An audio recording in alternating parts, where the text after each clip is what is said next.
Chapter 1675.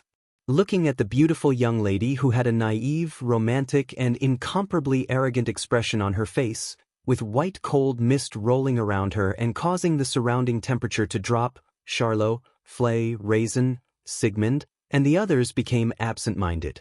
At the same time, their hearts also rose. Since there was a white cold mist rolling around the young girl that caused the temperature to drop continuously, then the one who caused the 27 guards equipped with the Heimgarder series of automaton to fall into a state of frost was undoubtedly her. Since she was able to take care of 27 guards equipped with the Heimgarder series automaton, if this girl was an automaton, her performance would not be inferior to any of the automatons present. Moreover, the magic circuit that she was equipped with was related to ice. Let me introduce her to everyone.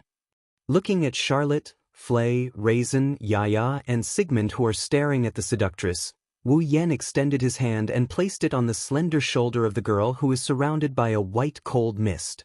I should have told Charlotte that Nagisa has 2 personalities, right? 2 personalities? Charlotte was startled for a moment before she recalled it. She asked with an uncertain expression. You're saying Agrora, Nagisa's other personality? Wu Yan looked at Charlotte and the others and chuckled softly. A personality that will only appear when Nagisa is in battle. Charlotte and the others glanced at Agrora discreetly before withdrawing their gazes. Although no one in the room had ever heard of an automaton with dual personalities, and there was even one that would only switch out during a battle, there were quite a number of automatons that could transform into human forms. Then, after Nagisa activated her transformation ability, they would only see Agrora as an incarnation. An incarnation would suffice. If it were any other time, it would be hard for them not to be curious and properly inquire about Agrora. But no. However, it was not the time to ask about this. Let me introduce myself. In a situation like this, isn't it a bit of a killjoy? Raisin had a teasing expression on his face as if he did not understand the position of both sides. Why don't we go to the student cafeteria and have a seat first? Nice. It's rare for you to invite me. Wu Yan shrugged. Sorry, I still have something to do here. It won't be too late for me to go with you after I'm done with it. It'll be too late when you're done with it. Charlotte stood up involuntarily and shouted at Wu Yan excitedly. Her voice was filled with pleading. Come back with us. In. Wu Yan was stunned. Then he smiled bitterly. This is the first time you didn't call me that guy or that pervert. Come back with me. You can listen to it as many times as you want in the future. I won't call you that anymore. Charlotte held back her tears and forced a smile. That's why, come back with us. It's rare for you to be this gentle today. Wu Yan looked at Charlotte with a surprised expression. He didn't say anything about Charlotte's request. If you were like this in the past, you would definitely be very popular. I don't need to be popular with others. Charlotte shouted sorrowfully. I only want you to listen to me this once. Just this once. Haha. Wu Yan scratched his face and spoke in a pretentious manner. This seems to be the first time you've begged me like this. What should I do? Yan. At this moment, Flay also took a step forward. With a timid yet pleading tone, she tried her best to squeeze out a voice. You can't kill the dean. If you kill the dean, you won't be able to make a comeback. Is that so? Wu Yan regained his composure and he continued with a calm expression. Unfortunately, I've already assassinated the dean once. However, the dean isn't dead yet. You have your own difficulties. You don't really want to kill the dean, do you? Leijin said in a deep voice. You should stop before you commit a grave mistake. As long as you tell the dean that you were used, then. Then what? Wu Yan interrupted Leijin and looked at him mockingly. Will the dean choose to believe me? Yes. Leijin wanted to say yes, but he couldn't say it no matter what. After all, even if the mastermind behind all of this wasn't the Kingsford family, it was still a major power on the same level as the Kingsford family. That kind of big power that occupied a high position in the political world had an extraordinarily wide influence. I'm not afraid to tell you that the other party even occupies a high position in the academy. Wu Yan shook his head. If you were to compare them to me, one side is just a student of the academy, the other side is a great power that can influence the political world and even infiltrate the upper echelons of the academy. If the two of us were to speak, who would others choose to believe? Yes. The answer was obvious. It was like a commoner telling the king that a noble framed him so he would assassinate the king. The king would think that the commoner was spouting nonsense. Not to mention that the noble who framed the commoner was the king's favorite. Wasn't it obvious who the king would choose to believe? Without clear evidence, no one would choose to believe Wu Yan. Isn't there still Anli? Charlotte said loudly. Anli is also a victim and a bargaining chip used to threaten you.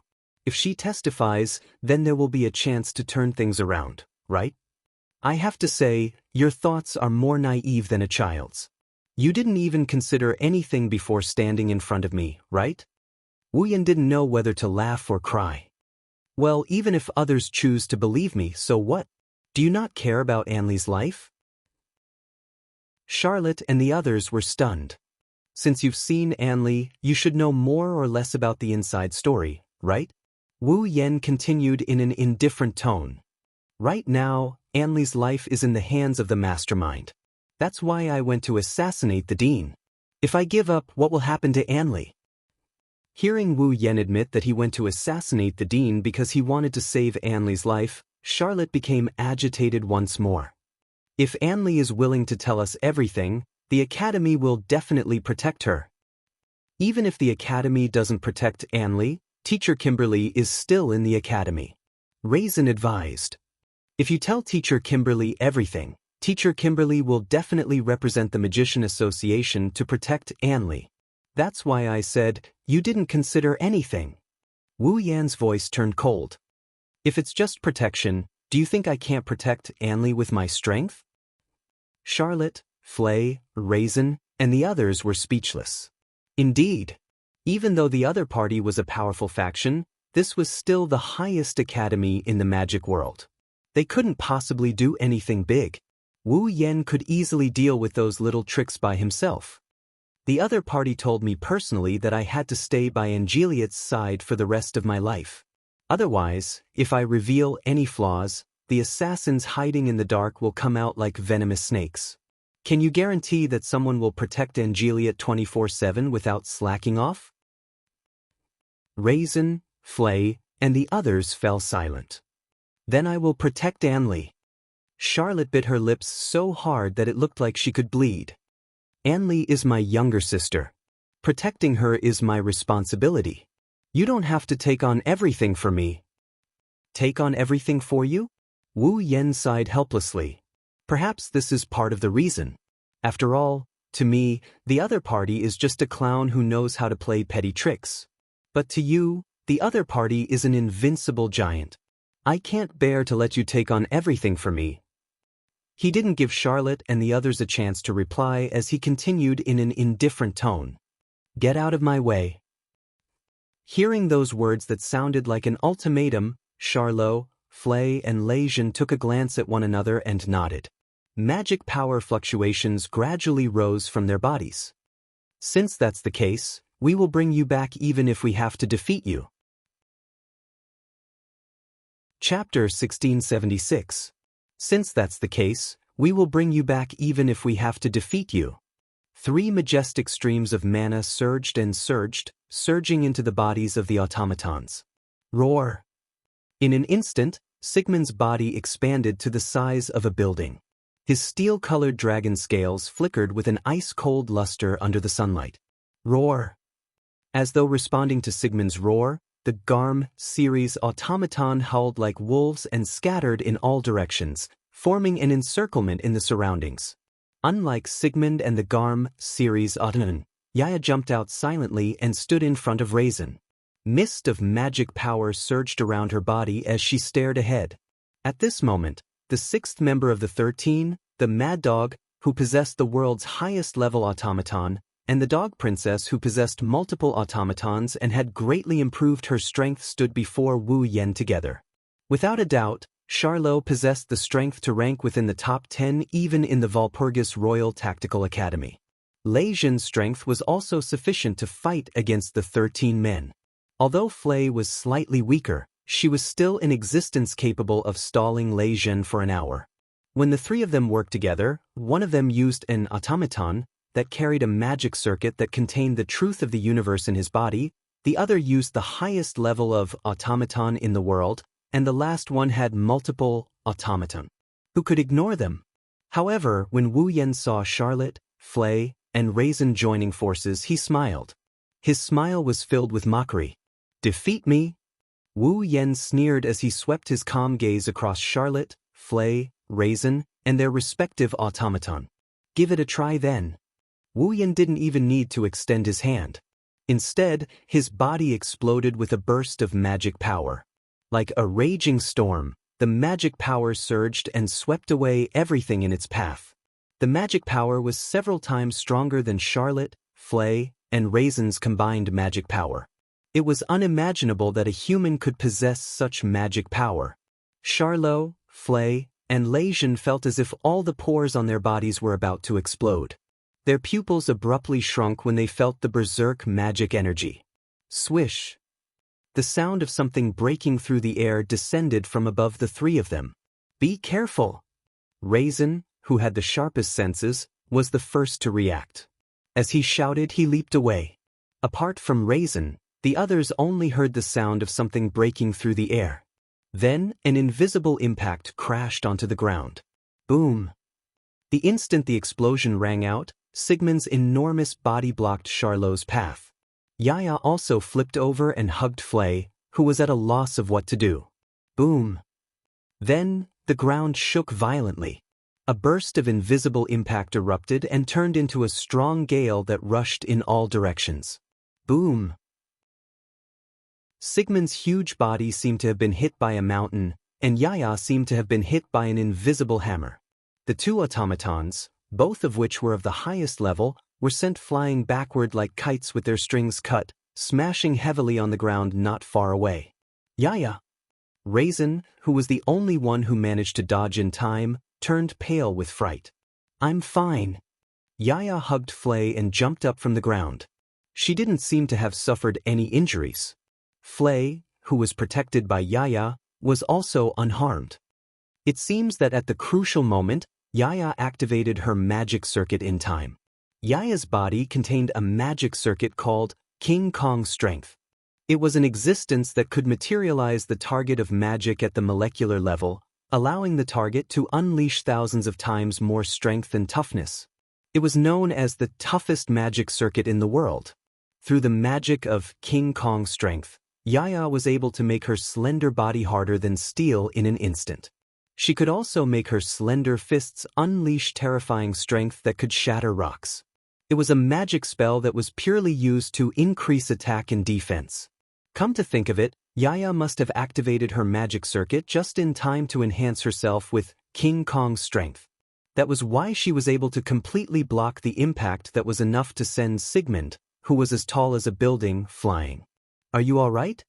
On the other side, Charlotte, who was protected by Sigmund, also supported Sigmund, who had fallen to the ground. I'm fine. Sigmund flapped his wings and flew up with Charlotte on his back. Everyone present turned their gazes to the front and saw what was going on. At the center of the explosion, a petite young lady wearing a gorgeous night attire and holding a parasol silently descended from midair. Her delicate, childlike face stared ahead expressionlessly. Her gaze landed on Charlotte's group. Natsuki! Charlotte called out the petite young lady's name with a solemn expression. However, Natsuki didn't respond. She took down the parasol in her hand and gently closed it. Buzz! At the next moment, a purple magical ritual rippled from the front of the parasol. Inside the magical ritual, spear-like chains emitting purple radiance coiled into a vortex and shot toward Charlotte's group.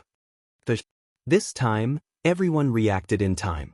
Sigmund carried Charlot, Ye carried Flay, and Lei Zhen ran by himself. They retreated rapidly, dodging the incoming chains and creating a distance between them and the headmaster's residence. Natsuki, along with Wu Yan, Ikaros, Astria, Agrora, Cannon, and the others slowly emerged from the void and appeared in front of Charlotte's group. So that's how it is. Lei Zhen squeezed out a smile. That wasn't an attack. Instead, it was an attack that forced us here, right? That's right. That's right, little brat. Natsuki said in an indifferent tone as she glanced ahead without any ripples. After all, if we were to fight beside the frozen guards and accidentally break some of them, you wouldn't be able to save them even if you wanted to, right? How gentle! Lei Zhen said in a mocking tone, but the vigilance in his eyes had already started to fluctuate crazily. It's only natural. Raisin didn't understand what kind of attack that was. How can he not be vigilant? The one who spoke on Raisin's behalf was Charlotte. Natsuki. Charlotte clenched her fists. She stood on Sigmund's dragon head and yelled. Do you really want to fight us? Natsuki glanced at Charlotte. She raised the lace fan in her other hand and pointed it at Sigmund. Boom. In the next moment, Sigmund's body was hit by a shockwave without any warning. He howled in pain and fell down from the sky. It took him a while to adjust his body and land on the ground with his feet. Bang, bang, bang. Sigmund staggered back a few steps. What? Charlotte, Flay, Raisin, and Yaya sucked in a breath of cold air. Raisin was already on high alert. He even prepared himself for another attack. In the end, he still failed to react to Natsuki's attack. What kind of attack is that? I don't intend to play this kind of game with you. Natsuki gracefully lowered her parasol and put away her lace fan as though she had just done something insignificant. Her azure eyes remained calm. That's why it would be best if you all are willing to back down obediently. You've always been the most rational and calm one. Charlotte gritted her teeth. Don't tell me you support Yen to kill someone who has nothing to do with him? I feel like laughing when I hear that. Doesn't an automaton have to obey its master? Yen has never treated you all as automatons. Instead, he treats you all as someone close to him whom he trusts absolutely, isn't that right? He will definitely listen to you, right? That's right. That's exactly why. Natsuki looked at Charlotte. He is the one who deserves my unconditional support, isn't he? Charlotte had nothing more to say. Since that's the case. Charlotte's expression turned resolute. Dense magical power surged from her body. I won't go easy on you either. Sigmund abruptly raised his head and roared at the top of his lungs. Roar. Yaya. Raisin gathered his magical power and turned it into a circle of light. Ripples spread out from his palm and entered Yaya's body. Let's go. Robbie. Riviera. Ruby. Lavina. Robin. It was unknown when Flay had retreated to a distant place. She closed her eyes and turned her magic power into wires. She divided them into 5 and sent them into the Garm series automaton that had formed an encirclement around her. I'm counting on you all. This battle for the sake of each other has begun. R1152. Chapter 1677. The surrounding space seemed to have turned into flames as it started to fluctuate irregularly. Behind them, the silent Wu Yen closed his eyes. He had no intention of saying anything to the group of girls. Instead, he incessantly mobilized the enormous amount of demonic energy that was comparable to the ocean and channeled it into Natsuki's body. With the support of the enormous amount of demonic energy, the power that belonged to Natsuki, other than the portion that was restricted by the restriction bracelet, surged forth without reservation. It allowed Natsuki's petite body to ignore gravity and gently float into the air. Looking down at Charlot, Flay, Lei Zhen and the group of automatons from above, Natsuki's tranquil expression transformed into a mountain-like oppressive feeling. This caused the shoulders of Charlot and the others to sink and their expressions to turn grave. Looking at Natsuki, who was floating in the air, Charlot lowered his voice and warned, "Be careful. Yen once said that Natsuki's body contains a magic circuit called spatial manipulation. It is capable of allowing Natsuki to freely use spatial magic." Freely use spatial magic? Flay was stunned. Lei Zhen spoke with a face filled with shock. Is that even possible? Spatial magic was the highest level of magic among all other magic spells. That was because even if it was contained in an automaton, the burden would still be enormous. If one wasn't a highly skilled puppeteer, one wouldn't even be able to activate the magic circuit. Furthermore, that was when the spatial magic was separated and used separately. Only a single aspect could be used. For example, there were only spatial transference, spatial distortion, spatial fissure, and so on. However, Natsuki was able to freely use all of the spatial magic. With such a huge burden on just a single aspect, if one wasn't a highly skilled puppeteer, one wouldn't even be able to activate the magic circuit, much less the spatial magic.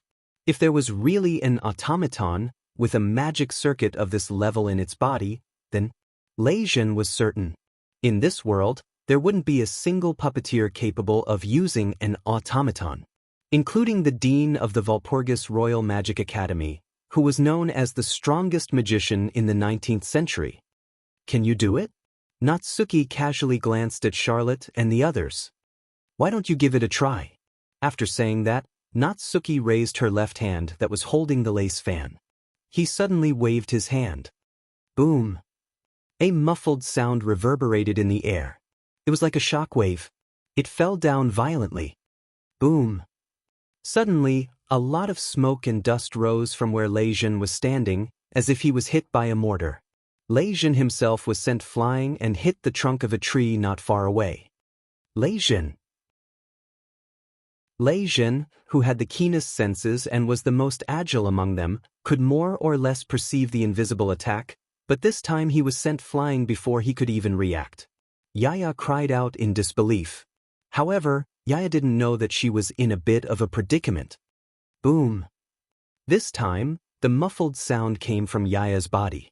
To be more precise, it came from inside her head. Following the muffled sound, Yaya, who was looking at Xianxia, staggered.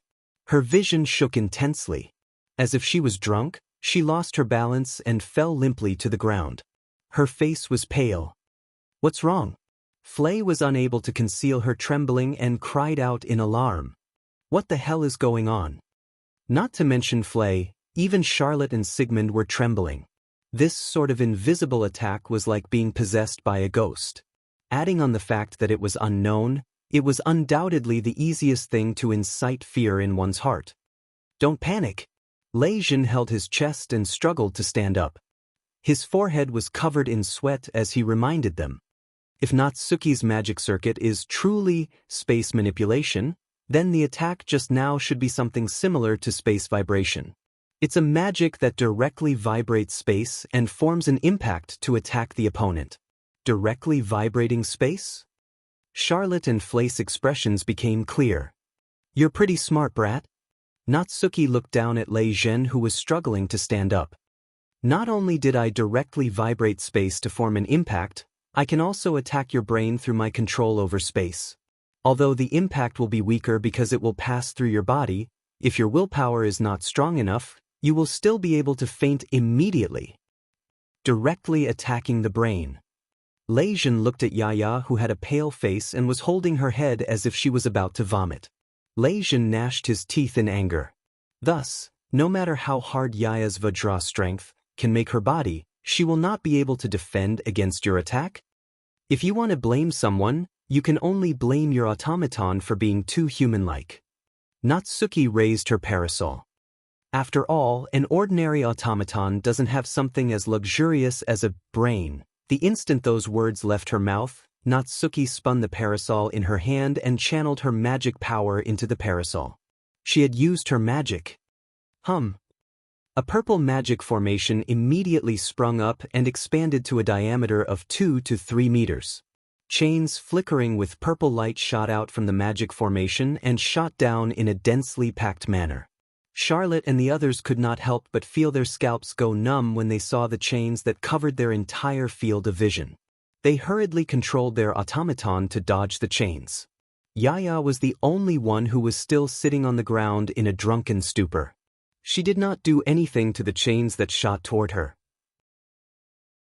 Without any suspense, she was tightly bound by the chains and hung up. Yaya!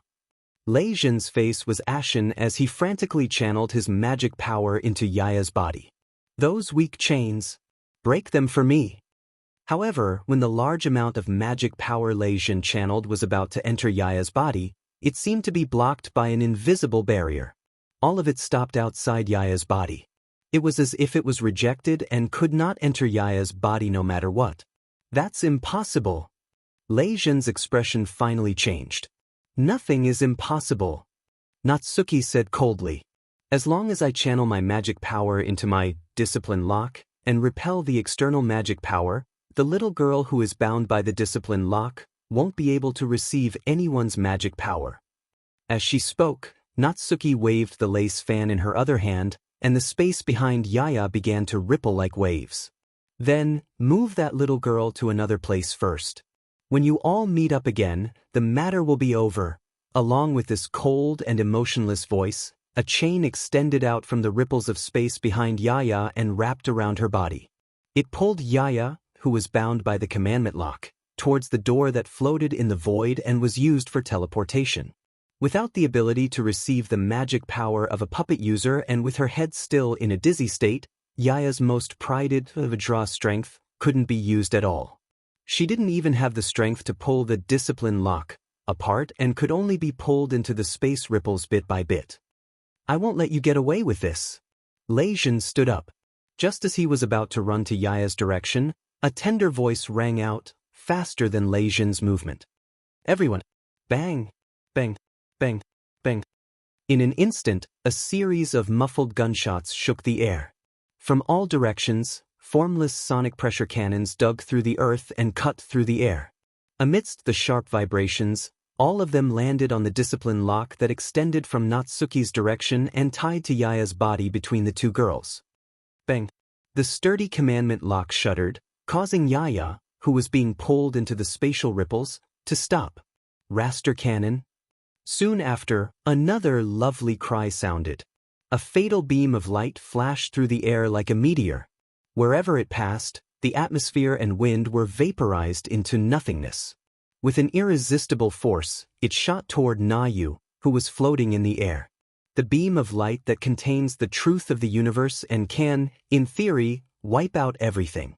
It's absolutely impossible to defend against and is absolutely impossible to defend against. In Natsuki's blue eyes, the beam of light gradually approached. Chapter 1678. Whoosh! A dazzling beam of light shot up from the ground into the sky, as if it wanted to cut the entire space in half. It streaked across the space, and also streaked across the chains of discipline that bound Yaya. Bang! Before the elemental destruction that contained the truth of the universe and was capable of destroying all material existence, even the chains of discipline were unable to resist the beam of light. Like magma, the chains of discipline that were streaked across by the beam of light melted like candy and broke apart.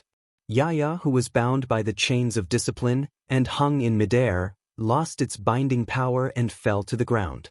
As for the beam of light, it continued to flash past. In the blink of an eye, it arrived before Nayu. Nayu's pair of azure eyes were turned golden by the dazzling light of the beam of light. Her field of vision was completely covered by the light from the beam of light. Apart from light, she was unable to see anything else. However, this did not cause any change to Nayu's delicate and beautiful face that seemed as if it would not change even if she were to face the destruction of heaven and earth. In fact, she did not even attempt to dodge, receive, resist, or collide with the beam of light. Nayu merely floated there without moving in the slightest. Seeing this, Charlotte cried out in shock. Quickly dodge it? Unfortunately, Nayu did not even attempt to dodge the beam of light. She allowed the beam of light capable of destroying everything to land on her body. The next moment, an inconceivable scene occurred. The beam of light that landed on Nayu's body was like an illusion. It directly passed through Nayu's petite body and continued to shoot into the sky. The beam of light turned into a ray of light and disappeared into the distant horizon. Charlotte, Sigmund, and the others were all stunned. Soon after, they discovered something. Before Nayu, there was a small spatial ripple. It was fluctuating there. It wasn't just in front of Nayu. Behind Nayu, there was also a small spatial ripple. It was like a ripple in the water, creating circular ripples in space. As for those two spatial ripples, perfect. They were the same size as the front end of the raster cannon from earlier.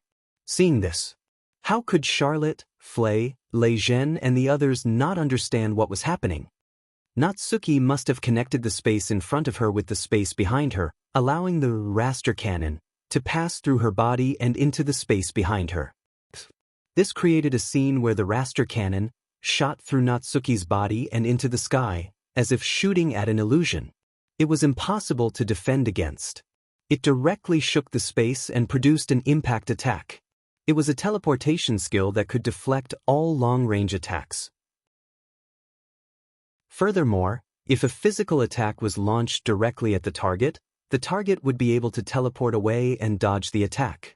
In addition, once bound, even mana would be isolated, making it impossible to break free from the discipline lock. The petite girl in front of him, who had the appearance and height of a 10-year-old girl, was simply an invincible existence. How were they supposed to fight? The fighting spirit in the hearts of Charlot, Flay, Lei Zhen, and the others gradually faded away. What replaced it was a feeling of helplessness. Do you know how useless you are? As if she had seen through their thoughts, Natsuki mercilessly spoke with an indifferent tone. Then you should withdraw. No. The battle intent in Charlotte's heart that was gradually fading was filled with determination as she spoke resolutely. If I don't bring you all back, I will never back down. Me too. It was rare for Flay to raise her voice to the point of shouting. I will not allow you all to kill the dean. Is there any point in saying this now? Lei Zhen's sharp gaze swept toward Natsuki. Since we are here, we will not withdraw until we achieve our goal. Is that so?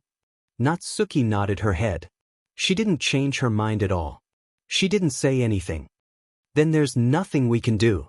It's about time for me to lose my patience. However, what replied to Natsuki was a voice that seemed to carry weight. It caused Charlot, Flay, and Lei Zhen's hearts to tremble. No, I have already lost my patience. Wu Yan walked forward with Ikaros, Astria, Agrora, and Cannon. His wine-red eyes emotionlessly swept across Charlot, Flay, Lei Zhen, Yaya, Sigmund, and the others. Under that emotionless gaze, Charlot, Flay, Lei Zhen, and the others felt as if a mountain was pressing down on their shoulders. In the calm before the storm, they couldn't help but hold their breaths. No matter what, you all refuse to withdraw? In midair, Natsuki melted into the void and appeared beside Wu Yan. Ikaros, Astria, Agrora, and Cannon also stood behind Wu Yan in a row. Charlot, Flay, Lei Zhen, and the others felt their hearts sink when they saw the 5 young ladies of different sizes wearing the same white knight uniform with red edges. Just Natsuki alone was enough to make the 3 of them miserable. They couldn't even touch her. With the addition of the others, their already slim chance of victory was infinitely close to 0. It was only at this moment that Charlot, Flay, Lei Zhen, and the others realized how much pressure this person before them could bring them. It was just as Charlot and Kimberly said, Wu Yan's strength was on a completely different level compared to them. Facing an enemy like this, whether it's Charlotte, Flay, or Raisin, they all felt a deep sense of helplessness. They have practiced with Wu Yan more than once, and they have a certain level of understanding of him. They couldn't win. There was no way they could win against this person. However, even if they couldn't win, they had to stop him. I have already said. Charlot looked at Wu Yan with eyes that seemed to be burning with flames. I will not let you bear all the consequences. Hearing those words, Wu Yan lowered his head and remained silent. However, Charlot, Flay, and Lei Zhen felt a strong sense of danger in their hearts. Then I will force you to leave the stage right here. In an instant, a raging wave of magical power surged out of Wu Yan's body along with his powerful words. Bang! The magical power split into several portions and flowed into Natsuki, Ikaros, Astria, Agrora, and Cannon. Sigmund. Everyone. Yaya. At the same time, the sense of danger in Charlot, Flay, and Lei Zhen's hearts exploded. The three of them shouted themselves hoarse at the same time. But it was a pity that the three of them were destined to return empty-handed. Whoosh! A burst of white cold mist suddenly swept out in all directions like a gale, shrouding an area of several hundred meters in radius. Wherever the white, chilly mist passed through, a layer of hard ice formed on the ground made of rocks in less than a second. The surrounding trees were also slowly covered in a layer of ice starting from their roots. Not long after, the ground and trees as far as the eye could see had all turned into ice. The entire stage had turned into a world of ice. Charlot, Flay, and Lejeune only had time to change their expressions for a moment before Sigmund, Yaya, and the Garm series of automatons froze from their feet. Not good. Charlot, Flay, and Lejeune were alarmed. Buzz! Suddenly, ripples appeared in the surrounding space, and chains suffused with purple light extended out. They were like venomous snakes, responding to each other. Amidst a series of clanging sounds, the chains shot toward Charlot's group in the center. Sigmund, Yaya, and the 5 Garms of different sizes wanted to dodge the chains. However, their feet were already covered in ice. They were unable to move at all. Ding! In the next second, the chains of discipline wrapped around Sigmund, Yaya, and the 5 Garms of different sizes, binding the group of automatons. Sigmund! Everyone! Yaya! Charlot, Flay, and Lejeune's expressions changed again and again. Magic power surged out of their bodies. They immediately wanted to send their magic power into the bodies of the automatons. Buzz! However, the moment the magic power surged out of their bodies, a spherical protective barrier made of crystals enveloped the 3 of them and floated into the air. It was the Aegis, Absolute Defense Circle. The entire process took less than 10 seconds. The outcome was decided. Chapter 1679. Whoosh! The cold mist was still blowing, and the ground and trees in the surroundings were constantly turning into solid ice amidst a series of cracking noises. Sigmund, Ye, and the automaton of the Garm series had their feet or limbs covered by the ice layer that extended from the frozen ground. Their bodies were also bound by the lock of discipline, so they could not move at all. As for Charlot, Flay, and Lejeune, the 3 of them, they were trapped in the Aegis barrier. No matter how they pounded on the barrier of the Aegis barrier, they were unable to do anything to it. The 3 puppets, Charlot, Flay, and Raisin, were imprisoned. Sigmund, Yaya, and the automaton of the Garm series were restrained. Coupled with the fact that the automatons were still wrapped in the commandment lock that flowed with the moon's magic power, which could repel external magic power, the connection between the 3 puppeteers and the automatons had been severed. This battle had ended without any suspense. Looking at Charlotte, Flay, and Raisin who were trapped inside the Aegis barrier, Wu Yen retracted most of his mana. He also watched as the automatons whose limbs were encased in ice and whose bodies were bound by chains of discipline, leaving only the magic power to maintain the Aegis, Absolute Defense Circle, and the Lock of Discipline. I've spent quite a bit of time with you all. After taking a glance at Charlot and the others, Wu Yen turned around. All of you can stay here for the time being. Yen! Don't go! Charlot knocked on the Aegis barrier as he cried out with tears streaming down his face. I beg of you, don't go. You don't have to do this. Wu Yen did not even turn his head around. He merely let his monotonous voice spread to every corner of the scene and into everyone's ears. No matter what, we've only known each other for less than a month. Is it worth it for you to risk your life for me? I should be the one asking you that. Charlotte couldn't stop her tears no matter how hard she tried. She could only bite her lips and yell. We've only known each other for a month. Am I worth it for you to give up everything to save me? Felix framed me. When he planned to give me a fatal blow, you appeared and saved me. You exposed Felix's true colors. Now, my little sister is being held hostage. I should be the one being used. Charlot's cheeks were soaked with tears. But now, you're shouldering everything for me. Is this worth it? I don't know if it's worth it or not. I only know that I shouldn't do this. I'll feel very uncomfortable. Wu Yen turned his head slightly and looked at Charlot. You've said it yourself. The one being used might be you.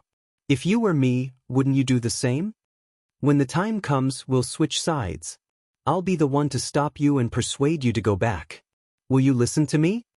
Even though he was the one asking the question, Wu Yen shook his head and answered it himself.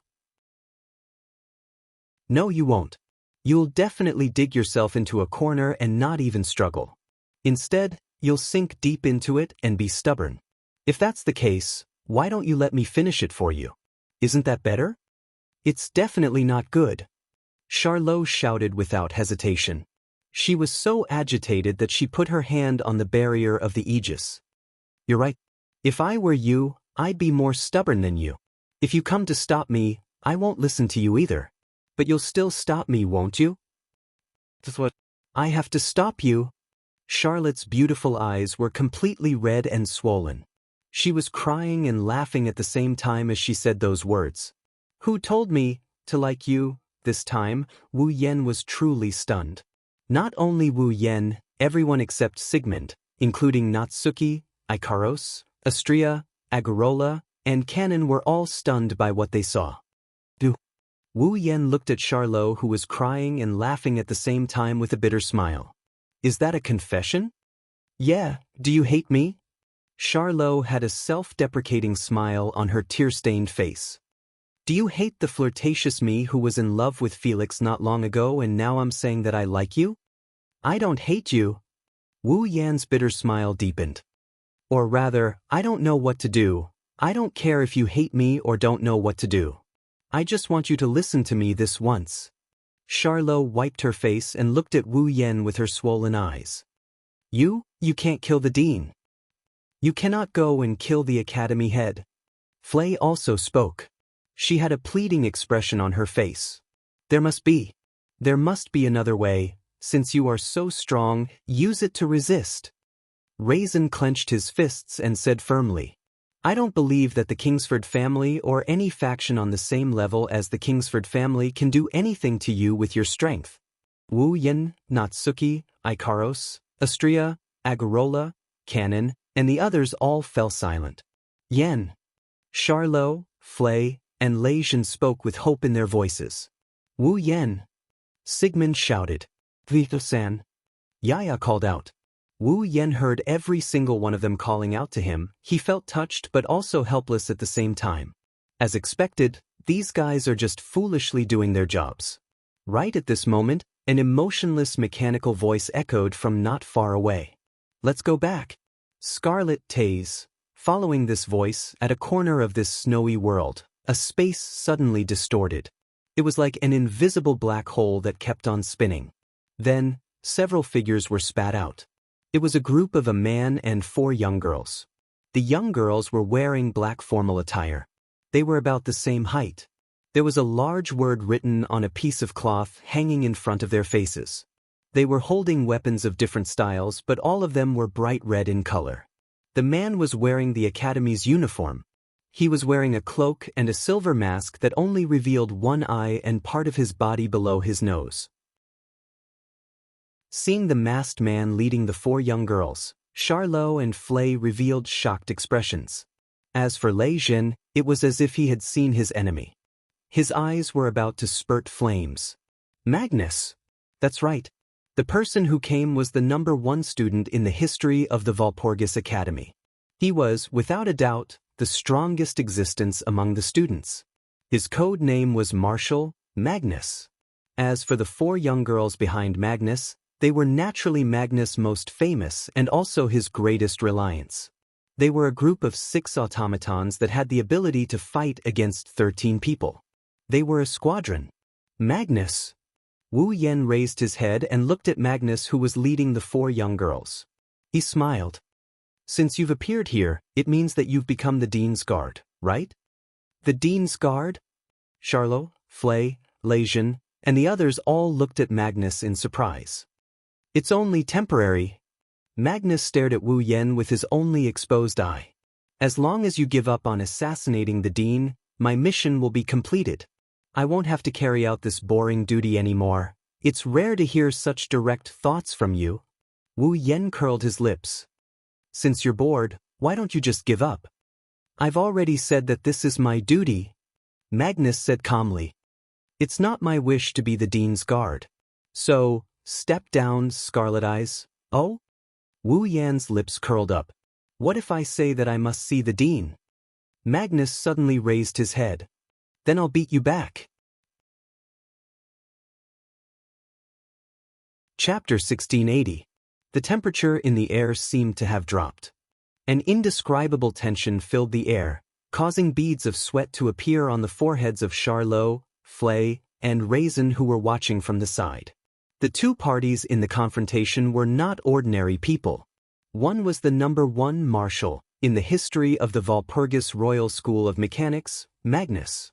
The other was a freshman who had entered the school for less than a month. Before he even entered the school, he had suppressed Magnus and defeated the 4th-ranked Felix with overwhelming strength, Wu Yen.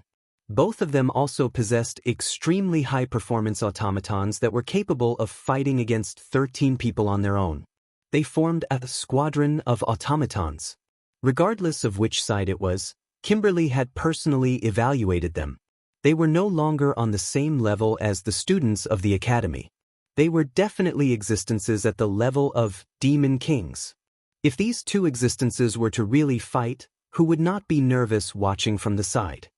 At the very least, it was not only Charlot, Flay, and Raisin who were nervous. Even Sigmund, Ye, and the group of automatons from the Garm series were holding their breaths as they waited. They were afraid that they would accidentally break the tension that symbolized the stalemate and trigger a great battle.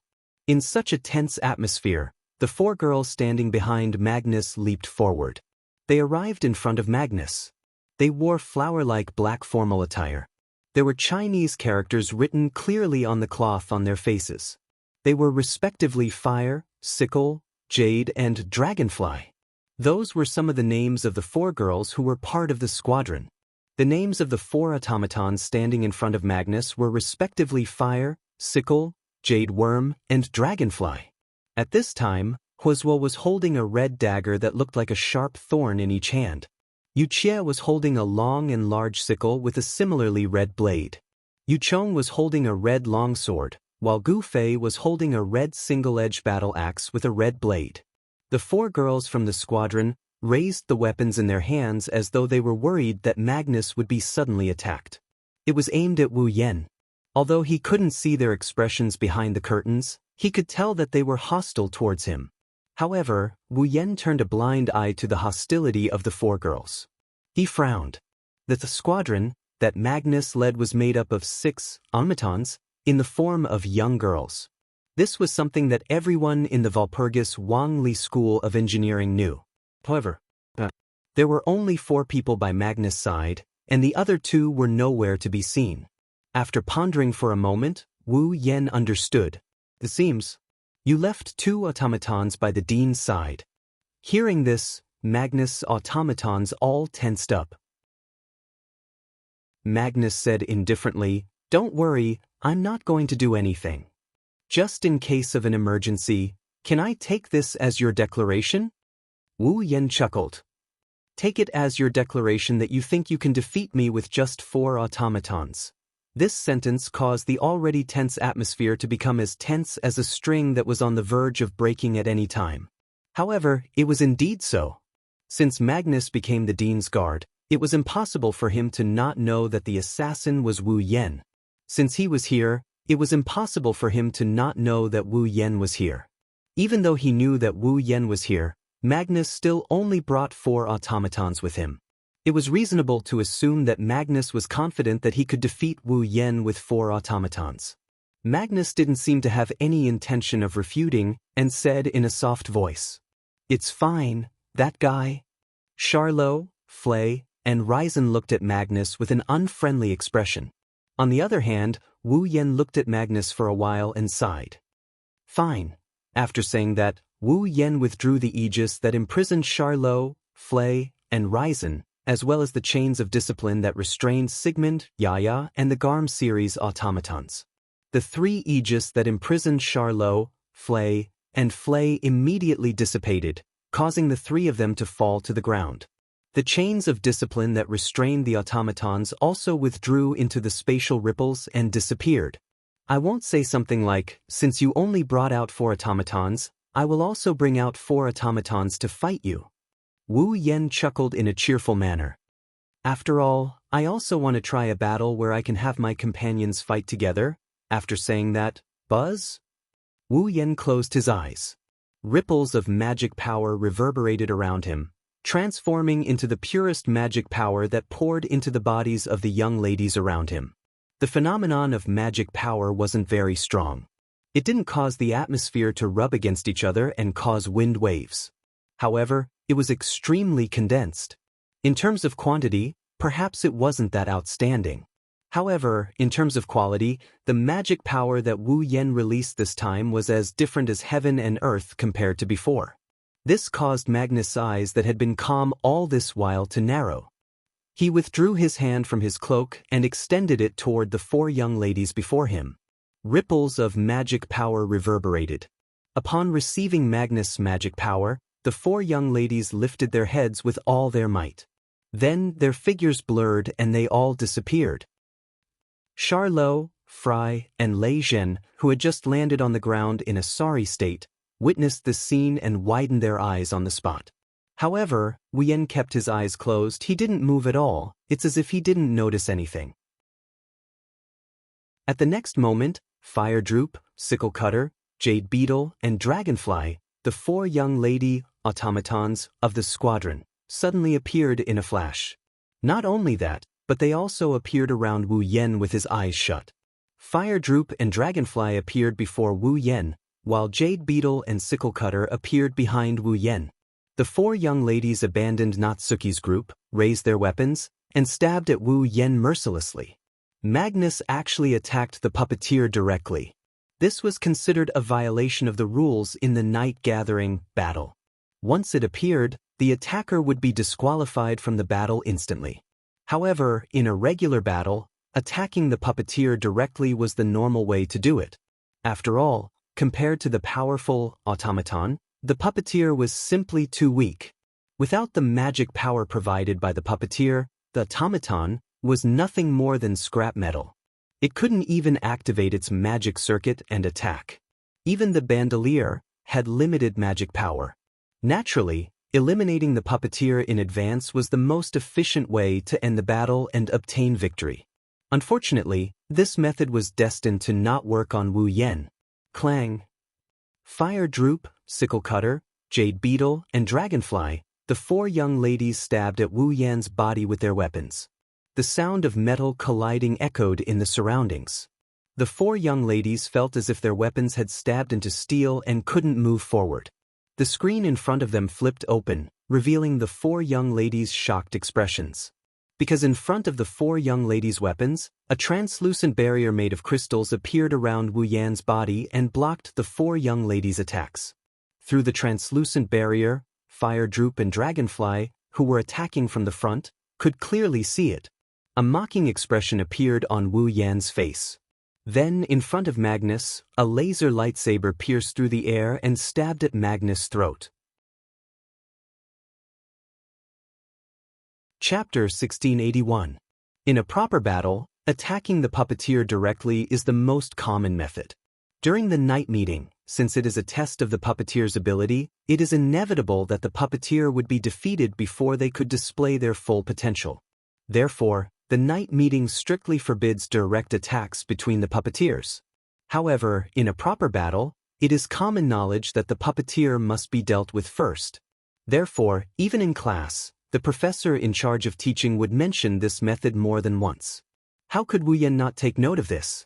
After all, this isn't a night meeting where friendship comes first and competition comes second. This is a real battle.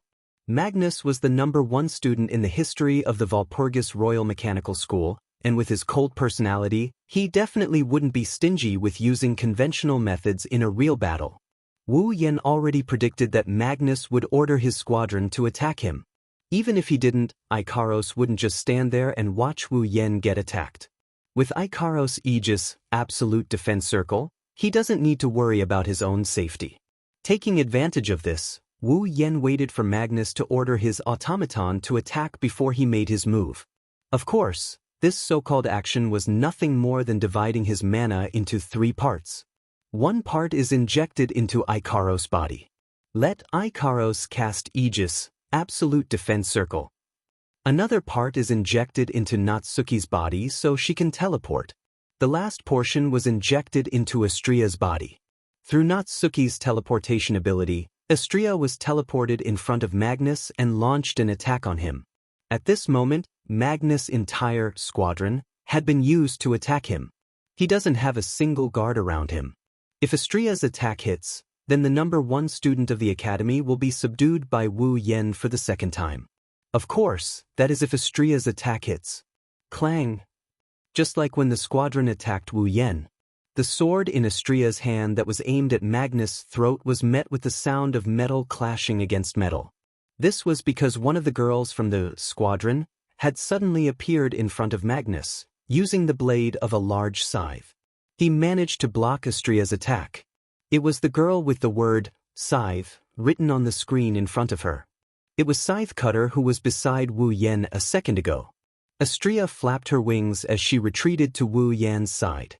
She looked at the sickle that appeared out of nowhere in front of Magnus and blocked her attack with a look of surprise.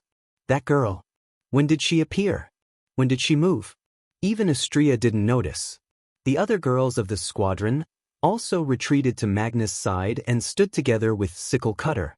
His expression was as surprised as Astria's. Just like how Astria didn't notice Scythe Cutter's movement, the girls from the squadron didn't notice when Astria appeared in front of Magnus. As the saying goes, the onlooker sees more clearly. At the moment when the young ladies on both sides were astonished, Charlot, Flay and Leijin discovered the reason for this. That girl from the squadron. Charlot looked at Xianxia in a daze. Just like Natsuki, she can perform magic related to space. Spatial teleportation. Flay stared at Scythe Cutter in shock. Her magic circuit is spatial teleportation? Spatial magic? Leijin's expression also showed that it was difficult to deal with. Does Magnus also have an automaton with such high-level magic circuits around him? Magnus turned his gaze to Natsuki after hearing the conversation between Charlotte and the others. Your automaton also has the magic circuit of space transference? Since there's the word also, it proves that the magic circuit installed in your automaton is indeed space transfer, right? Compared to Magnus, Wu Yen only glanced at Scythe Cutter and smiled. However, don't compare my Natsuki to your automaton. Natsuki's magic isn't as simple as that, also. He gathered the mana around him into his palm and extended it towards Astria. A dazzling mana aura rippled out from his palm. My Astria isn't any worse than Natsuki. Scorching mana flowed into Astria's body, causing her chakras to glow with a layer of dark light. Then Astria lowered her body and shot towards Magnus like a rocket. Magnus immediately raised his other hand. Mana rippled from both hands as he poured mana into his automaton. With the support of the new mana, Huidown leaped up and stood in front of Magnus. She crossed her short swords and faced Astria who was charging at her. Clang! In the next moment, the laser lightsaber and the short sword collided fiercely, creating a shockwave. There was also intense friction at the point of collision, causing sparks to fill the sky. Bzz. At this time, a ripple appeared in the space beside Huichue. A chain with purple light on its surface suddenly flew out from it. It was like a whip as it was swung heavily and ruthlessly on Huizhuang's body. Boom! With a muffled sound, Huizhua didn't even have time to react. Her slender body was like a kite with a broken string as she was mercilessly sent flying. She smashed into the ground not far away and embedded herself into the stone layer, causing the entire ground to crack open.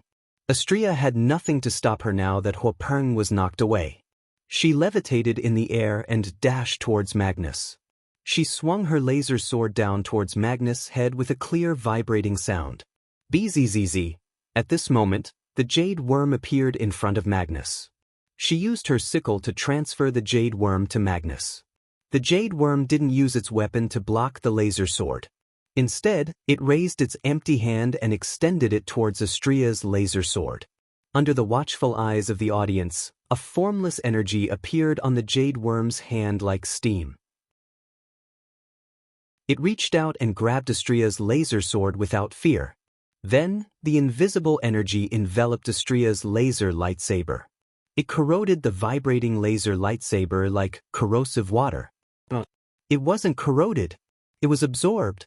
The laser sword's dazzling radiance turned into specks of starlight at a speed visible to the naked eye. They were absorbed by the jade worm's slender hand and dimmed down in the blink of an eye. Bang! The vibrating force was reduced to 0. Astria's laser sword dimmed and shattered like glass. Not only Astria, even Charlotte, Flay, and Raisin were shocked to the point their expressions changed. That's... Wu Yen frowned. It absorbed Astria's magic power? Yes. The jade worm absorbed the mana in Astria's body. Without the support of magic power, an automaton wouldn't be able to move. This is common knowledge. It's the same for Astria. Without the support of magic power, even though she wouldn't lose her ability to move, all of her attacks would be cancelled due to the restriction of the bracelet. Astria's Chrysor also lost its effect.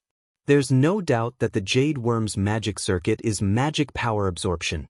By absorbing the opponent's magic power, not only can it weaken the opponent and deplete the opponent's magic power, it can also use the magic power to strengthen itself.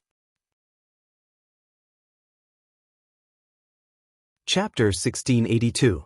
Charlot, Fry, and Raisin looked at each other in dismay as they looked at the jade worm that had turned the Chrysor into starlight and was continuously absorbing it into its body, causing the magic ripples on the surface of its body to gradually strengthen. Even though the seizing magic isn't as powerful as the space magic, it's just as difficult to execute. After all, the seizing magic isn't something that belongs to the caster, it's magic power. It's common for the caster to reject the magic power after absorbing it into their body. That's why the seizing magic requires the caster to control it with high precision. Even if the seizing magic is inside an automaton, it's still necessary for the caster to control the automaton. If the space series of magic spells were difficult to activate in theory, then the seizing series of magic spells were difficult to control in theory. However, Magnus didn't just let the jade worm absorb Astria's magic power at lightning speed and convert it into his own magic power. He also controlled the other 3 automatons as if he was taking a stroll in the park. Among them, Sicklecutter was an automaton that carried the spatial series of magic circuits. It's easy to see how skillful Magnus is in magic. How skillful is he? Astria's mana was being sucked dry by the jade worm. She couldn't even maintain her Chrysor anymore. Magnus reached out with his other hand. Mana surged out of his palm. Beezy. Next second, the space behind Astria vibrated and ripples started forming in the air. Sicklecutter emerged from the space behind Astria and aimed at Astria's head with her scythe. She sliced through the air and a sonic boom sounded. She drew an arc of light. Sicklecutter aimed for Astria's head. Bzzz. However, just as the scythe was about to hit Astria, a crystal barrier appeared around Astria with an even louder rumble. Ikaros Aegis, Absolute Defense Circle. Clang. The scythe landed heavily on the surface of the Aegis. It created a ripple of light. However, it could not do anything to the Aegis, Absolute Defense Circle. Sicklecutter's magic circuit is advanced. But spatial shift can't increase Sicklecutter's attack power or the power of her scythe. It can't do anything to the Aegis. It's not surprising. But that doesn't mean Jade Worm can't do anything to the Aegis. Jade Worm placed her hand on the Aegis. Invisible energy gushed out from her slender palm and absorbed all the magic power from the Aegis. Bam! The surface of the Aegis quickly dimmed and shattered. Then Firefall, who was knocked away by the lock of discipline, appeared in front of Astria with the help of Scythe Slash.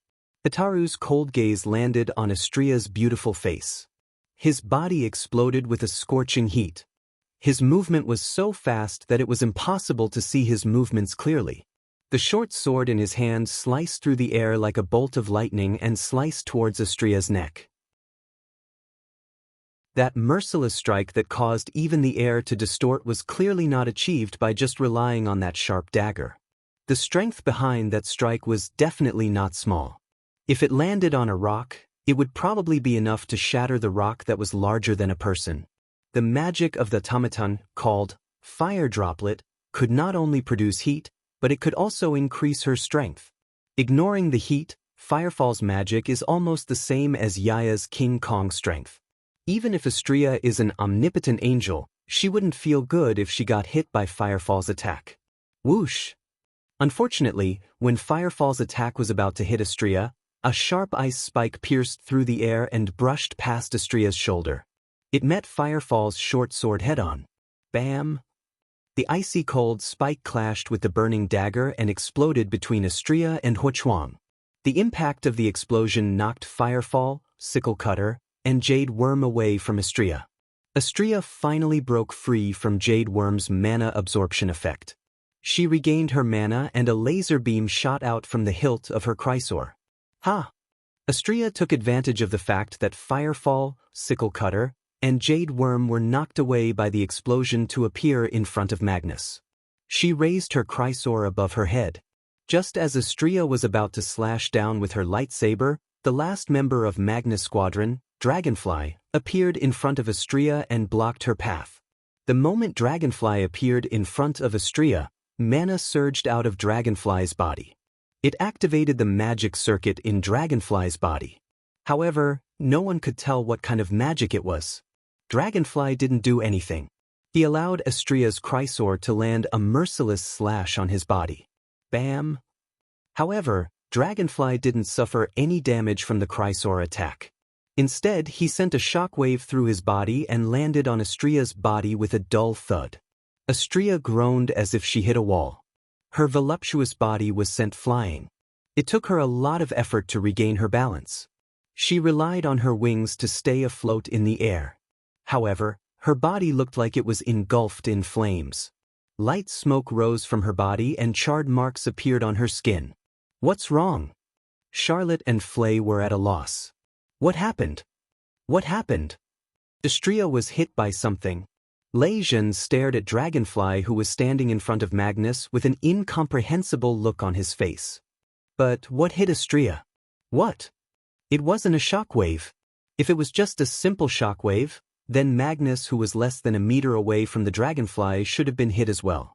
However, Magnus was fine. Astria was the only one who was hit by the shockwave. However, everyone here is a skilled puppet user. Even though they didn't know what kind of attack it was, they could roughly guess what it was. It was obvious that Dragonfly didn't put up any defense against Astria's full-powered slash. However, Dragonfly's body wasn't damaged by the shockwave. Instead, Astria was the one who was hit by an unknown attack. That look, it was as if, I see. Wu Yan's wine-red eyes met Magnus' only exposed eye. He absorbed the shockwave from Astria's attack and reflected it back? He absorbed the shockwave from an attack and reflected it back? Charlot and Flay were greatly alarmed. Lei Zhen even cried out in alarm. Is there such a magic trick? Magnus didn't answer. He was still looking at Wu Yan. There wasn't a hint of emotion in his eyes. It was as if Wu Yan was the only person in the world standing in front of him. However, Magnus' silence confirmed Wu Yan's words. Dragonfly has a magic circuit that can reflect an attack back to its target. Charlotte, Flay, and Lei Zhen couldn't help but shiver. Their hearts had also sunk by half. If such a magic trick really exists, do they have any chance of winning against Magnus? Chapter 1683. At this point, among the 6 automaton units that Magnus formed, 4 of the magic circuits that had always been unknown were exposed. The sickle slash had the spatial transference circuit. The jade worm had the magic absorption circuit. The fire droplet circuit could be used on one's own body to strengthen one's body. It could even control the heat generated during the process. As for the dragonfly, it was a circuit that could bounce back any incoming attack. No matter which circuit it was, they were all high-level goods. And now, such a high-level magic circuit was not only installed in the body of the automaton, with excellent performance, but also owned by a single person. On top of that, this person was able to control each of the automatons with ease. This was Magnus, the person with the highest overall score in the history of the Walpurgis Royal Mechanical Academy. He was personally evaluated by Kimberly as having the power of a demon king. Just 4 automatons were enough to make one feel powerless, let alone the other 2 automatons. To be able to fight on par with such an opponent, one had to admit, Wu Yan's strength was so terrifying that it made one's hair stand on end. A magic that can be used on one's own body to strengthen one's body. It can even control the heat generated during the process. Wu Yan only frowned a little. Then, his furrowed brows relaxed as he looked at the fire droplet. Instead of saying that it can strengthen one's body, it can strengthen one's explosiveness and control the heat generated during the process. Not only can it strengthen one's explosiveness, it can also control the heat generated during the process. This is the so-called pressure, right? Pressure? Charlot, Flay, and Lei Zhen were slightly startled. Magnus stared straight at Wu Yan. After a while, he finally responded. The magic circuit of fire droplet is indeed pressure. By manipulating physical pressure, it acts on oneself. By using physical force, one can obtain outstanding explosiveness and durability. It can even control the heat generated during the process. Quite an excellent magic circuit. Wu Yan didn't deny it. His gaze landed on Astria, who was floating in the air with burnt marks all over her body. He raised his hand. He placed his hand on Cannon's shoulder, who had always been by his side. Mana flowed out from his hand and entered Cannon's body bit by bit. Cannon immediately understood. She clasped her hands in front of her chest and closed her eyes as if she was praying. A bright light shone from Charlot's body. It condensed into a beam of light that shot into the sky and landed on Astria's body. The charred marks on Astria's body disappeared at a speed visible to the naked eye. Her skin returned to its original smooth state. This time, it was Magnus' turn to frown. That's right. Wu Yan admitted it. As long as it's not a fatal injury, it can be treated in a very short time. How about it? Not bad, right? Hearing this, Magnus' eyes began to ripple. Astria is an expert in close combat. Ikaros has an extremely sturdy defensive ability. Natsuki has excellent spatial manipulation. Agrora has a wide range of freezing abilities. Cannon, on the other hand, had terrifying healing abilities. Wu Yan's automaton has all the necessary elements for close combat, ranged attack, support, defense, and healing. Compared to Magnus' squadron, Wu Yan's squadron is much more suitable for combat. It was only at this moment that Magnus realized how troublesome his opponent was. This was the first time Magnus had felt so troubled by someone other than the dean of the Walpurgis Wang Li School of Strategy. Little did they know that for the others, at least for Charlotte, Flay, and Raisin who were watching from the sidelines, Wu Yan and Magnus aren't just difficult to deal with, they are almost invincible and undefeatable. Those 2 people. Lei Zhen's expression changed unpredictably. Do I really have a way to surpass them? Good. Flay muttered in a daze. Amazing. Phew. Charlot let out a long sigh. His face was filled with anticipation. I hope Magnus can stop him from killing the dean. Unfortunately, this anticipation will soon be shattered. I admit that you are very strong, Magnus. Wu Yan sighed. So strong that I can't help but want to get serious. Hearing this, Magnus' eyes showed a stern expression for the first time. Are you trying to say that you haven't been serious since the beginning? If I wanted to be serious, I wouldn't have just sent Astria to attack you. Wu Yan mocked. Although my Ikaros is only in charge of defense and Cannon is only in charge of healing, the 2 of them won't participate in the attack. However, Natsuki and Agurola aren't any weaker than Astria. Since the beginning, I only sent them to support Astria, right? Magnus stared at Wu Yan for a long time before he spoke. Didn't you say you wouldn't go easy on me just because I only sent out 4 automatons? I'm not going to fight you with 4 automatons just because you only sent out 4. I want to see if I can get my comrades to fight at least once. Wu Yan corrected him and he grinned. And now my companions have already attacked. Unfortunately, you didn't manage to force them to use their full strength. No one said we have to force the opponent to use their full strength in a battle. Magnus said coldly. A battle is only a method to determine the victor. Isn't that even more regrettable? Wu Yan looked at Magnus with a smile that didn't look like a smile. With Ikaros's aegis, you can't hurt me at all. Even if your automaton can absorb mana, I can use Natsuki's power to retreat. On the other hand, with Cannon here, unless you have a one-hit kill, you won't be able to take down a single person on my side. Of course, if your other two automatons can use magic to deal with situations like this, then it's a different story. Wu Yan shrugged. Unfortunately, you only have 4 automatons with you. You can't do anything to me. As soon as he finished speaking, there was dead silence. Charlot, Flay, and Lei Jin sighed in their hearts. In the entire academy, Wu Yan is probably the only person who can confidently say, "You can't do anything to me," to Magnus. Magnus' automatons seemed to be a little unconvinced, and each of them released a shocking amount of hostility. Magnus stared at Wu Yan. Then he opened his mouth. "Do you think I don't have any other methods? I don't know if you do or not, and I'm not interested to know.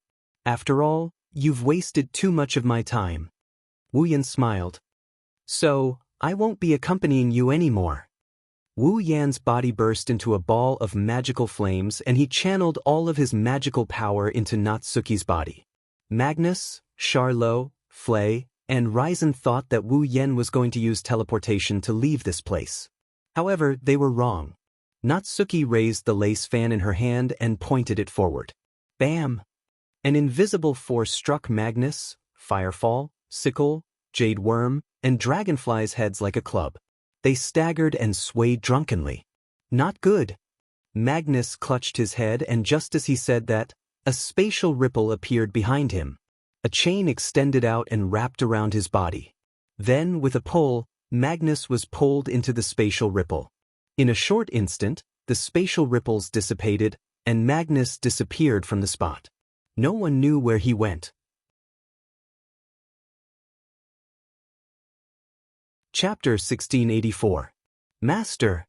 As soon as they recovered from their dizziness, Firefall, Sickle, Jade Worm, and Dragonfly saw the scene of Magnus being dragged into the space ripple by the lock of discipline. They immediately exclaimed in unison. I'm not against automatons being too human-like, but this is indeed a rare weakness for Natsuki. Wu Yan shook his head regretfully and glanced at the automatons of the squadron. And then? Do you want to fight me without a puppet user? The automatons of the squadron took a step back and looked at Wu Yan cautiously. Magnus' squadron was made up of bandoliers. That was why the automaton of the squadron could generate mana on its own to a certain extent to support itself in battle. However, the amount of mana they could generate was incomparable to that of a human, even the weakest among the puppeteers and magicians. Moreover, without the puppeteers' control, the power of the automatons would be greatly reduced. If the automatons of the squadron were to fight Wu Yan without Magnus, they would definitely be killed in a short period of time. Of course, it would be fine if they were killed, but if they were captured alive, that would be the real problem. After all, in the automaton series, the value of each automaton in the squadron was almost comparable to a warship. Their structure and magic circuit would definitely be of great interest to many factions. By then, it would not be hard to imagine the automaton of the squadron. They would either become the enemy of their own master or become an automaton. Or they would become a commodity. Or worse, they might even become an experimental subject and be dissected for research on their structure and magic circuit. Mass production. That would be a fate worse than death. Magnus had warned them again and again. If they were captured alive, then the automatons of the squadron would have to find a way to destroy themselves. Although it was very cruel. It was also very cruel, but it was indeed a way to escape. However, the automatons of the squadron hadn't been captured yet, and the opponent didn't seem to have any intention of capturing the automatons of the squadron. By the way, Magnus is still bound by a weapon called the Lock of Discipline. If the magic power flowing on it doesn't fade, not only will it not disappear, it will also prevent Magnus' magic power from being transmitted outwards. Wu Yan kindly reminded them. In other words, even if Magnus wants to rely on the connection between him and you to inform you of his current location, he has no other means other than sound. And now that Magnus is bound, if he encounters any danger, he won't be able to resist. The expressions of the automatons of the squadron behind the curtain finally changed. Without hesitating for too long, the automatons of the squadron chose to prioritize their master's life without hesitation. Under the magic of the sickle, they collectively teleported and disappeared on the spot. Quite obedient. Wu Yan curled his lips. He turned around and wanted to leave with the group of girls. Wait. Charlotte, Flay, and Ryzen were shocked. They raised their feet and chased after them. However, not long after, the three of them stopped in their tracks as if they had braked. Because, in front of the three of them, a person appeared. His back was straight, and his short silver hair was combed back. He looked very agile. He wore tinted glasses on his face, and his eyes were as sharp as blades. He was wearing a deacon's suit, and his hands were behind his back. Sensing the arrival of this person, Wu Yan immediately stopped. He turned around and sneered. "You're finally willing to come out. I thought you'd be hiding at the side and peeking. You're called Ryzen. The Granville family's deacon is indeed very outstanding. However, he's not perfect. If I have to point out a flaw, it would be that he doesn't like to interfere in other people's battles."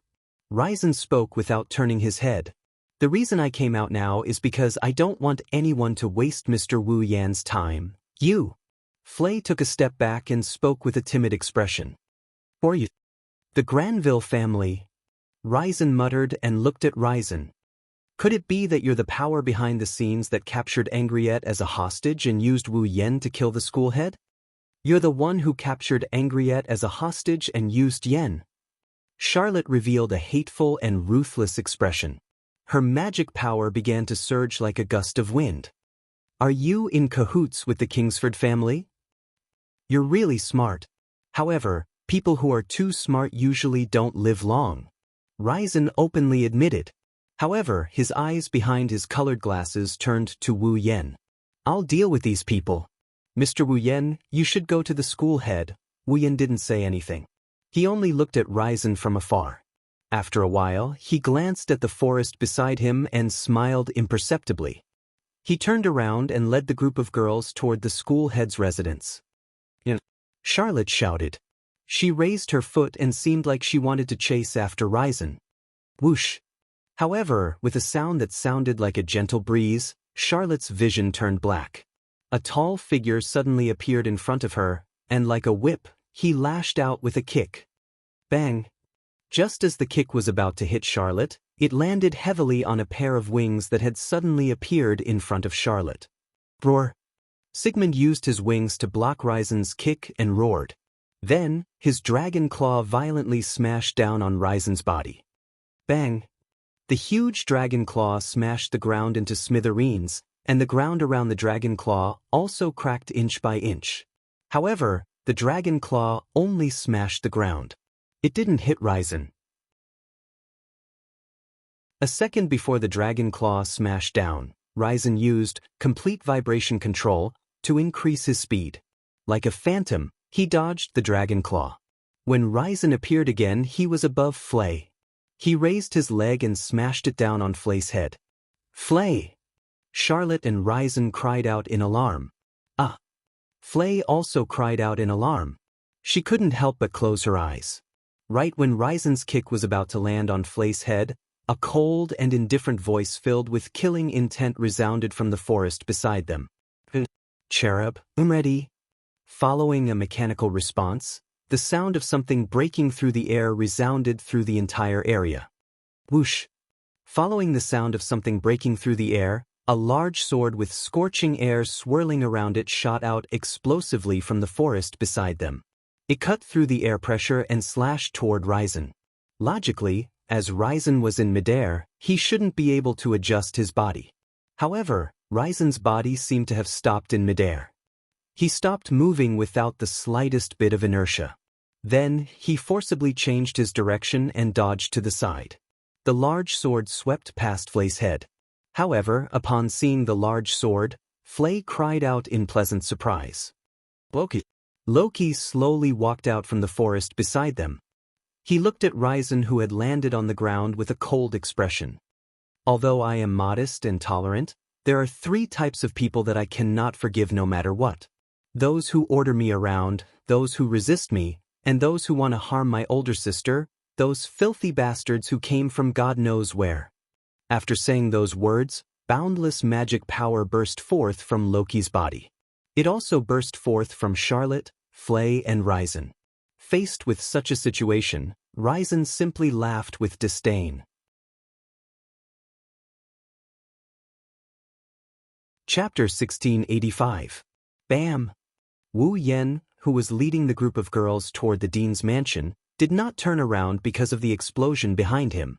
It was as if he was not worried about killing Charlot, Flay, Leijin, and the others. He continued walking forward. There was no need to worry. Zhen's body was equipped with the complete vibration control magic circuit. Although Wu Yen had belittled the complete vibration control magic circuit as if it was worthless, that was only when compared to the vector manipulation magic circuit. A magic circuit that could control vectors was very powerful even if it could only be used on one's body. With the complete vibration control ability and Zhen's excellent performance, even if Charlot, Flay, and Leijin joined forces, they might not be able to defeat Zhen. If they were not careful, Charlot, Flay, and Leijin might lose their lives in Zhen's hands. However, that was under the condition that Loki did not show up. Loki was stronger than any one of the 3, Fry, or Leijin. If they were to fight Zhen, Loki might be at a disadvantage, but that was all. If he joined forces with Charlot, Flay, and Leijin, it would not be difficult to force Zhen to retreat. Therefore, after noticing that Loki was here, Wu Yen did not say anything. He led the group of girls and left. Ignoring the explosions behind him, Wu Yen led the group of girls through the forest and into the open space where their field of vision had widened. Then, they continued walking forward and arrived at the place where the guards were frozen in ice flowers. The dean's mansion was not far behind the ice flowers. However, when they passed through the huge ice flowers and walked into the invisible spirit formation that enveloped the dean's residence, the spirit formation of the spirit formation of the spirit formation of the spirit formation of the spirit formation, Wu Yen and the group of girls stopped in their tracks. In front of them was a road paved with white stone bricks. At the end of the road, a building that was comparable to an ordinary school's gymnasium in terms of size, and height stood there. It did not look luxurious. However, it was much more eye-catching than a villa. That was the dean's mansion. However, Wu Yen and the group of girls did not stop because of the appearance of the dean's mansion. The reason why they stopped was because there was a person standing in front of the mansion. In the middle of the road paved with stone bricks, there was a burly figure. He wore a neat suit, had a thick mustache and dark skin. He looked like a soldier. To be honest, I'm very surprised. As if he had been waiting for a long time, the burly figure raised his head and looked forward with a pair of bold eyes. Although I know you're much stronger than ordinary students, I didn't expect that even Magnus could not stop you. Shouldn't I be the one who should be surprised? Wu Yen stepped forward and he stood in front of the girls. His wine-red eyes flashed with a sharp glint. After all, known as the strongest magician of the 19th century, the person with the highest authority in the Walpurgis Royal College of Mechanics, the dean of the college, Edward Walpurgis Rutherford, came here personally to welcome me. Mistakes must be punished and merits must be rewarded. This is my most basic principle as the dean. The dean said with a smile. To be able to defeat Magnus isn't something that just anyone can do. It's necessary to give you some rewards. So, Dean, your so-called reward is to obediently come out and let me kill you? Wu Yen sneered. Don't tell me you don't know that I'm here to kill you? That's why I personally came here for this purpose? The principal said with an indifferent expression. Wu Yen, can you please back down like this? So your so-called reward is advice. Wu Yen sighed. That's really disappointing. Magnus is the treasure of the king of the Walpurgis Royal Mechanical Academy. The dean changed the topic. This academy exists to cultivate excellent puppeteers and export capable puppeteers to the outside world. Magnus is the #1 genius in the history of the academy. In the future? No, he is already a demon king. A talent like this is too precious. Originally, I thought that there was only one Magnus in the entire world. However, your appearance has truly surprised me. The dean nodded his head as if it was something serious. I don't want the academy to lose a treasure that can be compared to Magnus. You have the right to enjoy the same treatment as Magnus. How about you back down like this? I don't know what kind of value Magnus has to this academy. I also don't know what kind of position I have in your heart. Wu Yan looked straight at the dean. But to effectively value a person and talk about their value, to be honest, I want to vomit just from hearing it. The headmaster nodded without any surprise. Then, are you going to make a move on me? You must have made a mistake somewhere, right? Wu Yan smirked. What do you mean by making a move on me? Then, let me change the question. The dean narrowed his eyes. Wu Yan, you are indeed strong.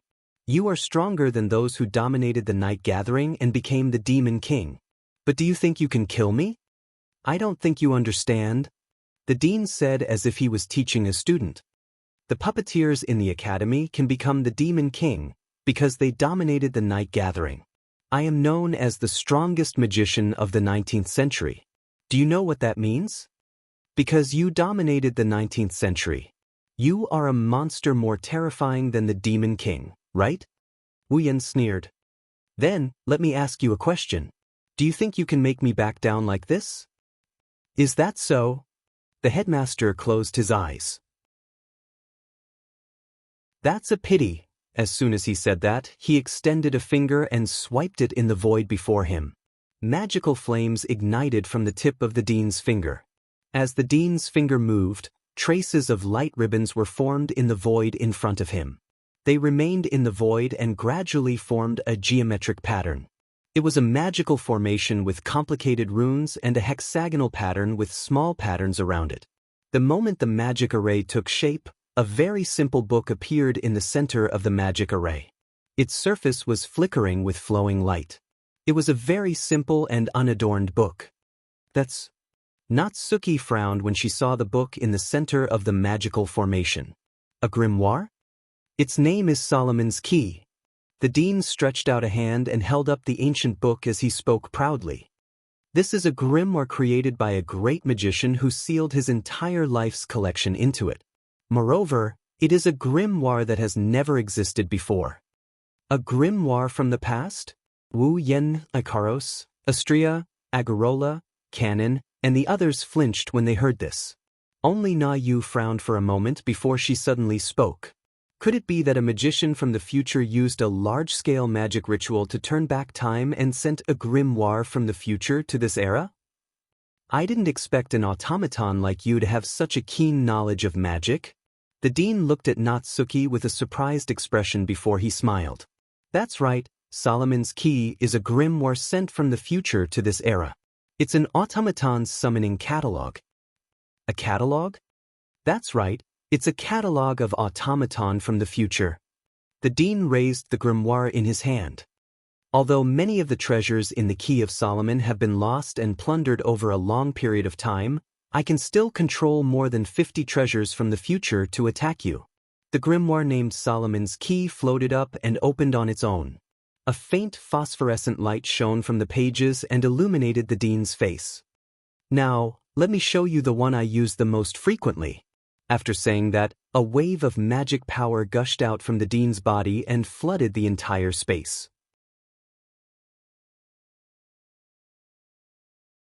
Chapter 1686. Many thanks to Dream Demon and Thunder for their tips. Mana that was as thick as a tidal wave spread out in all directions.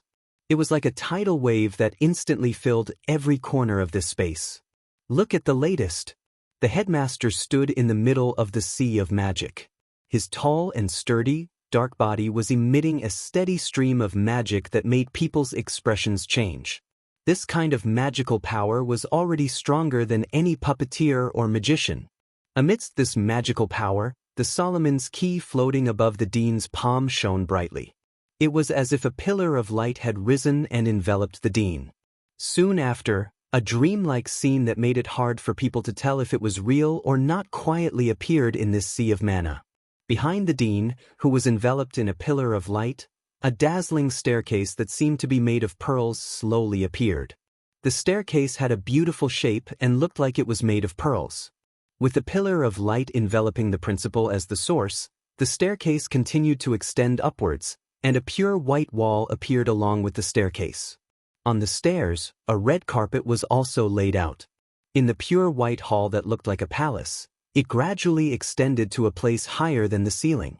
Not long after, the staircase extended to the end and connected with a platform that appeared out of thin air. At the top of the stairs, on a platform that appeared out of thin air, a luxurious throne decorated with gold and silver stood in the middle of the platform. Wu Yen, Natsuki, Ikaros, Astria, Agarola, Canon, and the others can clearly see what's going on. On the throne, there was a beautiful girl sitting upright. Full breasts. Her skin was fair, and her waist was shockingly slender. Her beautiful face was absolutely neat, and a pair of eyes that seemed to despise everything was dotted on it. Her body was wrapped in a gorgeous dress that seemed to be made of thin white silk, and her hands and feet were decorated with countless golden rings. Ikaros, Astria, Agarola, and Canon stared at the beautiful girl sitting on the throne at the top of the stairs and mumbled to each other. Queen! Queen! No! Wu Yen and Natsuki's expression turned serious. That's the automaton. And BP, and BP, and BP, and BP, and BP, yes. The queen sitting on the throne on the platform at the top of the stairs was an automaton. It was stored in the Key of Solomon and was sent to this era from the future. It might be widely known. It was an automaton that had countless puzzles. Wu Yen and Natsuki could sense something from this automaton that other automatons don't have. And BP, and BP, and BP, and BP, and BP breath. Moreover, it was a very powerful aura. It proves that the automaton sitting on the throne at the top of the staircase isn't something to be trifled with. And BP, and BP, and BP, and BP, and BP, maybe. This was the level of the automaton, T. It was one of the Snowflake Moon, which had the highest level of automaton, at the moment. Even more advanced than the Yay of the Moon doll. Under the watchful eyes of everyone present, the queen, who was sitting on the throne at the top of the stairs, slowly stood up, as if she was a king on an inspection tour. He walked down the stairs leisurely. As the automaton walked, every step it stepped on would turn into golden particles and dissipate when it lifted its foot. When the automaton descended to a certain distance, the dean retreated to the side and bowed respectfully like a loyal subject welcoming the king he swore allegiance to. Welcome, Your Excellency, Queen Ishtar.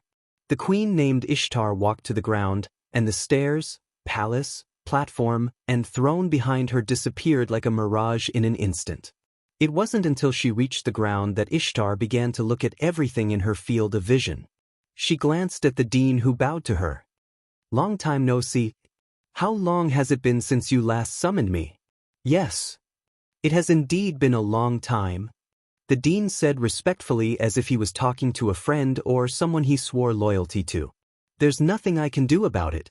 There aren't many existences in this world who can make me summon Queen Ishtar for help. That's right, there aren't many existences in this world who can make me summon Queen Ishtar. Indeed. Ishtar nodded in satisfaction.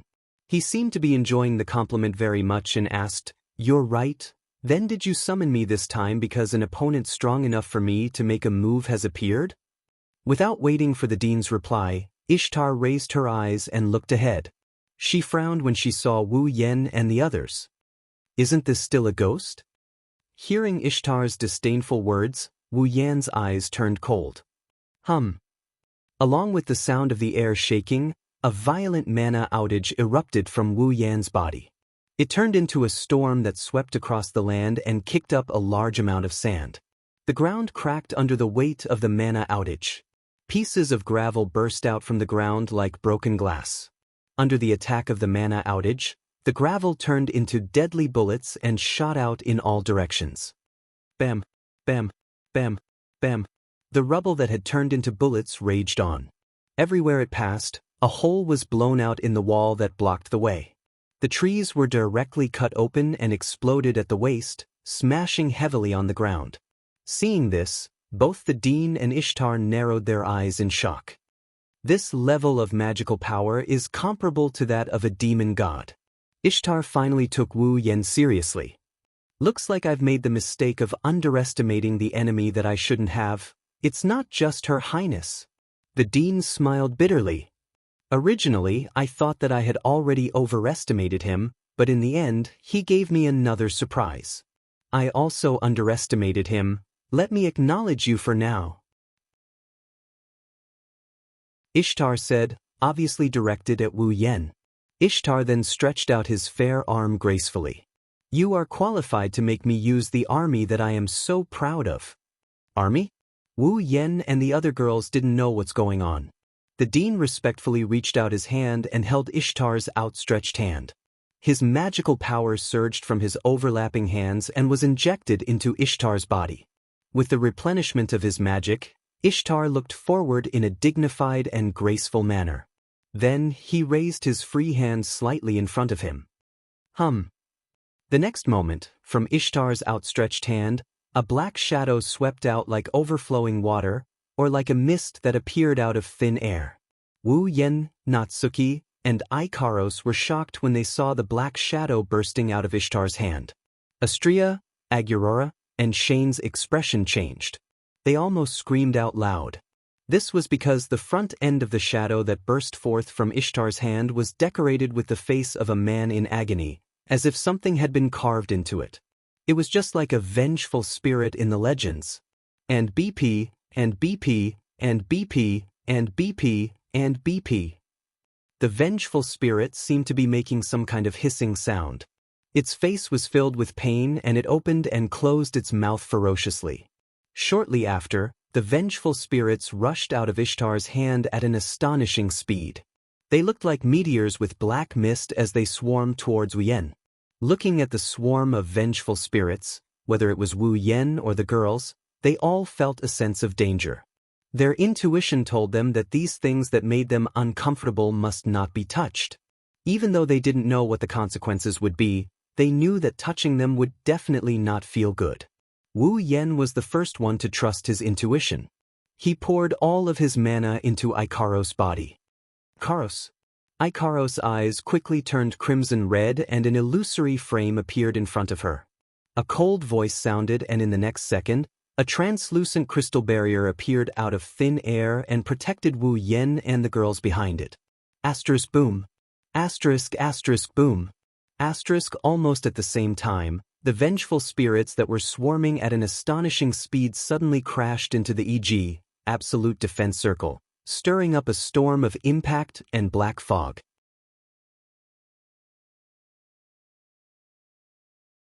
Chapter 1687. Boom! Amidst the sound of the collision, the group of wraiths that rushed over violently undulated like waves crashing on a reef. Black mist splashed up and instantly covered the surface of the Aegis. Aegis. Aegis. Aegis. Aegis. Chi-chi. Not long after, the surface of the Aegis, that was touched by the group of wraiths actually collapsed like glue that was being burned.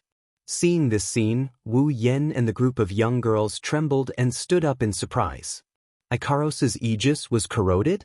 Well, it wasn't corroded. Instead, it was being corroded and devoured by something.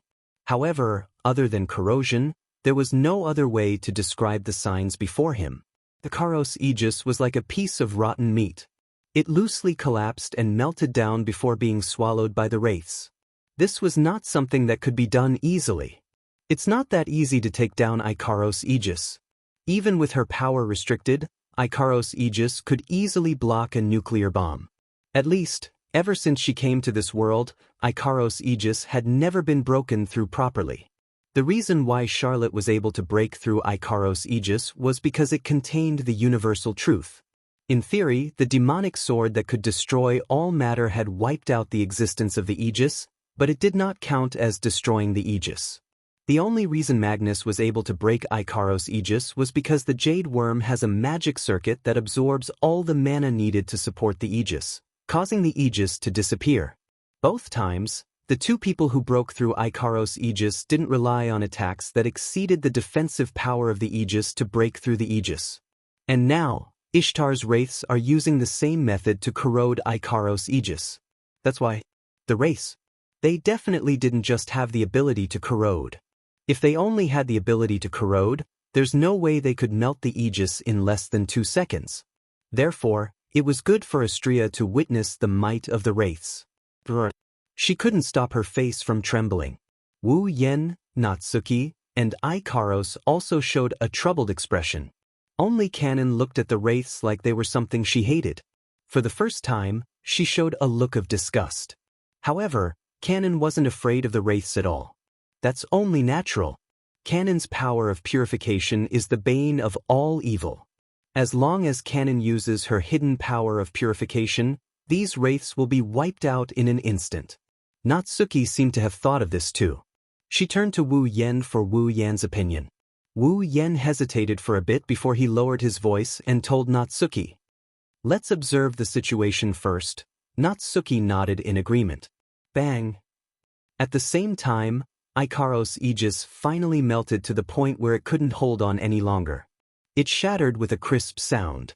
However, before that, Natsuki had also used spatial teleportation magic to teleport all of them away.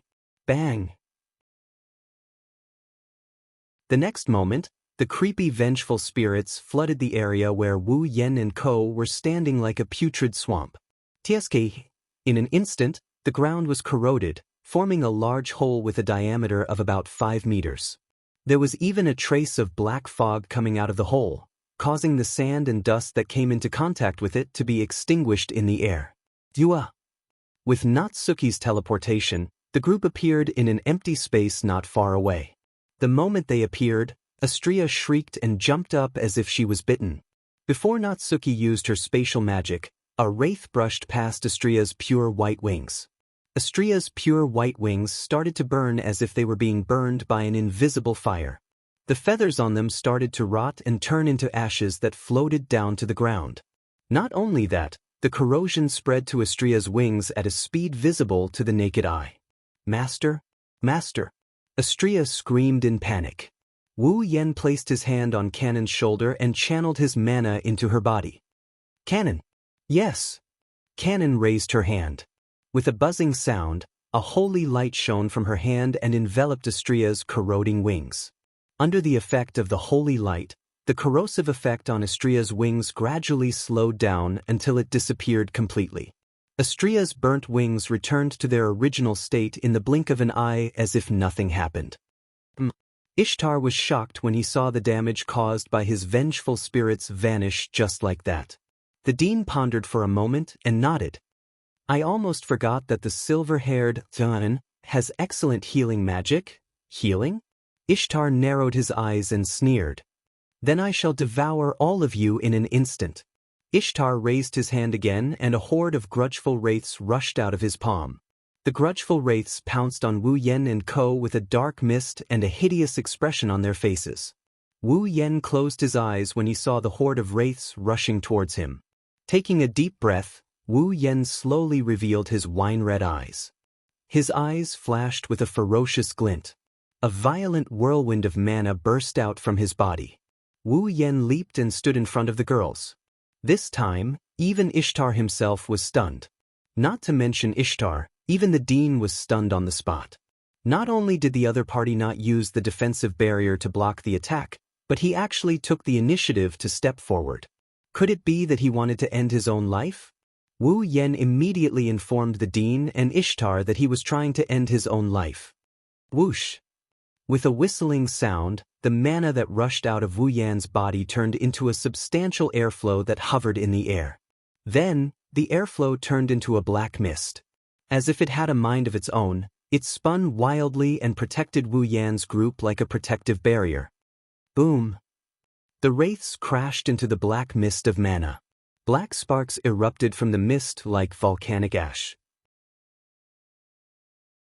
However, a scene that surprised both the Dean and Ishtar appeared. Boom! The group of vengeful spirits that had hit the pitch-black mist of mana were all bounced away by the rotating mist of mana. Now! Wu Yan yelled from within the mist of mana. Ikaros! Ikaros spread her arms and the Aegis, Absolute Defense Circle, rippled. But this time, the Aegis, Absolute Defense Circle, didn't appear around Wu Yan's group. Instead, it appeared around the Dean and Ishtar like a cage, trapping them inside. At the same time, Natsuki raised the lace fan in her hand and waved it in the direction of the Dean. Hum! On the surface of the Aegis, Absolute Defense Circle, spatial ripples appeared one by one and the chains of discipline lashed at the Dean like whips. Ishtar snorted. He raised his hand and was about to use his wraiths to corrode the chains of discipline. But at this moment, an icy white mist filled the air.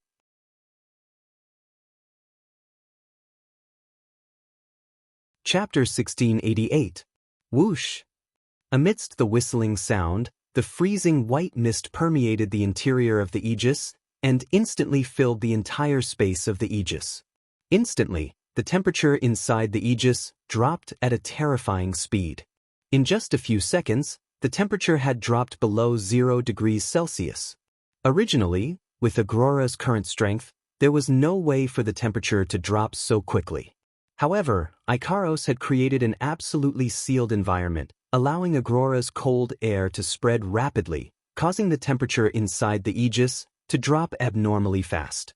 Kacha!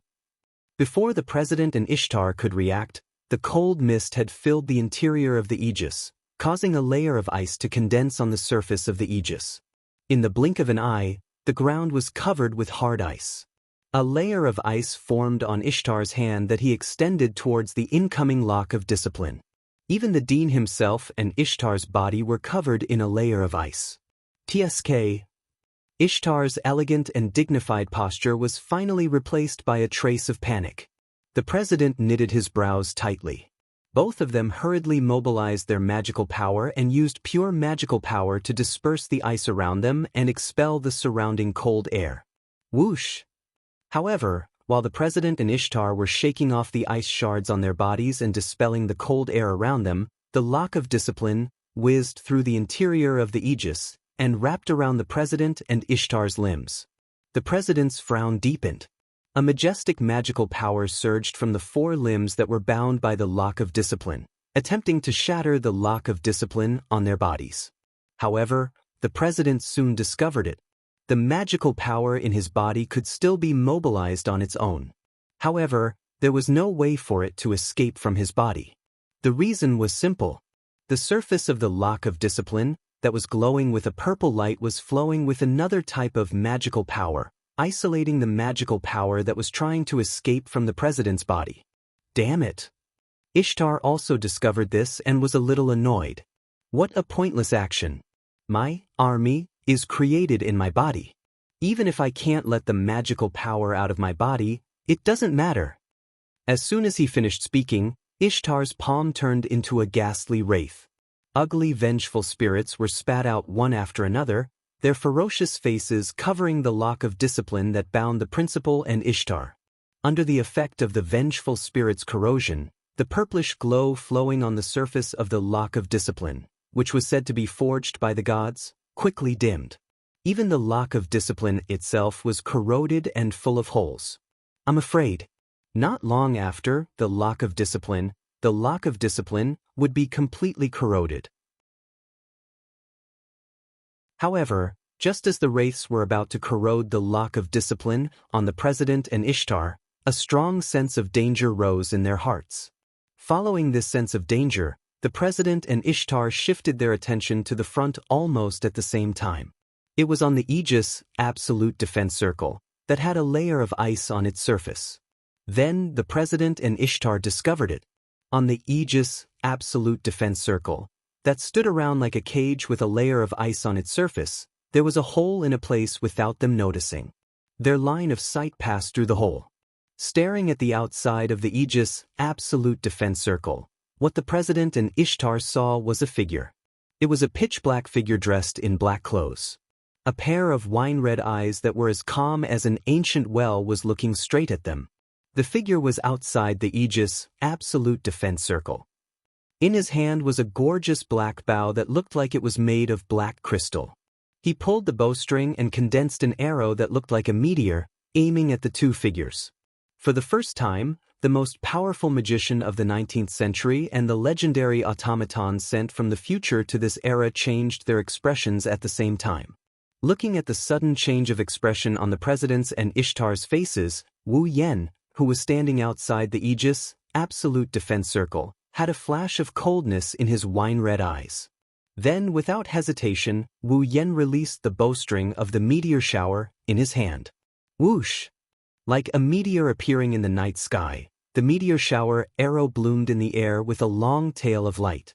It flashed and shot into the only exposed hole in the Aegis absolute defense circle, and burst into the Aegis absolute defense circle. When the meteor shower arrow shot into the Aegis absolute defense circle, the only exposed hole on the surface of the Aegis absolute defense circle quickly healed and was sealed again. Then, an intense and dazzling light flashed in the Aegis absolute defense circle. Bam! Inside the Aegis absolute defense circle, which was filled with white cold mist and chains that shuttled back and forth. The surface was covered with a layer of ice, and the ground inside was covered with hard ice. An earth-shattering explosion sounded like a clap of thunder in the vast sky above the Aegis absolute defense circle. A violent gust of wind carried with it a blazing heat, like a storm, crazily attacking the Aegis absolute defense circle. Inside, the white cold mist was almost instantly dispersed, and the ground that was covered with hard ice cracked immediately. Cracks as thick as an arm spread out like a spider web. The cracks spread across the entire Aegis absolute defense circle. Even the ground outside the Aegis absolute defense circle started to crack inch by inch. The seemingly sturdy Aegis absolute defense circle also started to crack like glass in a short period of time. One can imagine that without the Aegis absolute defense circle, the meteor shower would have mercilessly destroyed everything around it. At that time, not far away, the dean's mansion would not be able to escape the fate of being destroyed. Those guards who had been frozen into ice by Agrora would also not be able to escape death. Astria asked nervously as she looked at the apocalyptic scene inside the Aegis absolute defense circle. Is it defeated? No one answered Astria's question. It should be said that no one had the energy to answer Astria's question. Wu Yan, Natsuki, Ikaros, Agrora, Cannon, and the others stared at the Aegis absolute defense circle that was gradually cracking. After an unknown amount of time, the heat wave inside the Aegis absolute defense circle slowly dissipated, revealing the situation inside. The two figures inside were also exposed to the air. A man and a woman stood in the middle of the cracked ground. Their clothes were slightly disheveled. It looked like they just ran around in the middle of the storm. However, there wasn't a single wound on the man and woman's bodies. That attack just now only brought a slight threat to them. It didn't do any damage at all. I knew it. Wu Yan's face darkened.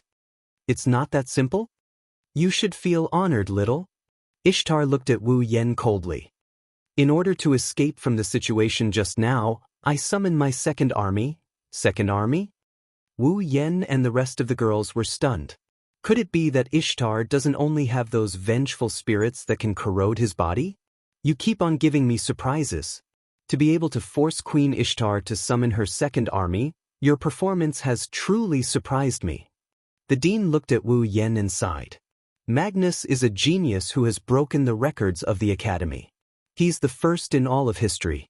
Although I've always said that you're a treasure like Magnus, I've never been willing to admit it in my heart. To think that there would be a second genius like Magnus. The dean let go of Ishtar's hand and retracted his mana. He looked at Wu Yan with a smile. I think we should have a chat.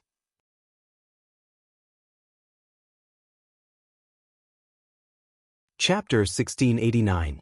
I think it's time for us to have a chat. Everyone had different reactions when they saw the dean retracting his mana and saying those words with a smile. Ishtar, who couldn't get a supply of magic power, couldn't fight even if he wanted to. His face was full of dissatisfaction, but he didn't object. Ikaros, Astria, Agrora, and Canon looked at each other in confusion. Natsuki's beautiful brows were tightly knitted together. Her beautiful eyes were filled with thoughts, as if she was trying to figure out the dean's intentions. Wu Yen narrowed his eyes and spoke. Your so-called chat. Don't tell me you're trying to tell me that you've long known that I was being used by someone else, and that's why you came to assassinate me?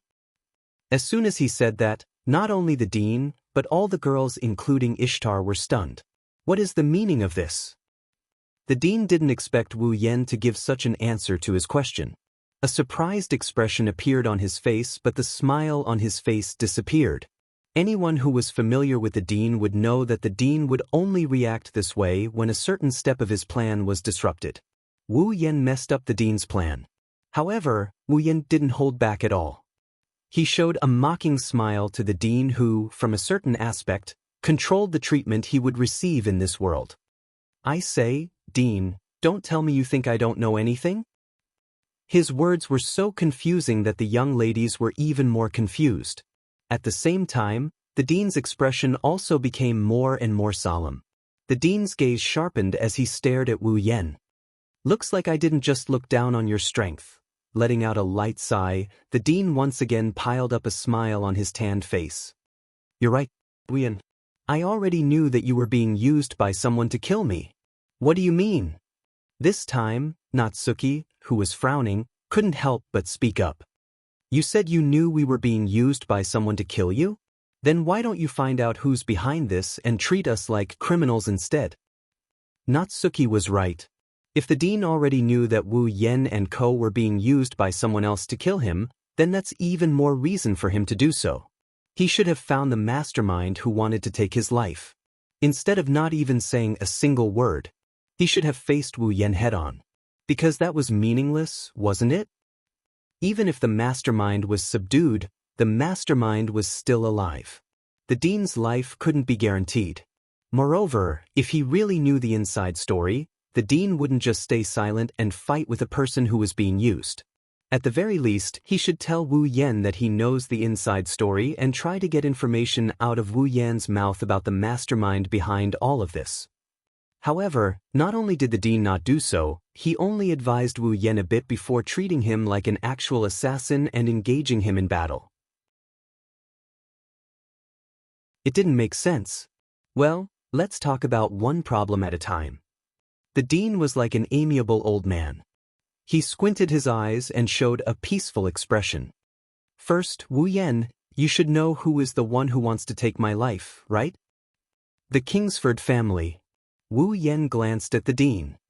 To be precise, it's the Kingsford family and the Granville family who wants to help the Kingsford family, right? The Kingsford family and the Granville family used to be political enemies, but there's no such thing as eternal enemies in the eyes of the major powers. Now, the two families have formed an alliance because of some benefits. The dean sighed and shook his head. That's why the Granville family wants to help the Kingsford family. In order for the Kingsford family to return to the political arena, they plan to kill me who caused the Kingsford family's downfall and sentenced Felix to death. But Wu Yen-san, I wonder if you're aware of something like this as well? The headmaster asked in a probing manner. Actually, recently, the Kingsford family has sent a secret envoy to contact me in private. A secret messenger from the Kingsford family? It wasn't Wu Yen who was confused. It was Natsuki. However, Natsuki quickly thought of something and sneered. I see. They plan to use soft tactics to bribe you before they use hard tactics? If they can bribe me and let me fabricate some fake evidence to announce the fact that Felix was wrongly accused, wouldn't that solve the problem? The dean acknowledged Natsuki's words and shrugged his shoulders. The Granville family knows nothing about this. So, regardless of whether the assassination plan succeeds or fails, the Granville family can be blamed for it?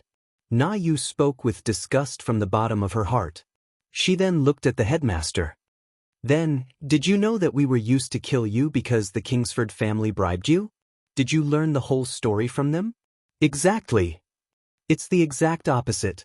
The dean denied this statement with a calm tone.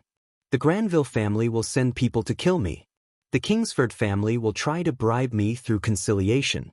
Actually, it's just a part of my plan. I knew it would end up like this. Hearing this, Natsuki and the girls couldn't help but be shocked. Plan? Plan. As expected. Wu Yen sighed when everyone was still in a daze. He enunciated each and every word clearly. You're the one who ordered the Granville family to send me to kill you, aren't you? The girl's heart skipped a beat. The dean ordered the Granville family to send Wu Yen to kill him? As expected, you've already found out. The dean exclaimed in admiration. To be precise, I asked the Granville family to send someone to kill me, but I didn't specify you. The girls understood the situation even if they were slow. Behind the whole thing, there was an unimaginable inside story. What's the purpose? Natsuki was the first to calm down. What's the purpose of this? Hey Wu Yen. The dean didn't answer Natsuki's question. Instead, he looked at Wu Yen with a smile. Do you know what a divine ingenuity is? Divine ingenuity? Natsuki's group of girls began to ponder over this phrase. A fully self-disciplined automaton. Wu Yen raised his head and said, it's a fully autonomous automaton that can generate magic power on its own, activate magic circuits on its own, and fight on its own, even without the puppeteer's control and supply of magic power. A fully self-disciplined automaton? The girls cried out in surprise. It was common knowledge that automatons were inseparable from mana and puppeteers. Once they were separated from their puppeteers and mana, the automaton was just a pile of scrap metal that couldn't perform any functions. It was the same even for a forbidden doll. After all, the amount of mana a forbidden doll could generate was too little. It wasn't enough for them to fight on their own. Therefore, without a puppeteer, a forbidden doll was just a toy that wasn't made of scrap metal. However, if an automaton could provide mana on its own like a human, it wouldn't be a problem if it didn't have a puppeteer. Therefore, there was the saying of a fully autonomous automaton. Countries all over the world were also doing research on this point. Unfortunately, until now, no country had ever developed a fully autonomous automaton.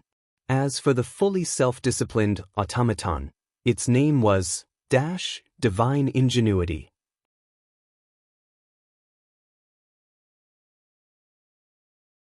Chapter 1690. Why does an automaton exist?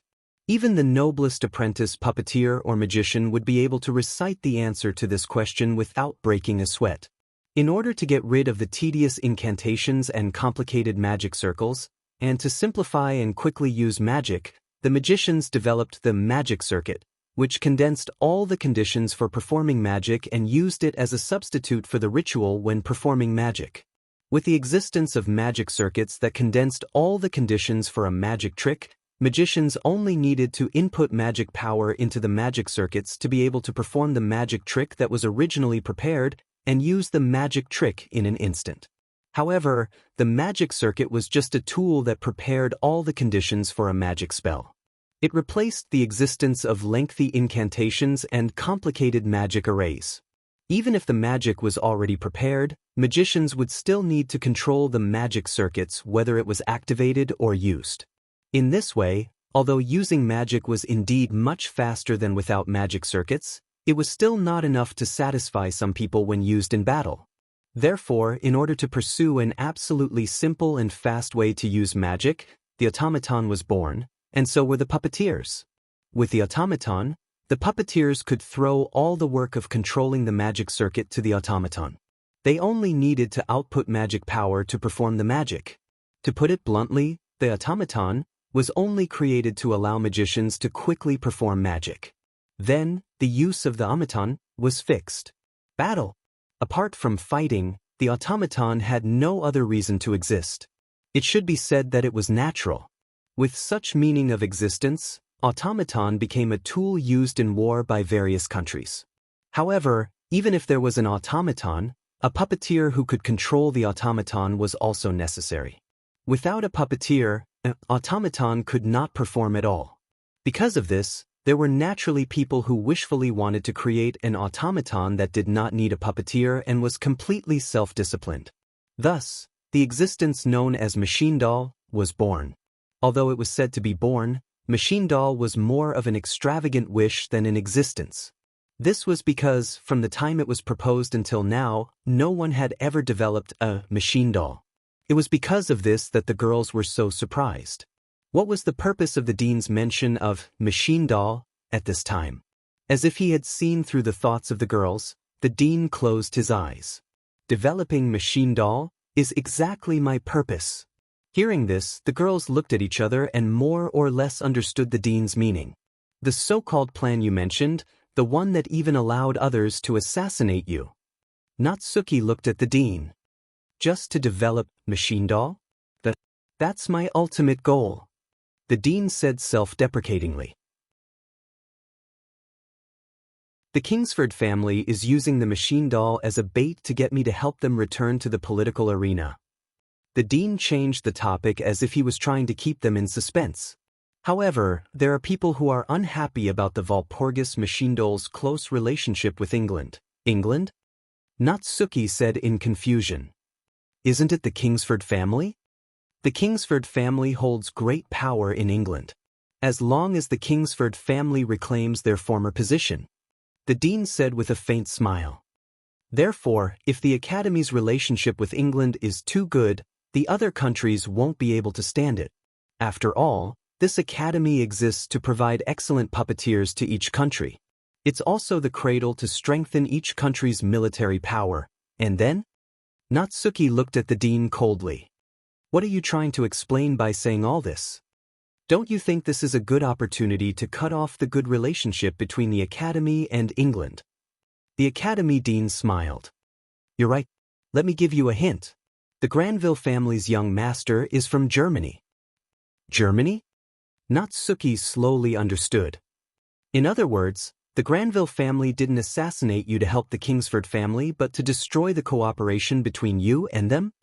If the Granville family's young master destroys the secret agreement and shows me something that interests me, isn't that a good way to destroy the good relationship between the Academy and England? The headmaster stroked his beard and laughed out loud. As for the thing that interests me, I'm sure you've already guessed what it is? There was no need to guess what it was. Didn't the dean make it clear? His most fundamental purpose was to develop machine doll. You mean? Natsuki asked with uncertainty. Germany has already developed machine doll? To be exact, Germany's research has already reached a certain stage and they've achieved some results. Wu Yan suddenly said. Young Master Granville's automaton, which is a real automaton, is a half-finished machine doll. Clap, clap, clap, clap. The dean held the key of Solomon and clapped. You already know the inside story to this extent. That's impressive, that's right. It's really a half-finished machine doll. The dean generously revealed the deepest inside story of the whole matter. Germany has already developed a semi-finished product of machine doll, and if they show me a little of this result, I will be tempted to conduct joint research with Germany, ditch England, and join Germany. This is the purpose of the Granville family. Ridiculous. Natsuki scoffed. If that's the case, why would the Granville family send someone to kill you? Didn't I just say it? The headmaster smiled strangely. It's all part of my plan. Seeing the strange expression on the principal's face, the hearts of all the young girls sank. It's not Germany that wants the Academy to sever ties with England, it's you. Wu Yan looked directly at the dean. You asked the Granville family to send someone to kill you and destroy your agreement with the Kingsford family. That's just an excuse to sever ties with England. That's right. The dean waved his hand. It's impossible for the UK's research on machine doll to make any progress in a short period of time. If I want to develop machine doll, I have to abandon the UK and work with Germany. Just like you said, Asking the Granville family to send someone to kill me and destroy my agreement with the Kingsford family is just an excuse to sever ties with England and join Germany. Displaying the half-finished machine doll is also to let the other higher-ups in the academy see clearly who is the best partner at this stage. Hearing this, everyone understood. Everything that happened was all part of the dean's plan. In the end, the Kingsford family didn't get any benefits at all. They became your pawns and we became your sacrificial lambs. Wu Yan said slowly in a calm tone that made one's heart palpitate. Next, you only need to execute me, the assassin, and you'll be able to get out of the danger justifiably. You can accuse the Kingsford family of secretly sending people to kill you and cut off all ties with the United Kingdom where the Kingsford family belongs to. Then you can join Germany, right? Yes. However, the dean replied with such a question. No, you're wrong.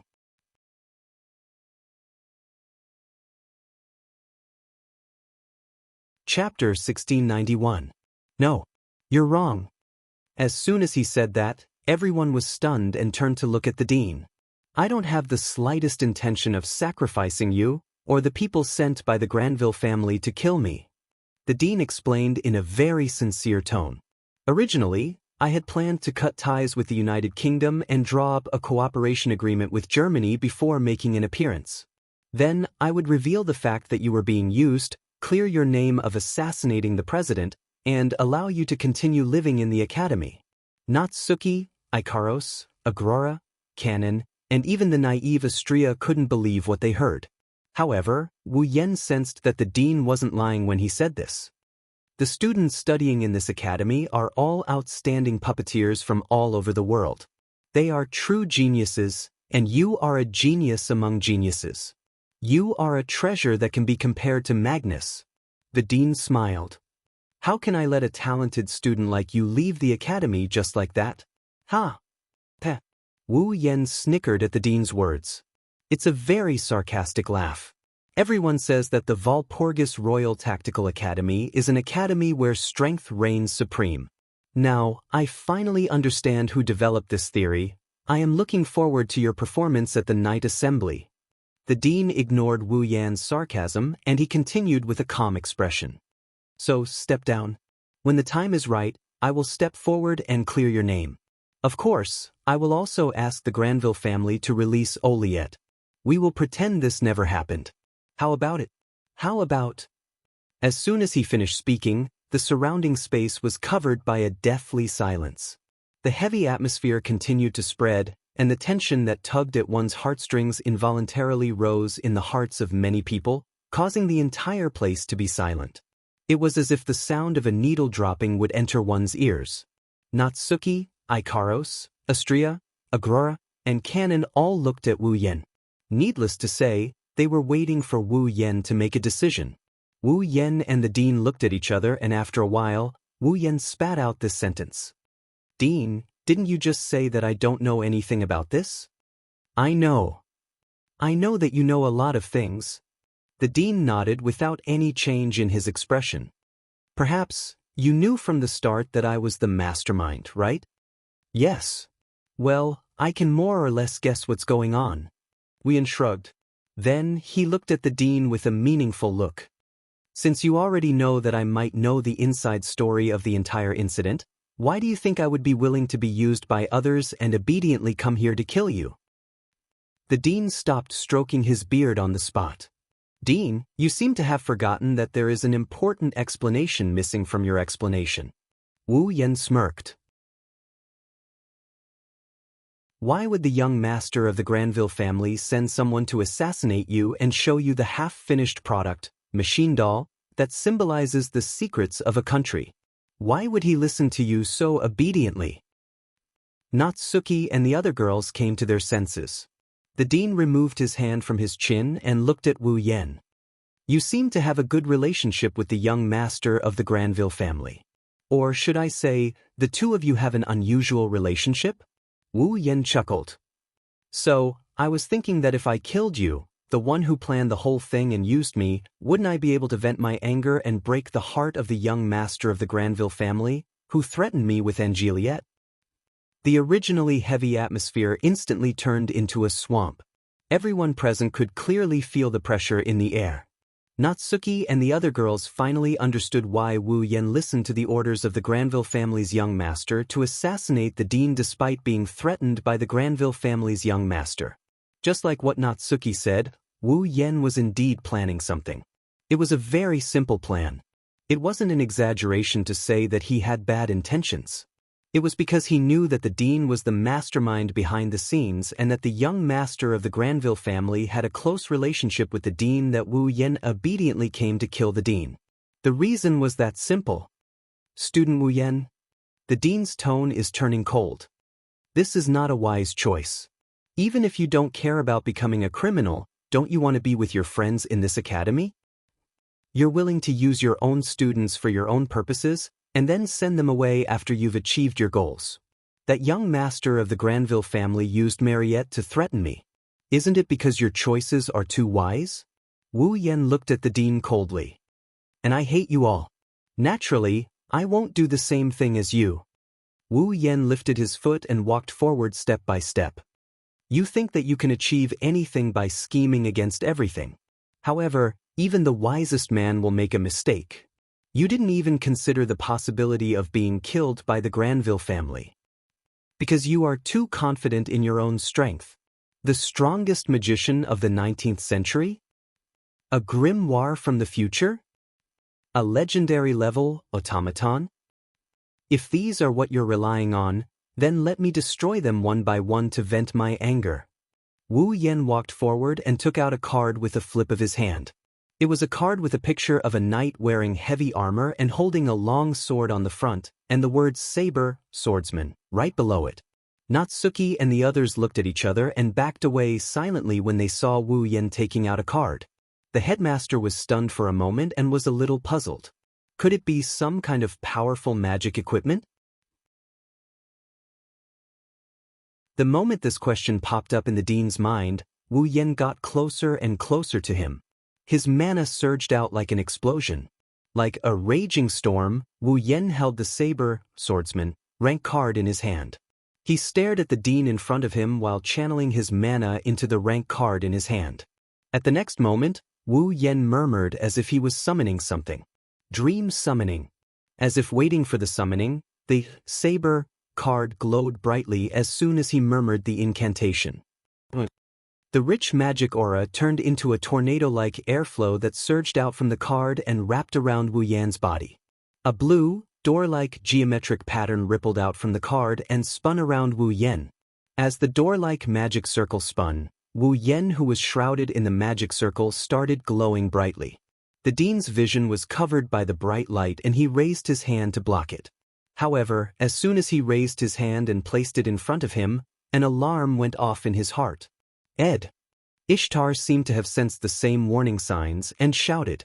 The dean immediately understood and immediately held Ishtar's hand and injected the maximum amount of mana in his body into Ishtar's body. Heed my call. Come to me. My army. Ishtar raised his hand abruptly. Wraiths with painful expressions rushed out and stood in front of the dean and Ishtar like a shield. Almost at the same time, a shockwave blasted out from the bright light and crashed into the group of vengeful spirits that formed the shield. Bam!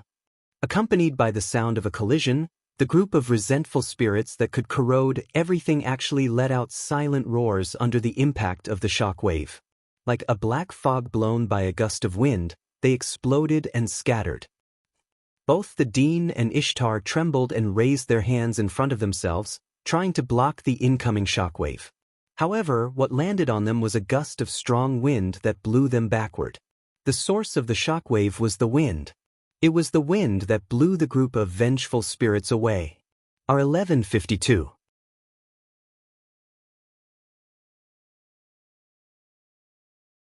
Chapter 1692. Many thanks to Night Creature and Huan Yin Hua Shang for their tips. In the vast space, the wind howled and howled, stirring up sand and dust that spread in all directions. The violent magic power was strong enough to prick one's skin. It was as if there were strands of electricity lingering in the air. The president and Ishtar did not intend to waste any time when the wind weakened. They raised their eyes and stared at the front against the howling wind and the dazzling light. When the Dean and Ishtar saw the scene in the center of the bright light, both of them showed the same stunned expression almost at the same time. Because what entered their eyes was no longer a gust of wind and a strong light, but a figure from behind. A tall and straight silhouette. The dark blue knight's robe fluttered in the wind, creating ripples one after another. The silver-white steel boots reflected the strong light in the surroundings and flashed with a cold light, sending chills down one's spine. The figure slowly turned around, exposing its face to the president and Ishtar. Only then did the president and Ishtar see it clearly. Under the dark blue knight's robe, there was a silver-white armor. The silver-white armor wasn't thick, and it didn't cover the owner's entire body. It only covered the chest and wrists, and the rest of the body was covered by the original pitch-black clothes. One white and one black, but it was an unexpected combination. Apart from the chest and wrists, the figure in the dark blue knight's robe was only wearing a pair of iron boots. Embellished with the dark blue knight's robe and pitch-black clothes, the figure exuded a strange sense of beauty. Looking at the figure standing in the middle of the dissipating light and wind like a noble knight, the Dean and Ishtar almost thought for a moment that someone had come to the scene. But the eyes that stared straight into the eyes of the Dean and Ishtar told them that the person they were looking at was the same person as the one who had not changed. Of course, if it was just a transformation, then it would be a miracle if it was just a transformation. That was not a big deal. And BP, and BP, and BP, and BP, and BP, and BP. The moment they saw the figure, the Dean and Ishtar sensed it. In his heart, there was a faint feeling of palpitations. Then, it definitely wasn't as simple as just transforming. Now is not the time for you to think about so many things. The Dean and Ishtar couldn't help but wonder about the situation in front of them. An indifferent voice sounded. It reached their ears. If you don't pay attention to it, you'll be in trouble. Don't blame me if you die later. And BP, and BP, and BP, and BP, and BP, and BP. On the opposite side, Wu Yan slowly raised his head. His wine-red eyes flashed with a cold glint. He raised his hand as if he was holding something. A vast amount of magic quickly gathered in his hand and turned into a whirlwind, swirling in a strange manner. Holding an invisible object that was swirling in the strange whirlwind, Wu Yan suddenly stabbed at the space in front of him without any fancy moves. Whoosh! In an instant, the strange whirlwind violently shot out and flashed through the void. It was as cold as a blade, and as fast as lightning, it flashed in front of the president and Ishtar. The Dean and Ishtar keenly sensed that an invisible shockwave, similar to the one used to disperse the horde of wraiths earlier, was shooting toward them like an arrow. Their hair and clothes fluttered wildly in the wind. Their faces immediately changed. However, the Dean was indeed the strongest magician in the 19th century. Before the impact hit him, he reacted in time and poured his magic power into Ishtar's body. Ishtar also reacted immediately. He raised his hand and summoned a dense swarm of vengeful spirits. The vengeful spirits covered the sky and collided with the incoming impact. Bam! In the next second, a strong wind rippled out from the center of the field, causing the ground to shake violently and crack open as if it was about to collapse. Cracks spread out from the ground in the center of the field, and the strong wind swept out. Some of the gravel was directly shaken into powder and blown away by the strong wind. Did you manage to block it? Wu Yan snickered and he retracted his hand as if he's holding onto an invisible gust of wind. In that case, why don't we try blocking it one more time? After that, under Wu Yan's fierce thrust, an impact twice the size of the previous one rushed toward the president and Ishtar. The Dean didn't try to block the attack like Wu Yan expected. Instead, he channeled his mana and enveloped himself and Ishtar's body.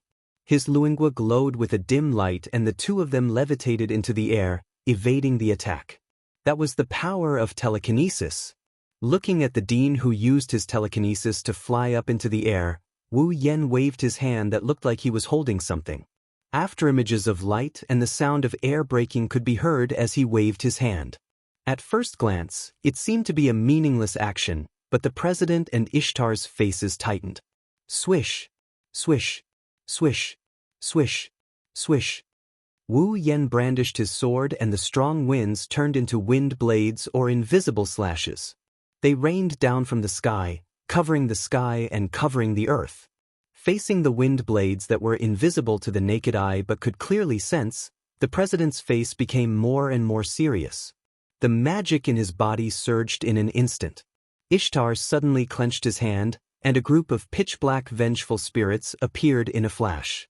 The densely packed shadows overlapped each other, and in a short moment, they covered an area of 10 meters around the president and Ishtar like a black fog.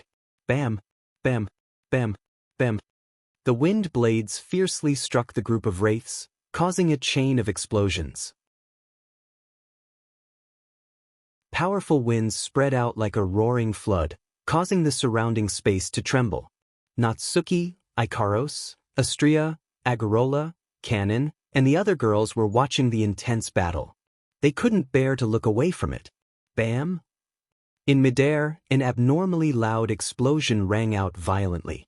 Two figures also flew out from midair. They staggered back a few steps before stabilizing their bodies and landing on the ground. That ghost! Ishtar's expression was incomparably ugly. The dean's expression was still solemn. He didn't say a word and continued to infuse his mana into Ishtar's body.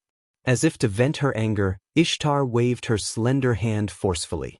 In an instant, a meter-long ribbon of wraiths shot out from Ishtar's hand and flew towards Wu Yan. Staring at the mass of wraiths, Wu Yan clenched his fist and a vast amount of mana surged out of his body. It turned into a whirlwind above his clenched fist. It looked like the whirlwind was wrapped around something as it howled and spun around. Under the watchful eyes of Natsuki, Ikaros, Astria, Agrora, and Kanon, Wu Yan didn't retreat. Instead, he advanced. His silver-white iron boots stomped heavily on the ground. He clenched his fists and fiercely slashed at the ribbon of wraiths. Clang! The torrent of wraiths didn't hit Wu Yan's body. Instead, it seemed to have been blocked by something. It landed on top of Wu Yan's slashing hand. The whirlwind howled and the sound of metal clashing could be heard. But after blocking the ribbon of wraiths, Wu Yan's expression suddenly sank. Whoosh! Above the torrent of vengeful spirits, a giant arrow made of vengeful spirits spun at high speed. While the torrent of vengeful spirits and the whirlwind were in a deadlock, the arrow mercilessly fell towards Wu Yan's face. Seeing that the surface of the pitch-black huge arrow was filled with faces howling in pain, a sharp glint flashed across Xiao Yan's eyes. He forcefully tightened his grip on something that seemed to be grasping something. Wind King Barrier, VBLI and BP, R. While in a deadlock with the torrent of vengeful spirits, the whistling whirlwind suddenly paused. Then, with a speed that could not be seen with the naked eye, it expanded like lightning and exploded. Bam! In an instant, a terrifying storm soared into the sky and swept across the area, quickly shaking and fluctuating. Asterisk boom. Asterisk asterisk boom. Asterisk under the impact of the storm, the vengeful spirit was scattered as if it had been shot away. Whoosh! The torrent of wraiths caused the torrent of wraiths to deviate from its path and soar into the sky, flying towards the horizon. However, the principal, Ishtar, Natsuki, and the other girls had no time to care about these things. This was because their gazes were all attracted by the sword in Wu Yan's hand.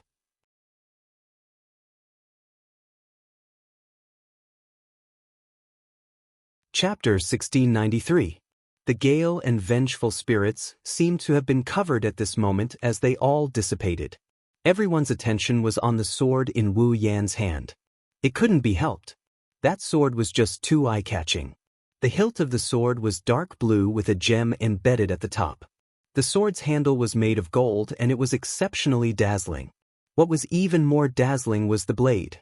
At first glance, it was an eye-catching silver-white blade with a cold glint. However, upon closer inspection, one would notice that the silver-white blade would occasionally flash with a dazzling golden light. Without a doubt, that was a sword that could easily attract people's attention. At the same time, it was also a sword that would never let anyone doubt its sharpness. The Dean and Ishtar, on the other hand, felt a vague sense of threat from the dazzling sword. What is going on? The dean's expression began to change. What did Wu Yan do? Why did he suddenly become so strong? What is that sword? The dean who was thinking about this did not realize that his attitude towards Wu Yan had changed. If the dean only treated Wu Yan as a talented student who could catch his eye, then at this moment, the dean had unknowingly treated Wu Yan as a worthy opponent. Unfortunately for Wu Yan, the dean did not care. No matter what the dean thought of him, it did not affect him. Didn't I tell you? With the dazzling sacred sword in hand, Wu Yan stomped on the ground. As if he had teleported, he appeared above the dean and Ishtar. Now, there is no time for you to think so much. The pupils of the dean and Ishtar suddenly shrank. The sacred sword in Wu Yan's hand began to dance. It brought about a shrill sound as it pierced through the air. It also brought about streaks of sharp sword rays that were aimed at the dean's vital points. Once one of the swords hit the dean, he would definitely die. He sensed the shadow of death brought about by the extremely sharp sword rays. The dean's gaze also turned cold. Boundless magic power surged out of his body and surged into Ishtar's body. Ishtar's delicate body trembled. Vengeful spirits surged out of every part of his body like shadows. They rapidly danced around the dean and Ishtar. Bang! Bang! Bang! Bang! The sword rays that descended from the sky all landed on the dancing vengeful spirits. In the midst of a series of dull thuds, the vengeful spirits exploded one after another. As the sharp sword rays exploded the vengeful spirits one by one, the ground where Ishtar was standing seemed to be unable to withstand the heavy pressure. Cracks that were nearly half a meter deep were left on the ground. Even the place where Ishtar was standing had 2 deep footprints on it. But in the blink of an eye, the dull thuds above his head disappeared and the vengeful spirits stopped exploding. The sacred sword in Wu Yan's hand spun abruptly. Countless blade rays coalesced at lightning speed. Boundless magic power surged out of Wu Yan's body like a flood. The sacred sword swept across an extremely tricky arc like a lightning bolt, miraculously avoiding the vengeful spirits one after another, and pierced toward the dean's throat. Wu Yan didn't hold back at all. The dean was infuriated when he saw how merciless Wu Yan was. He channeled his magic power into telekinesis and he grabbed one of the vengeful spirits and dragged it to his throat. Boom! The tip of the sacred sword instantly pierced the vengeful spirit that was pulled to his throat by the dean's psychokinesis and used as a shield. The vengeful spirit exploded. Wu Yan was surprised that the dean actually used such a method to block his attack. Corrode! At this moment, Ishtar suddenly raised one of his hands and aimed his palm at Wu Yan. A thick, black mist emerged from his palm and vengeful spirits flew out one after another, pouncing on Wu Yan. A fishy stench drilled into the tip of Wu Yan's nose, leaving Wu Yan sulking. He didn't hesitate and slashed at the vengeful spirits with the sacred sword in his hand. Pff. As soon as the sharp slashes collided with the vengeful spirits were instantly shattered into powder like volcanic ash. Poochie poochie poochie poochie.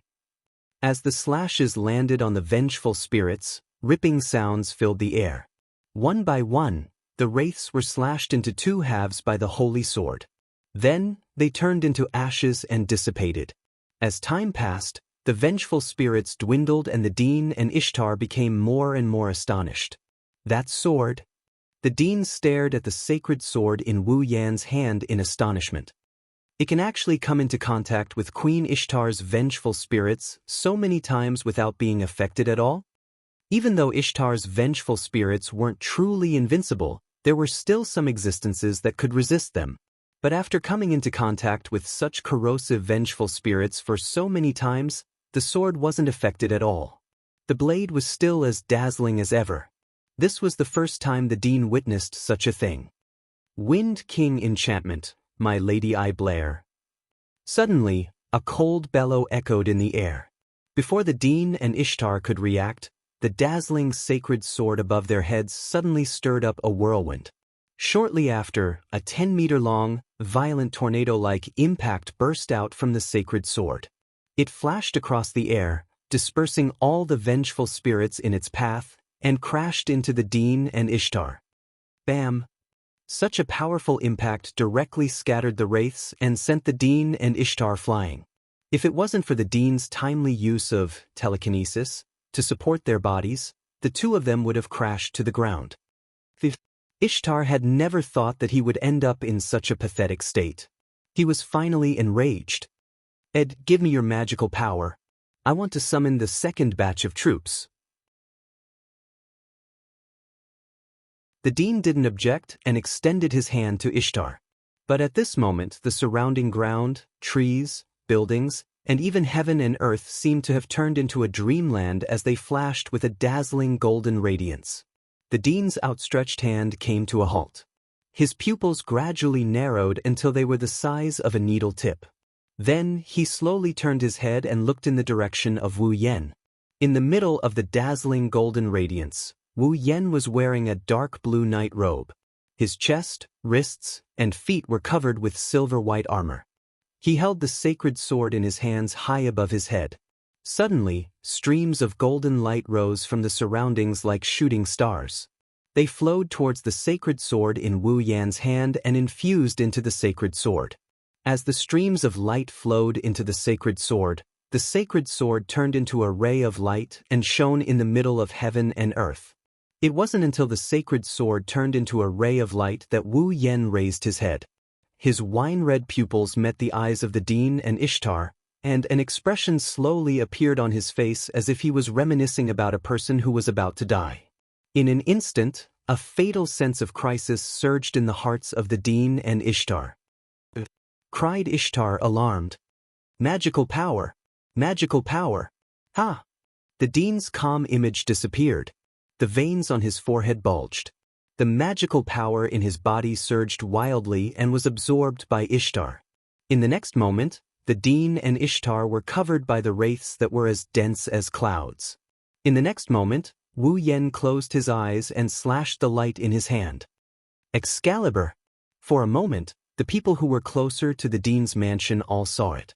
A dazzling ray of light with a diameter of 10 meters suddenly shot out. It stayed in the air for less than a second. It shook the atmosphere and rubbed against the space. While it stirred up layers of violent wind, it swept past the Dean's mansion. Not long after, a huge protective barrier formed by crystals fluctuated in the space around the ray of light. It covered the direction of the Dean's mansion. Within the protective barrier, an even more intense light flashed. Then, boom. Within the translucent protective barrier, in the fierce light, a deafening thunderous sound shook the air. It carried with it a shockwave that was enough to destroy everything. It raged wildly within the protective barrier. The ground collapsed. Trees and stones were sent flying. The Dean's mansion was completely reduced to ashes under the impact of the ray of light. The shockwave was relentless and continued to destroy everything within the protective barrier. After a long time.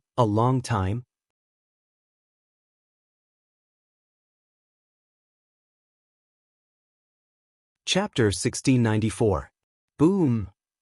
The dazzling light beam exploded within the translucent barrier made of crystals. Like a wave of fire, it engulfed the entire space within the translucent barrier. Perhaps the people outside did not feel anything, but within the translucent barrier, the temperature of the entire space suddenly rose by a lot. Under the effect of the raging wind and waves that were like waves of fire, the ground within the protective barrier collapsed from the pressure. The trees were either blown away or smashed into pieces. The headmaster's mansion was completely turned into ashes and was wiped off the map of the academy. Kacha. Not long after, even the translucent barrier that tried to contain the shockwave and not expand the scope of the damage began to crack. Inside, traces of magic power leaked out from the cracks. Within the academy, everyone who was near the headmaster's residence and had heard the deafening loud noise were given a fright as they lifted their eyes in a daze. They looked towards the frightening shockwave that had engulfed the defensive barrier as their faces turned dull. In the vast academy, the surroundings of the headmaster's mansion were silent. Everyone who witnessed this scene could not help but feel their mouths dry up. They could not help but swallow a mouthful of saliva. A feeling of fear spread from the depths of their hearts. "What's wrong?"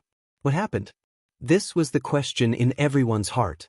Inside the translucent barrier that was cracking, the ripples spread out. The shockwaves rippled out in all directions. With the explosion point as the center, everything in the vicinity suffered a devastating blow. No one knew how long it lasted. When the barrier was about to collapse and shatter, the shockwave gradually dissipated, revealing the place that was baptized. It could only be said that it was too horrible to look at. The ground was completely razed to the ground, just like what was written on the surface. The streets and trees were all a thing of the past. Everything was revealed under the sunlight. There was only real soil. Every corner was filled with scorch marks. Every place was filled with black smoke. Some places even had flames, as if they were trying to exterminate everything. Among the things that were left behind, for example, the rubble and broken wood were burning. This area was slowly turned into a real scorched earth. In a corner of this scorched land, a translucent barrier made of crystals with cracks all over its surface shattered with a bang. It shattered into pieces. Inside the shattered translucent barrier, Natsuki, Ikaros, Astria, Agrora, and Canon had different expressions as they looked ahead in silence. About 20 meters away from where Natsuki and the other girls were looking, there was only one side of the wall left. It was a broken wall. In front of the wall, Wu Yen is wearing a dark blue night robe. His chest, wrists, and feet are covered in silver armor. He held Excalibur in his hand as he stood in front of the wall, surrounded by the light of the flames. The Excalibur in his hand was raised in front of Wu Yen as he thrust it towards the dilapidated wall in front of him. To be more precise, he was aiming at a figure floating against the wall. The wall. Of course, floating against the wall isn't the right way to describe it. To be precise, it was Excalibur that pierced through the man's shoulder and nailed him to the wall. Drip. Crimson blood flowed along the Excalibur and dripped onto the charred ground. Slap. The grimoire named Solomon's Key, which came from the future and contained more than 50 extremely precious legendary-level automatons, slipped from the hands of the figure pinned to the wall like trash and fell to the ground. Ugh. After a painful groan, the principal slowly raised his head. His vision was a little blurry, but he was able to accurately look at Wu Yen. An ugly smile appeared on his face. I actually lost. Wu Yen held the hilt of Excalibur tightly in both hands. He lowered his body and maintained a charging posture. He looked up at the principal who was nailed to the wall with Excalibur pierced through his shoulder. You, who have calculated everything, did you think this would happen? How? How is this possible? As if the wound on his shoulder that was madly bleeding was fake, the dean smiled weakly without the slightest bit of pain. Although I have always thought that one day, I, who is known as the strongest magician in the 19 worlds, will lose to someone, but I never thought that this day would actually appear now, and the opponent, my student, if only I used my full strength. Used my full strength? Wu Yen lowered his eyes. Indeed, Ishtar has also said that she has a second batch of troops. In that case, it's hard to say that she doesn't have a third batch of troops, a fourth batch of troops, or even dozens of batches of troops. Not only that, you also have other automaton in your Key of Solomon. Indeed, you haven't gone all out yet. Although he said that Wu Yen himself had not used his full strength either. His level and power are all restricted by the bracelet. He can't use any of his own power. However, the bracelet didn't restrict him from using items. It was because of this loophole that Wu Yen was able to use his class card and dream summoning. He was able to use the power of his heroic spirit to suppress the strongest magician in the 19th century. The strongest magician of the 19th century didn't use any of Ishtar's other armies. He didn't use any automaton. But Wu Yen didn't use any of his cards either, right? His strongest class card wasn't the saber, sword soldier.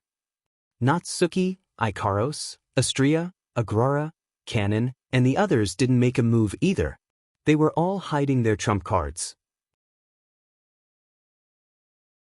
Even the strongest magician in the 19th century would not be able to do anything if they used all their trump cards. Of course, Wu Yen isn't going to talk about this. Wu Yen pulled out his Excalibur from the dean's shoulder. The headmaster let out a muffled groan as blood spurted out from his shoulder. His body brushed against the wall, leaving a hideous trail of blood on it as he slowly slid down and fell to the ground. Hee. Although his shoulder and other parts of his body were in excruciating pain, the dean still forced a smile on his face. So, Wu-yens, you should be done venting your anger, right? Wu Yen glanced at the dean who was lying on the ground. The Excalibur in his hand flashed and slashed across the dean's shoulder. Following such a crisp tearing sound, an arm flew into the sky. Ah! This time, the dean couldn't hold back anymore.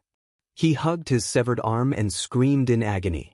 Wu Yen exhaled in response to the dean's pitiful state. Now, I vented my anger. Swish! Just as he finished his sentence, a shadow flashed in front of Wu Yen and raised his leg to kick Wu Yen. Unfortunately, before the shadow could kick Wu Yen, a spatial ripple rippled in front of Wu Yen. A chain glowing in purple light emerged from the ripple and lashed at the shadow like a whip. Bam! With a muffled sound, the afterimage was sent flying like a kite with a broken string. It glided in a perfect parabola in the air, but halfway through its flight, it stabilized and landed lightly on the ground. At that moment, the dean on the ground had already disappeared and appeared beside the ambusher on the ground. Beside the ambusher, another figure suddenly appeared. He squatted on the ground and pressed his hand on the spot where the dean's arm was severed. His gaze shot forward. His gaze was filled with murderous intent.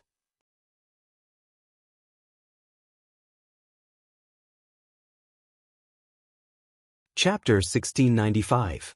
The lock of discipline slowly retracted back into the spatial ripple. However, the spatial ripple didn't disappear just like that. Instead, it expanded to about 5 meters in diameter. Natsuki, Ikaros, Astria, Agrura, and Cannon appeared from the ripples in space. They stood in a straight line in front of Wu Yen with the Excalibur sword in his hand as they looked ahead. There were 3 people standing there. The dean was lying on the ground with a painful expression while holding his severed arm. Standing in front of the dean is a man wearing a pair of tinted glasses and looking at Wu Yen and Co. with a hostile expression. He is dressed like a deacon. The last one was an elegant young man who was crouching beside the dean while holding his severed arm. His eyes were filled with killing intent and anger.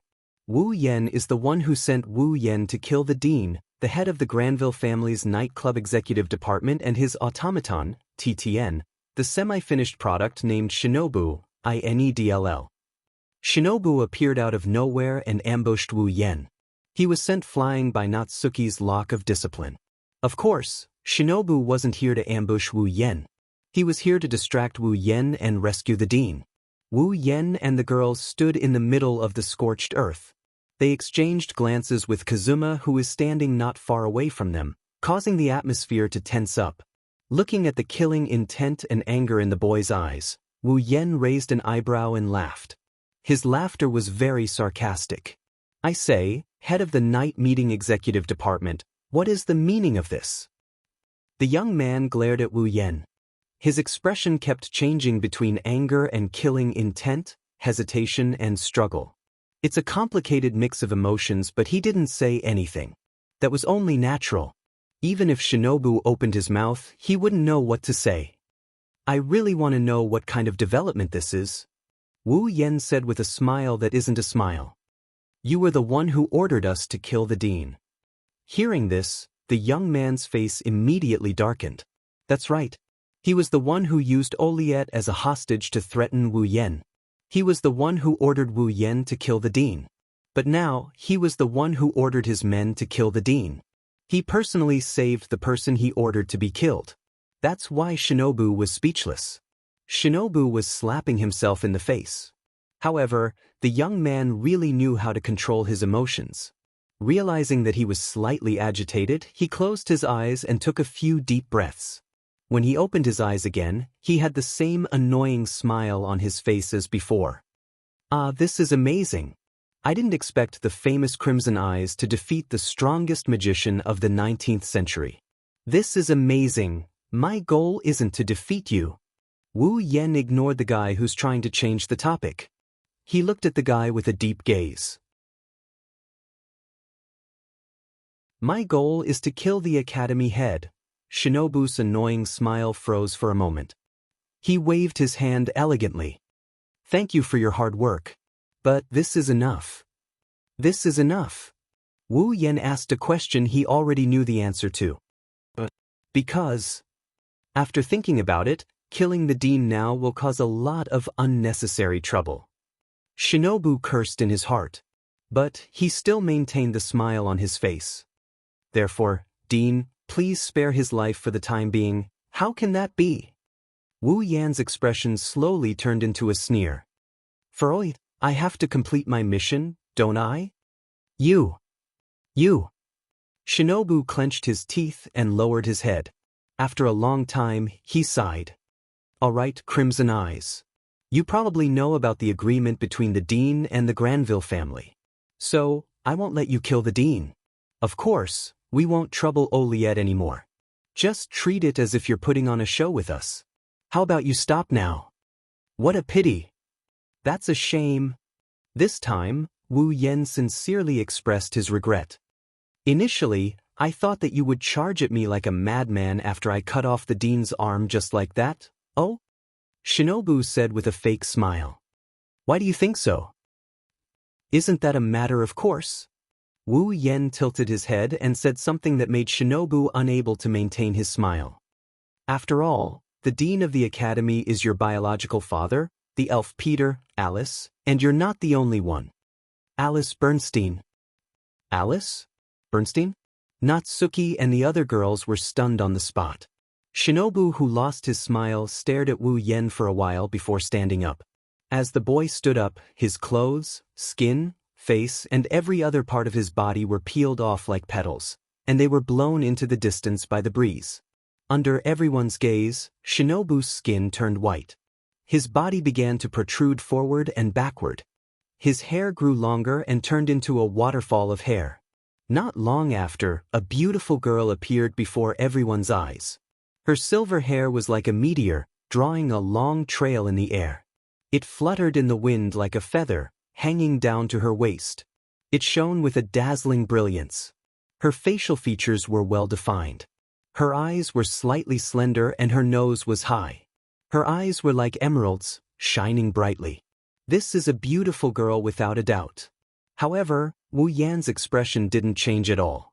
Natsuki, Ikaros, Astria, Agura, Kanon, and the other girls' faces darkened when they saw her. It turned out that the boy who tried to use them was someone else in disguise all along. Should I say this is our first meeting? Her name is Alice. Bernstein's girl looked up and let out a light voice that could make one's bones go numb. However, what I'm more curious about is, when did you find out about my true identity? Huh. I can't help but laugh at your question. Wu Yen glanced at Alice. Didn't I tell you when we first met? Huh. When we first met. Alice frowned. Her mind wandered back to that day. The head of the nightclub's executive department, number 10 of the RNDS, Cedric Granville. Cedric Granville. In the meeting hall of the executive department of the night party, when Alice, who pretended to be the director of the executive department of the night party, was about to introduce herself, the man who was standing opposite her and was about to fall into her trap uttered such a sentence. Let's assume that you're that person for now. For the time being, just treat me as that person. Alice murmured and smiled bitterly. So that's how it is. I've been exposed from the start.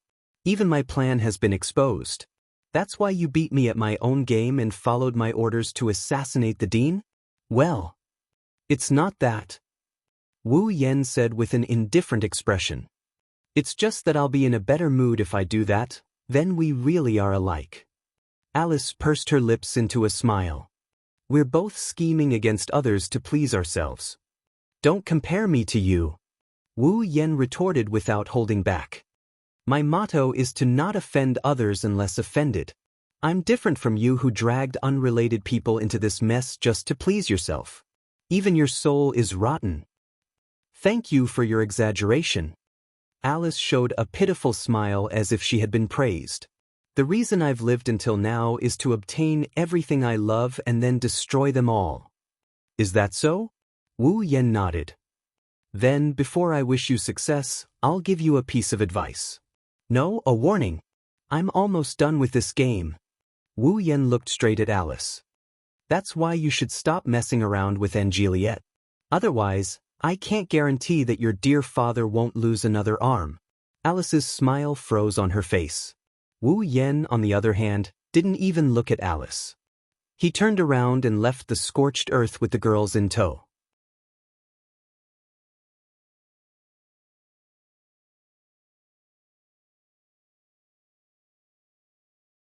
Chapter 1696. Buzz. As soon as they left the area of the dean's residence, Wu Yan's body flashed with a strong light. The dark blue night robe on his body, the silver-white armor that covered his chest, wrists, and feet, and the Excalibur all turned into light particles amidst the rich radiance, gathering in the air and gradually condensing into a class card with the word, Saber. Reaching out his hand, Wu Yan took out the Saber, Swordsman, rank card. Looking at the picture of a knight holding a sword and wearing heavy armor, Wu Yan let out a long sigh. What do you plan to do next? Natsuki stared straight ahead as she walked forward. Do you still intend to stay in the academy? Ikaros, Astria, Agrora, and Canon looked at Wu Yan at the same time. It seems like they had the same question in their minds. Wu Yan glanced at the group of girls and took in their gazes. After pondering for a moment, he shook his head. Forget it. The replication of Eve's heart is almost complete. Besides, I've already chopped off the dean's hand. If I continue to stay here, things might become very troublesome. Although the headmaster himself had said that he had no intention of pushing Wu Yan out as a scapegoat, that was before the headmaster had laid his cards on the table. It was Wu Yan's own idea to beat the dean into a half-dead state. It could also be said that he was using his own will to hurt the dean of the Walpurgis Wang Li Tactical Academy. Who knew if the dean would still turn a blind eye to it?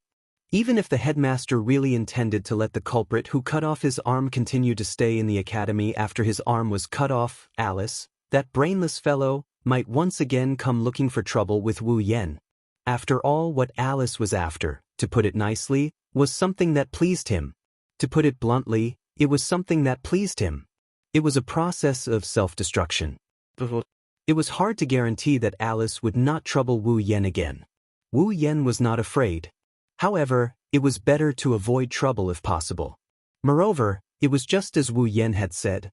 The replication of Eve's heart had indeed reached its final stage. The third round of the Demigod Path mission was also about to come to an end. It was also because the Demigod Path quest was about to be completed. That was why Wu Yan had chosen to assassinate the headmaster for the second time today, in order to settle the grudge in the academy. As for why he chose today, the reason was simple. Tonight, 10000000, Eve's hearts were successfully replicated. In other words, by tonight, the third phase of the Path of Demigod mission would be completed, and Wu Yan and the others would be able to leave the Nimble Girl is unhurt world. Therefore, Wu Yan attacked the dean without any scruples and ended the chaos. And now there was less than half a day left before night fell.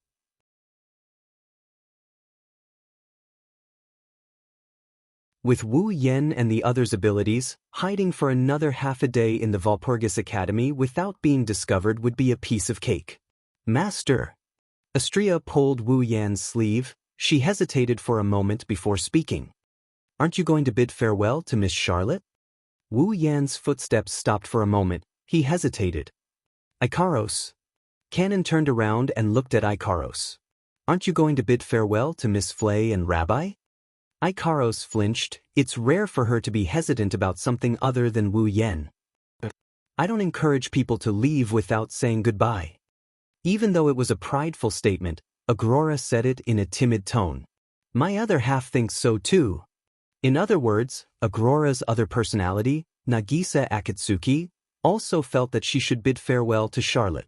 Listening to the girls, Wu Yan's hesitant expression became more and more apparent.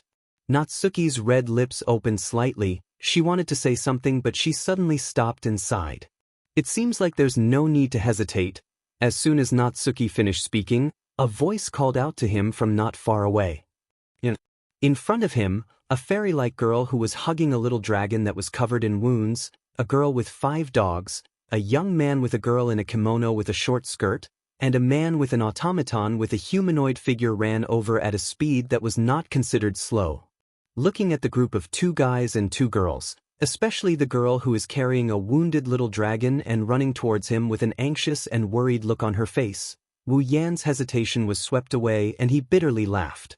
Charlotte, Flay, Raisin, and Loki ran over to Wu Yan with their automaton.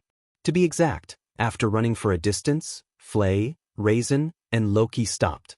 Charlotte was the only one who ran over to Wu Yan. The distance between the 2 of them was only a short 2 to 3 meters.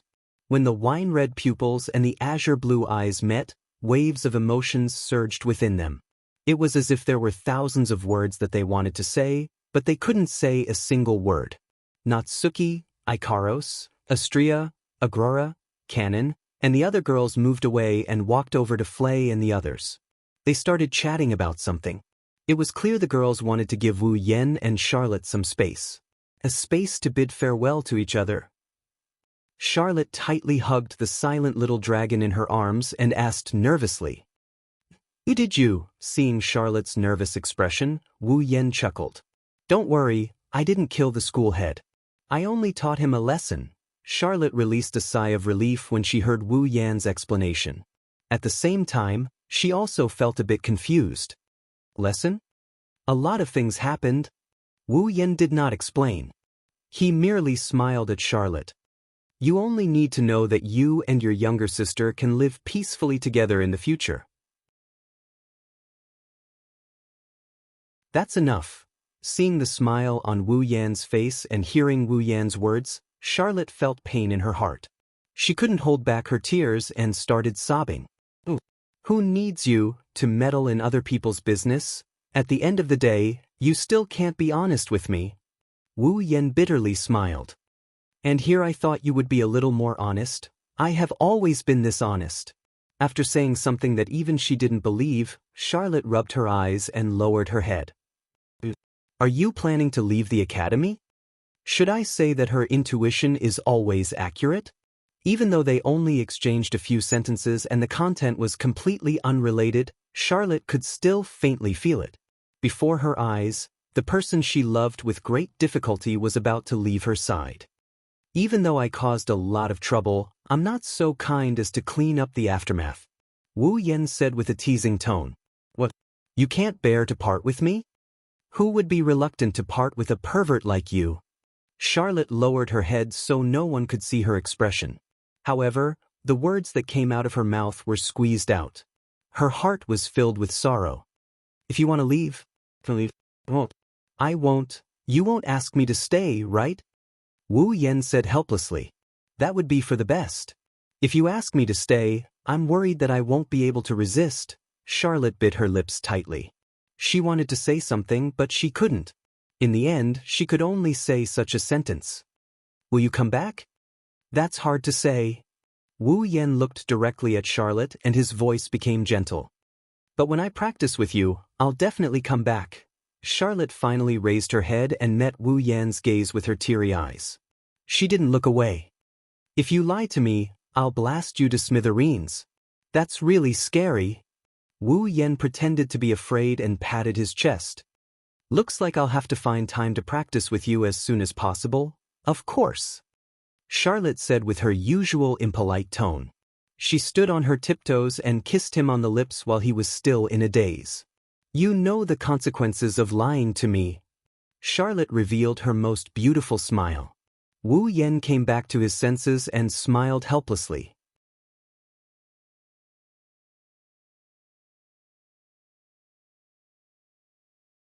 Chapter 1697. The incident that happened in the Dean's mansion spread across the entire Walpurgis Wang Li Tactical Academy in less than half a day.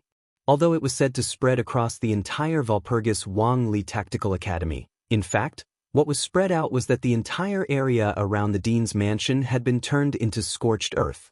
It couldn't be helped. No matter how much he tried to hide it, it was something that couldn't be hidden. Under the strike of Excalibur's true name Liberation, the scene of the Dean's mansion being completely destroyed was witnessed by quite a number of people in the vicinity. If it wasn't for Wu Yen infusing his mana into Ikaros' body after releasing Excalibur's true name and allowing her to build an Aegis, absolute defense circle, the destruction wouldn't only be limited to the Dean's mansion. How could such a huge commotion be hidden? Therefore, in less than half a day's time, the matter of the Academy Dean's residence being burned to the ground became known to everyone. Other than that, there was another thing that everyone knew. The Dean had lost an arm. It was also something that couldn't be hidden. The students of the Walpurgis Wangli Tactical Academy were in an uproar, and many speculations about the Dean's missing arm popped up one after another.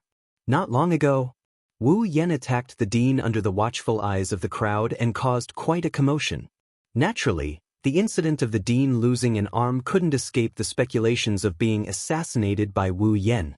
One had to admit that although most of the rumors couldn't be trusted, they wouldn't come out of nowhere. That was the truth. Many of the students of the Walpurgis Wangli Tactical Academy believed in the speculations as well. However, just as many of them were feeling indignant about it, the Dean, who was staying in the infirmary of the medical department, supported his pale face with a broken arm and announced something to the crowd. The one who tried to kill me was a man who disguised himself as the director of the nightclub executive department. Cedric Granville, the thief. After leaving that statement, the Dean entered the medical department's dormitory once again. He started to recover. Not long after, the guards and the disciplinary committee of the Walpurgis Wangli Tactical Academy found the imprisoned Cedric Granville in a secret location. Cedric Granville. He had saved him. As a result, this incident was reduced to an invasion by foreign terrorists, and the case was finally closed. Since the Dean and the higher-ups of the Academy decided to close the case, even though the Dean didn't explain why Scarlet Eyes attacked him, the other unrelated members of the Academy couldn't say anything about it. The incident had a strong start but a weak end, and the curtains were drawn.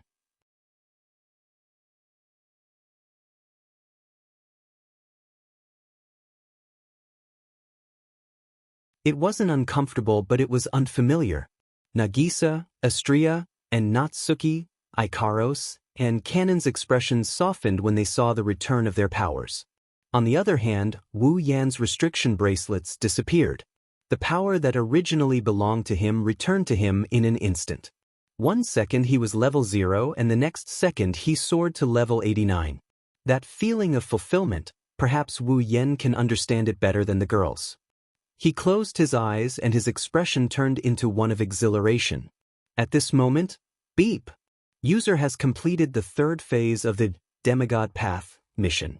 The 4th phase of the Demigod Path mission will be selected by the user. Beep! Reminder, you have the right to select the next phase of the Demigod Path mission. The next phase of the Demigod Path mission will be automatically generated when the user enters the next dungeon. The user may select any dungeon world other than the Astral Dragon Knight, Magical Girl Ilya, and Invincible Girl. The 4th phase of the Demigod Path mission will not be generated if the user enters the 3rd phase of the Demigod Path mission. Please select a suitable dungeon world for the 4th phase of the Demigod Path mission. The sudden system notification surprised Wu Yen and the girls. Select the dungeon world for the 4th phase of the Demigod Path mission? Wu Yen exclaimed. Is this a benefit? Or is this a pre-existing setting? Isn't this a good thing? Natsuki heard the system notification and tapped the lace fan in her hand. This means you can select a dungeon world you're familiar with to complete the Demigod Path mission, right? That's true. Wu Yen smiled. Then, let's return to the Spalier world. Natsuki, Ikaros, Astria, Nagisa, Kanon, and the other girls nodded in agreement.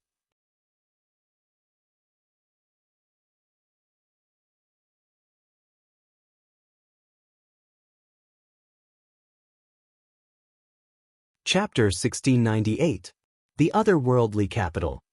On the extremely wide streets that were a collection of styles from various eras, numerous young girls who were almost identical in appearance, height, figure, and expression were bustling about. Birds flew in flocks above the streets, chirping one after another, filling the entire capital of a different era with vitality. The sunlight illuminated this city from another era. The shadows of the buildings changed shape very slowly. Some were reflected on the ground, some were scattered in the nearby forest, some were covered by girls who looked exactly the same, and some were completely hidden, appearing abnormally blurry. The sun was hanging high in the sky, but none of the Misaka sisters in the otherworldly capital were sweating. That was because the barrier that covered the entire otherworldly capital didn't block out the sunlight, moonlight, and starlight, but it didn't allow everything to enter the city. At least in terms of temperature, the otherworldly capital maintained a relatively warm temperature. The temperature didn't fluctuate much, and if the sunlight was too strong, it would be controlled to a suitable range. After that, the barrier would release the controlled sunlight into the city. Therefore, the streets of the otherworldly capital were filled with people every day. The moderate temperature didn't stop the Misaka sisters from finding a reason to stay in the streets. Walking into the streets, one could see the Misaka sisters interacting with each other. It was a heartwarming scene. In the center of the capital of alternate generations, in the topmost hall of the inverted pyramid-like building, the heart of generations, two extremely beautiful girls were gathered by the window, looking down at the scene on the street below while looking at each other. The street. Mikoto muttered. It seems very lively. Hinajuku nodded, her expression absent-minded. Yeah. Sisters. Mikoto muttered again. Seems like they're having fun. Chuju nodded again, still in a daze. Yeah. Shops. Mikoto muttered for the third time. Seems like they're selling good stuff. Chuju nodded for the third time as well, her delicate face was still in a daze. It was as if she just woke up. Yeah. After a short conversation, Hinajuku and Mikoto looked at each other, and after a long while, both of them sighed. There are streets and shops. Mikoto hugged her head. She groaned in pain. Why do we have to stay here? Why can't we go shopping? This time, Chuju didn't look dazed, but her eyes twitched. Do you really want to know the reason? Mikoto went silent. The reason? Was there a need to say it? Of course, it was because of Chuju and Mikoto. She didn't want to experience it again. She had been stripped naked in front of 20,000 Misaka girls on the street, and then ran back naked in front of 20,000 Misaka girls. That encounter on the streets was deeply engraved into Hinajuku and Mikoto's souls, leaving them with lingering fear. If it wasn't for the fact that there was only Misaka's sister in the otherworldly city and everyone else was girls, the two girls would have died long ago. But that's not right. Even if there were only female Misaka girls in the entire otherworldly city, running back naked in front of 20,000 Misaka girls was enough to make Hinajuku and Mikoto want to die. That time, it was simply a challenge to the shame of these two proud young girls. After that experience, no matter how crowded the streets were, Chuju and Mikoto didn't dare to go out. Damn it!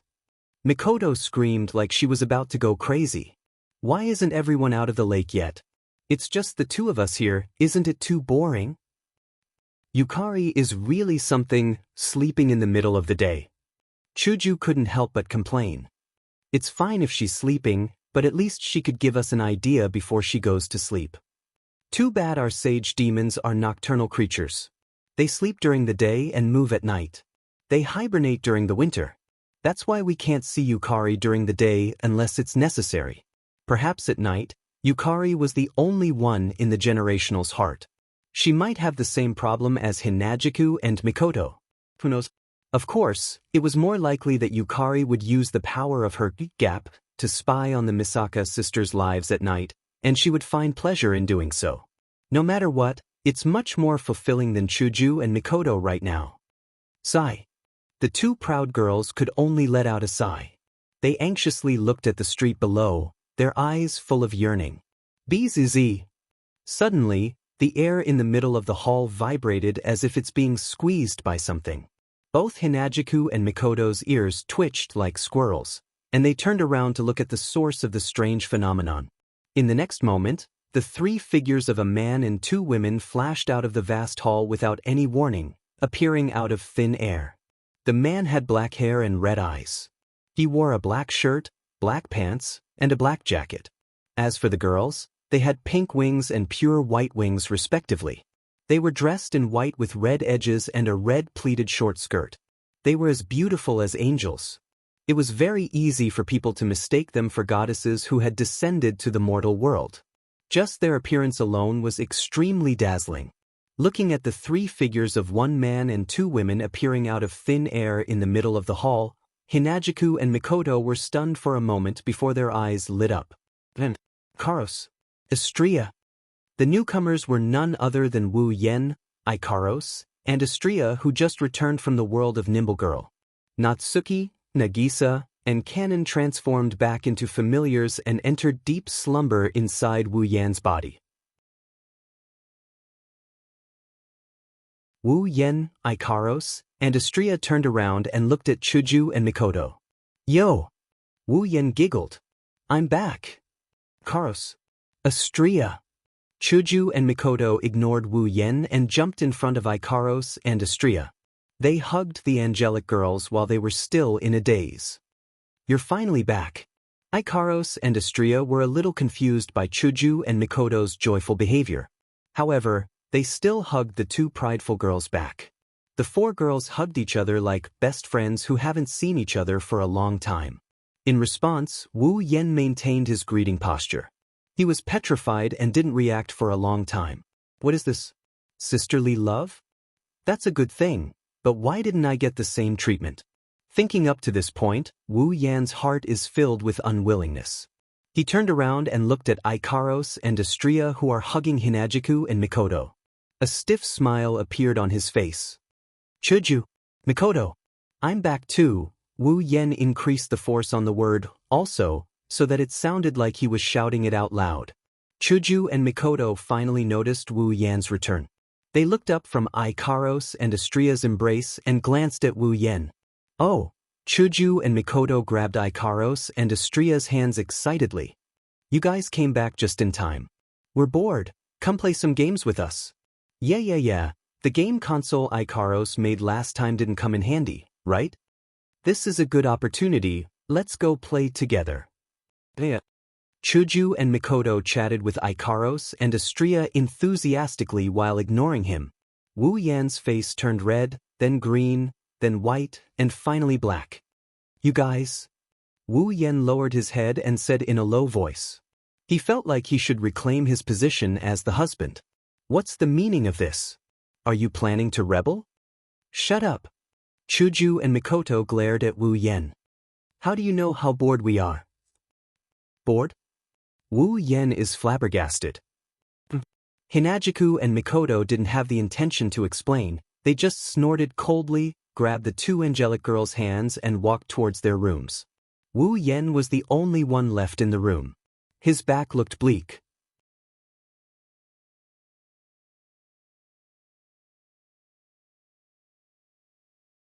Chapter 1699. Standing at the top of the Heart of Generations in the heart of the capital of alternate generations was an open-air rooftop. Wu Yen sat in an elevator that looked like it came from the future. He wanted to head to the top of the Heart of Generations. There was no other reason other than the diluted miraculous pond water that allowed all the girls to undergo their metamorphosis in the lake, which was located on the rooftop of the Heart of Generations. Currently, Hinajiku and Mikoto were welcoming Ikaros and Astria into their rooms with an attitude that would make one wonder if they're trying to get into a lesbian relationship. On the other hand, Yukari was sleeping in her room. In other words, no one in the Heart of Generations would greet Wu Yen, who just came back from the Nimble Girl Won't Get Hurt dungeon and completed the Demigod Path quest with much difficulty. One has to say, this is a huge blow to Wu Yen. The Heart of Generations, the numerous girls he had, none of them accompanied him when he came back. They didn't even greet him. Wu Yen almost wanted to commit suicide because of this. Fortunately, Wu Yen used the excuse of, not all of my wives are like this, the others are undergoing their transformations, to persuade himself to not commit suicide. That was how he managed to avoid the tragic ending of dying once. With this thought in mind, Kieran felt a sense of relief. Wu Yan missed the other girls and he couldn't help but want to meet them. Of course, it was time for him to check on the girls' condition. It was said that they were undergoing metamorphosis, but up until now, the girls had been soaking in the lake. It's been so long since they last met, how could he not miss her? However, Chuju and Mikoto's cold shoulder made Wu Yan miss them even more. He wanted to talk to Yukari about the Demigod Path mission, but he decided to bring it forward. With the elevator leading the way, the rooftop of the Heart of Generations was getting closer and closer. They took the elevator from the top floor of the Heart of Generations. They were heading to the rooftop of the Heart of Generations. There wasn't even a floor between them, but Wu Yan stayed in the elevator for a full 5 minutes. Then, the elevator slowly came to a stop. Ding! A crisp sound effect was heard. The elevator finally came to a stop. The door of the elevator opened. Wu Yan could see the scenery outside. It was an open-air rooftop that covered a vast area. The ground was paved with red bricks, as if it was a carpet. Around him were walls that were like the surface of the water, constantly swaying, as if something was flowing. There was no ceiling at the top. Instead, there were bars that looked like they were made of ceramic that formed a fence that covered the entire rooftop. There were canopies on both sides that could be opened with a button at any time. The canopies could be turned into a ceiling.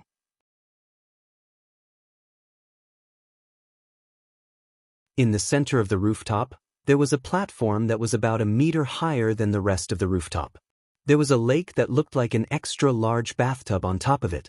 Inside the lake, there were naked girls with their eyes closed, either sitting or lying in the water. They were Wu Yan's summons, the girls that were destined to accompany him until the end of the world. At this moment, in the lake where the young girls were soaking in, a clear stream that was invisible to the naked eye flowed through the water around the naked bodies of the young girls, entering their tender and slender bodies. As the streams of invisible clear water entered the girls' soft and slender bodies, the girls' auras were also changing. One moment it was strong, the next it was weak, and the next it was strong. It was a very rhythmic rise and fall. If one observed carefully, they would find that with every rise and fall, the girls' auras would break through the peak and advance a little. Although it was only a little, if they continued like this, they would benefit a lot. Looking at the girls who were soaking in the lake with their eyes closed, Wu Yan couldn't help but reveal a gentle smile. At this moment, a surprised voice sounded from the side of the lake. Wu Yan was stunned. He quickly turned his head and looked at the source of the voice. It was the bottom of the platform where the girls' clothes were piled up. Then, a petite figure entered Wu Yan's eyes. Her light yellow hair was kept to her shoulders, and on the left side of her head was a ponytail that reached her waist. She was only wearing a pair of white underwear, and her skin and hair were covered with water droplets that dripped to the ground bit by bit. The petite girl held a red and white shirt in her hand, as if she wanted to put it on her petite body that was only wearing a small piece of underwear. Maintaining her posture, the petite girl tilted her head and looked at Wu Yan, who was standing by the elevator on the rooftop. The surprised expression on her cute face froze. Wu Yan looked at the petite girl who was trying to put on her clothes. She looked at him with a pair of red eyes and didn't react for a long time. "What's wrong? You don't recognize me?" "Flandre-chan, yes." The petite girl was Flandre-chan? Scarlet. It wasn't until she heard Wu Yan's voice that Flandre-chan finally reacted. Her red eyes lit up with joy. Flandre-chan grabbed the clothes she was about to put on. She flapped her broken wings with colorful crystals hanging from them. She cheered and she charged at Wu Yan. "Big brother." An extremely cute little girl wearing only her underwear was throwing herself at him. How would an ordinary person feel at this moment? Wu Yan didn't know what other people are feeling, but when he saw Flandre-chan coming at him in such an unrestrained manner, he jumped in fright. He quickly caught Flandre-chan in his arms. "Big brother. Big brother, big brother, big brother." Flandre-chan didn't care about her wet body. She hugged Wu Yan tightly and rubbed her head against Wu Yan's chest. "Flan missed you so much." Wu Yan wanted to scold Flandre-chan, but when he heard her words, all his emotions turned into love. He hugged her tightly. "Big brother missed you too, really?" Flandre-chan lifted her head and pouted. She looked like she was throwing a tantrum. Then why didn't you come to see me? I've been staying in the lake all this time. It's so boring. Big brother went to do a mission? Wu Yen patted her head to comfort her. That's why you didn't come. So, you didn't come to visit Fran because you were too busy, right? Flandre-chan asked with a hopeful look on her face. It's not that you don't want to see me, right? Of course it's not that I don't want to see Flan. Flandre-chan's cute and funny words made Wu Yen smile and scratch her nose. Flan is so cute, who wouldn't want to see her? Liar. Flandre-chan's expression turned a little unhappy. Big sister locked me up in the basement because she didn't want to see me. Wu Yen tightened his grip on Flandre-chan's wet body inside. It seems like Flandre-chan still hasn't gotten over Remilia's decision to lock her up in the basement. Wu Yen kept a straight face even though he's thinking about it. What's wrong? You don't trust Big Brother? Of course I trust Big Brother. Flandre-chan grinned as she rubbed her face against Wu Yan's chest. Her eyes were filled with longing for Wu Yen. Big Brother is different from Big Sister. Big Brother loves me the most and loves me the most. That's why I love Big Brother the most too. Wu Yen didn't see the love in Flandre-chan's eyes, but from her actions and words, he could tell that Flandre-chan likes him from the bottom of her heart. While this made him happy, it also made him like the cute little girl in his arms even more. You really know how to make Big Brother happy. I'm not trying to make Big Brother happy. Flandre-chan wrinkled her little nose. Flan is telling the truth. Yes, yes, yes, I know you're a good girl. Big Brother will give you a reward, okay?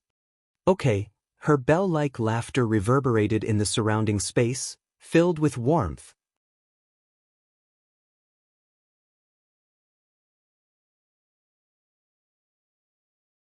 Chapter 1700. Heart of Generations, Top Floor Hall. Flandre-chan's light yellow hair fluttered despite the lack of wind, bouncing up and down with its owner's movements. It was fixed to the left side of her head, and her waist-length ponytail swayed back and forth like a tail. Flandre-chan looked like an adorable little animal, and Xianxia couldn't help but want to hug her. Right now, Flandre-chan was wearing her unique goth lowly outfit that was mostly red with white sprinkles. On her head was a white beret with red ribbons. Like a child who just got a new set of clothes, Flandre-chan stretched her petite body and twirled in a circle on the spot. Her short red skirt with white laces swayed along with her movements, causing her cute little face to be filled with a smile. It feels good to wear clothes. Flandre-chan twirled around happily while showing off her body. Flandre-chan didn't realize that her cuteness had increased by several folds. She almost made Wu Yen fall into a daze. Wu Yen slapped his cheeks and he looked at Flandre-chan with a peculiar glint in his eyes due to the system's perceptive sense. Flandre-chan? Scarlet, level 88. Level 88. Flandre-chan is only one level away from reaching peak tier 9. Wu Yen couldn't help but gasp in surprise. He's only at peak tier 9 after all. He's only one level ahead of Flandre-chan. Flandre-chan's ability to destroy everything with a wave of her hand, this level difference is practically non-existent. Or rather, without using Ruby mode or summoning his familiars, Wu Yan's strength is nothing compared to Flandre-chan's.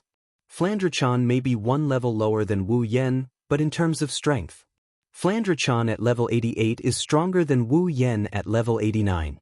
After the magical pond water's transformation, Flandre-chan's improvement is huge.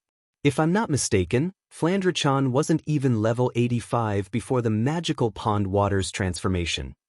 The diluted magical pond water can improve Flandre-chan's strength by so much? That's Flandre-chan's improvement. Such a voice said. At the same time, Wu Yan's mind was filled with questions. It rang in his ears. A pitch-black spatial rift filled with ferocious eyeballs appeared in a corner of the hall, occupying the space in that corner. Yukari slowly walked out of the spatial rift with a parasol in her hand. She yawned as she walked, looking like she just woke up. Sister Yukari. Flandre-chan stopped twirling and called out in surprise. You're awake? Wu Yen was a little surprised. He quickly asked. What do you mean Flandre-chan's improvement? Yukari. Have you forgotten how old Flandre-chan's age is? Yukari's half asleep, half awake. As a 495-year-old vampire with such a special ability, what level of strength do you think Fran should have? Yukari. Wu Yan immediately understood what Yukari meant. Flandre-chan's mental age is equivalent to a child less than 10 years old, but she's a vampire who's lived for 495 years. Flandre-chan's mind and spirit have been in an abnormal state for the past 495 years due to her ability. She would abuse her ability from time to time and destroy everything in front of her, including humans. Flandre-chan was no longer affected by her own abilities because her powers were sealed by the sealing aura. Although her mental state was still that of a 10-year-old child, she wouldn't lose control to the point where she would kill for no reason. Flandre-chan's mind and spirit are unstable, but she can still freely use her ability to destroy everything, let alone when her mind and spirit are stable. Of course, that wasn't what Yukari wanted to say. What she wanted to say was that Flandre-chan had spent almost all of her 495 years in the basement of the Scarlet Devil Mansion. Naturally, Flandre-chan didn't train herself like a normal cultivator for the past 495 years. Or rather, she didn't train herself like a normal cultivator. In other words, Flandre-chan's strength hasn't improved since the very beginning. Flandre-chan's strength has improved by leaps and bounds after 495 years with the help of the miraculous pool water. Don't underestimate Flandre-chan for just a few levels. The higher the tier, the greater the gap between each level. Flandre-chan's strength had more than doubled with just a few levels. With Flandre-chan's ability to destroy everything in her path, other than Wu Yan who has a familiar, no one else is a match for Flandre-chan among Tier 9 cultivators. Is that so? Wu Yan sighed when he understood this. As expected, Yukari doesn't lack monsters. Yukari chuckled, but Flandre-chan puffed up her cheeks. Flandre-chan isn't a monster. Yes. The adorable Flandre-chan isn't a monster, she's a princess. Wu Yan patted Flandre-chan's head with a smile. Flandre-chan's dissatisfaction melted into comfort. Watching Wu Yan and Flandre-chan getting along so well, Yukari yawned again. She sat down on the sofa and crossed her legs. She looked at Wu Yan with a pair of purplish eyes filled with wisdom. The third round of the Demigod Path mission is over, right? Wu Yan picked up Flandre-chan and sat across from her. Flandre-chan happily wrapped her arms around his neck. The third round of the Demigod Path mission is much smoother than the second round. In fact, if I don't count the fact that I obtained the mission item in advance, the third round of the Demigod Path mission is the smoothest so far. I can tell just by looking at your face. Yukari tapped Wu Yan's forehead with the paper fan in her hand. So, when do you plan to proceed with the fourth round of the Demigod Path mission? I wanted to discuss this with you after you woke up. It's good that you're awake now. Wu Yan giggled. Actually, for the fourth round of the Demigod Path quest, I can choose the instance dungeon to complete. The system will automatically generate the fourth round of the quest after I enter the instance dungeon of my choice. Yukari's eyes lit up. She glanced at Flandre-chan in Wu Yan's arms and looked at Wu Yan meaningfully. You can't be thinking of. I can't hide anything from you. Wu Yan tightened his grip on Flandre-chan and stared at Yukari. I've decided that I'll proceed with the fourth round of the Demigod Path mission in Yukari. Yukari's expression said, I knew it, while Flandre-chan froze. Going back to Yukari? Flandre-chan didn't know what to do. In other words, Flan is going back to the Scarlet Fiend Mansion? Wrong. Wu Yan pinched Flandre-chan's nose. We're going back to the Scarlet Fiend Mansion. Flandre-chan paused for a moment. The bewilderment on her cute face disappeared and was replaced by uneasiness and a little bit of anticipation. Oni-chan, are you going to accompany me to see my sister? Yes. Yeah. Wu Yan adjusted Flandre-chan's body so that she's facing him. She's looking at him with a pair of anxious yet expectant eyes. What do you think? Do you want to go back to the Scarlet Fiend Mansion with me? Flandre-chan lowered her head, Her body twitched slightly due to her master's complicated thoughts. In the end, Flandre-chan couldn't overcome her longing and murmured, "I wonder if my sister is angry that I haven't been home for so long." Wu Yen chuckled when he heard that. This cute little girl sure has complicated feelings for her sister. She likes her sister but hates her at the same time. No wonder she's so conflicted when it comes to returning to Yukari. That's good too. Yukari closed her eyes and showed a nostalgic expression. It's been a long time since I saw Lingmeng, Yuyuzi, Indigo and Orange. It's good to go back. That's settled then. Wu Yen decided on their next destination with just one sentence. Yukari is a place you're familiar with. You won't be so stupid if you do a mission there. Yukari nodded casually. Her eyes rolled around with a hint of a smile. Wu Yen and Flandre-chan were too immersed in the topic of Yukari and the Scarlet Fiend Mansion to notice this. Just as Wu Yen, Flandre-chan, and Yukari decided to return to Yukari, something strange happened in one of the areas in the Behemoth Forest. It's a flat area filled with gravel of all sizes. The trees in the area seemed to have been plowed and disappeared without a trace. And in this flat ground that was littered with all kinds of big and small stones, in one of the corners, traces of black fog suddenly rose. Crack. The black mist rose like the wind and the ground cracked open with a cracking sound. The mist grew thicker and thicker. Boom. Until a certain moment, the black fog seemed to have exploded, causing the ground to explode, creating a crater. Whoosh! In the incomparably dark pit, a figure shot out from the black fog and arrived in midair. Haha! Not long after, a burst of wild laughter resounded from the figure that was hovering in the air.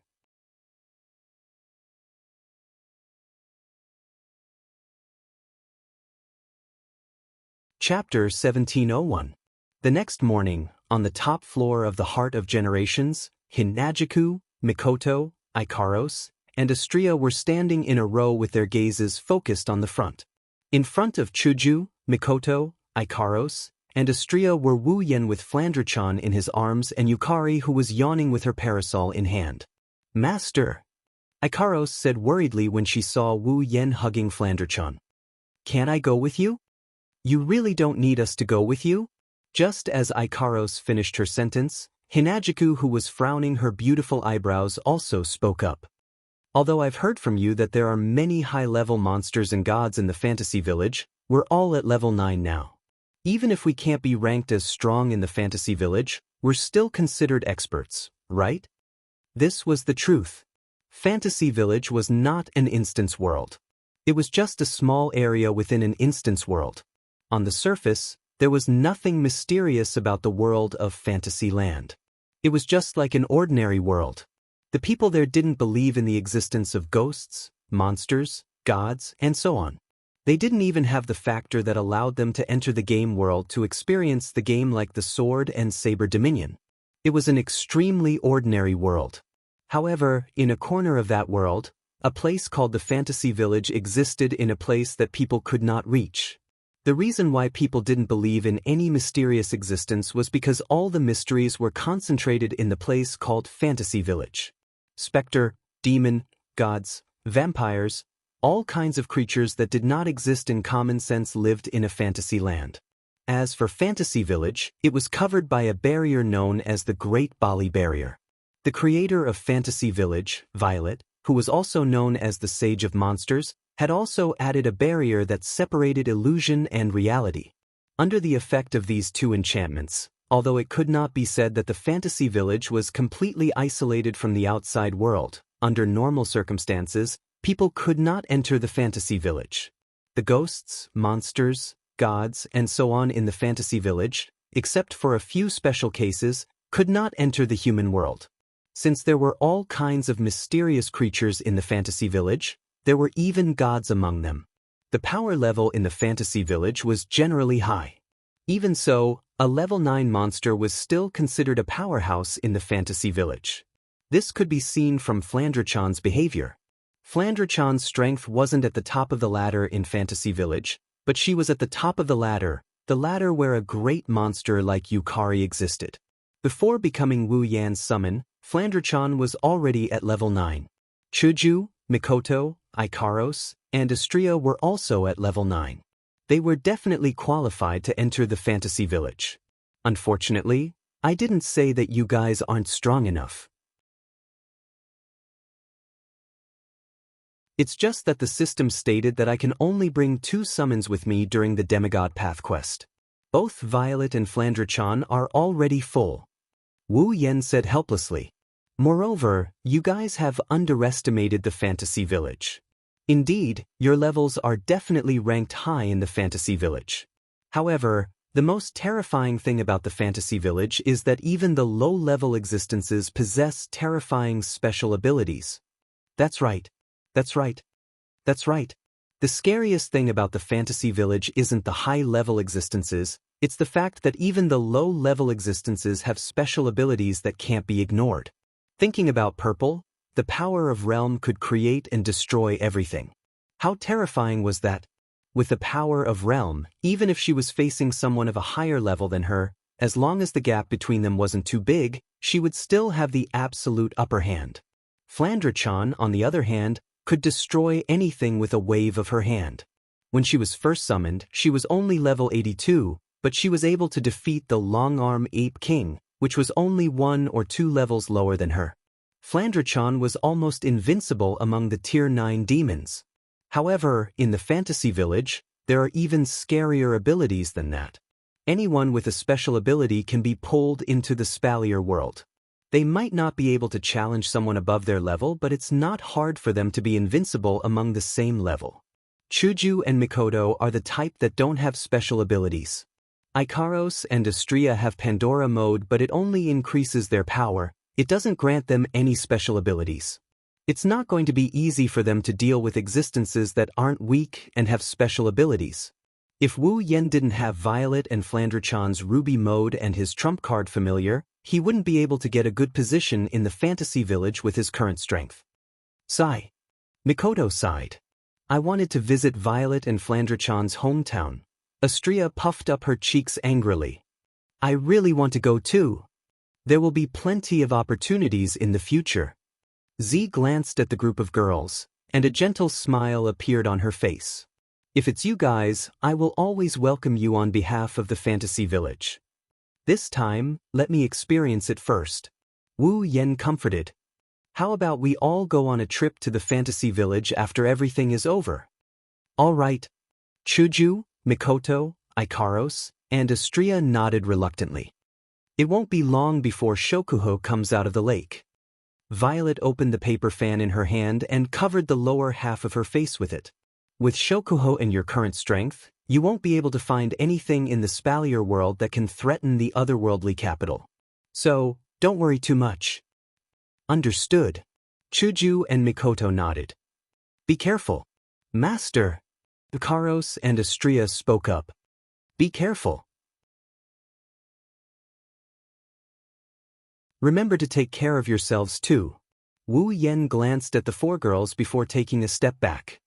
He exchanged glances with Yukari, and after Yukari nodded her head, he yelled out the order. System. Enter the fantasy village. A strange wave of energy appeared out of nowhere and enveloped Wu Yan, Flandre-chan, and Yukari. It felt like they were being dragged to some unknown place. In the next moment, the 3 of them disappeared on the spot without any warning. There was no trace of them at all. In a daze, Flandre-chan felt a little dizzy. Her vision was distorted and turned white, causing her to feel very uneasy. Oniai-chan. Flandre-chan tried to crawl into her Oniai-chan's embrace. But what made Flandre-chan panic was that the embrace that had been holding her from the start suddenly lost its warmth and sense of reality. It felt like she was abandoned. Flandre-chan's uneasiness turned into panic. Panicking, Flandre-chan tried to call out for her brother, hoping to hear his voice. But before she could do so, she felt herself falling into a soft spot. At the same time, a familiar scent entered Flandre-chan's nose. Flandre-chan felt nostalgic, but at the same time, she had a bad feeling. Immediately, Fran opened her eyes and took in everything in front of her. What entered Flandre-chan's eyes was a dimly lit room. The room was much bigger than a normal family's room. It was more than enough to be used as a living room. The ground was paved with stone bricks of various colors, just like the Wanhua mirror. If there was light shining on it, it should reflect a good luster. However, the room was empty. There was nothing in it except for a luxurious bed. At this moment, Flandre-chan was sitting on the bed. She scanned her surroundings and her face turned slightly pale. This room is all too familiar to Flandre-chan. He was so familiar with it that he could count the number of bricks here with his eyes closed. That's because Flandre-chan had been locked up in this room for hundreds of years. A lingering sense of loneliness permeated the entire room as well as Flandre-chan's heart. Flandre-chan's pretty face turned pale and eventually turned deathly pale. Is Flandre-chan going to be alone in the basement for a long time? R1152.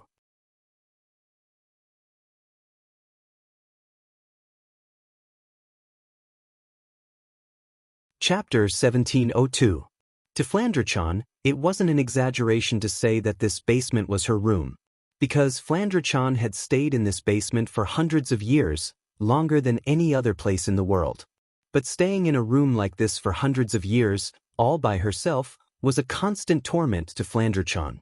In the past, Flandre-chan's mental state had always been in an unstable state. She was occupied by this annoying sense of loneliness, which caused her to destroy everything in this room more than once. It was also because of this that Flandre-chan's room only had a bed and nothing else. Under such circumstances, how could Flandre-chan not hate her sister and Remilia for locking her up in this basement? Of course, it was more of a feeling of grievance and resentment. After all, Flandre-chan liked her sister a lot. If there was one thing that Flandre-chan hated, it would undoubtedly be this basement where she had been alone for hundreds of years. Flandre-chan already hated this basement when she was alone. Now that she had tasted freedom in another world, she had tasted love from Wu Yen, and she had tasted love from the young ladies around her. What about now? Flandre-chan was afraid when the familiar loneliness of this room crept into her heart. She was really afraid.